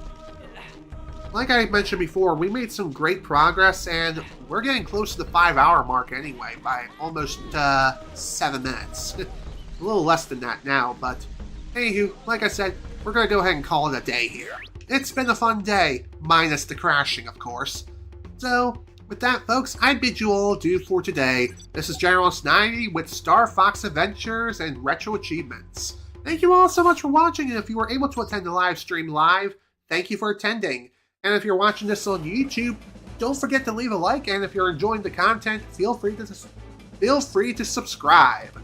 And be sure to ring that notification bell so that way you don't miss any uploads or anything of the sort from this channel. And if you want to go that extra mile, feel free to become a channel member as well. If you choose to become a channel member, not only will you have access to some emotes here on YouTube, but you'll also have access to full-fledged time lapses that I would do via art streams and stuff like that. As far as other perks, I'm not too sure what other perks I have up my arsenal right now, but even so, any sort of membership would be greatly appreciated. Same also holds true for Twitch subscription too. If you choose to subscribe to my Twitch channel for $4.99 a month, or if you happen to have Amazon Prime or Twitch Prime, then you'll be able to use your free sub that you get once every month, and you'll be able to use that for free on this channel if you so wish. Again, entirely up to you. When it comes to Twitch, if you choose to subscribe to me, or not subscribe, but if you do choose to subscribe to me on my Twitch channel, then you'll not only gain access to more emotes versus YouTube, but you'll also gain access to some animated emotes and ad-free viewing. And also a small multiplier for earning channel points and stuff. So, yeah. Consider subscribing to my Twitch channel or becoming a YouTube channel member today. Or if you just can't afford to do so, that's perfectly fine. It's entirely up to you. Anywho, next session we're going to be heading into the Volcano Force Point Temple, or whatever the heck the place is called, and we're going to return our first spell stone. I'm also going to look at the achievement list to see if there's any missable achievements at the Volcano Point Temple, or whatever the hell the place is called. And yeah, we got a lot of stuff to do in the next session, and I hope you'll all join me for that one, whenever that may be. Hopefully it'll be within the next... hopefully it'll be happening this coming Sunday, but we'll have to wait and see what happens. So, thank you all once again so much for watching. Hope you all enjoyed, and I will see you all next time.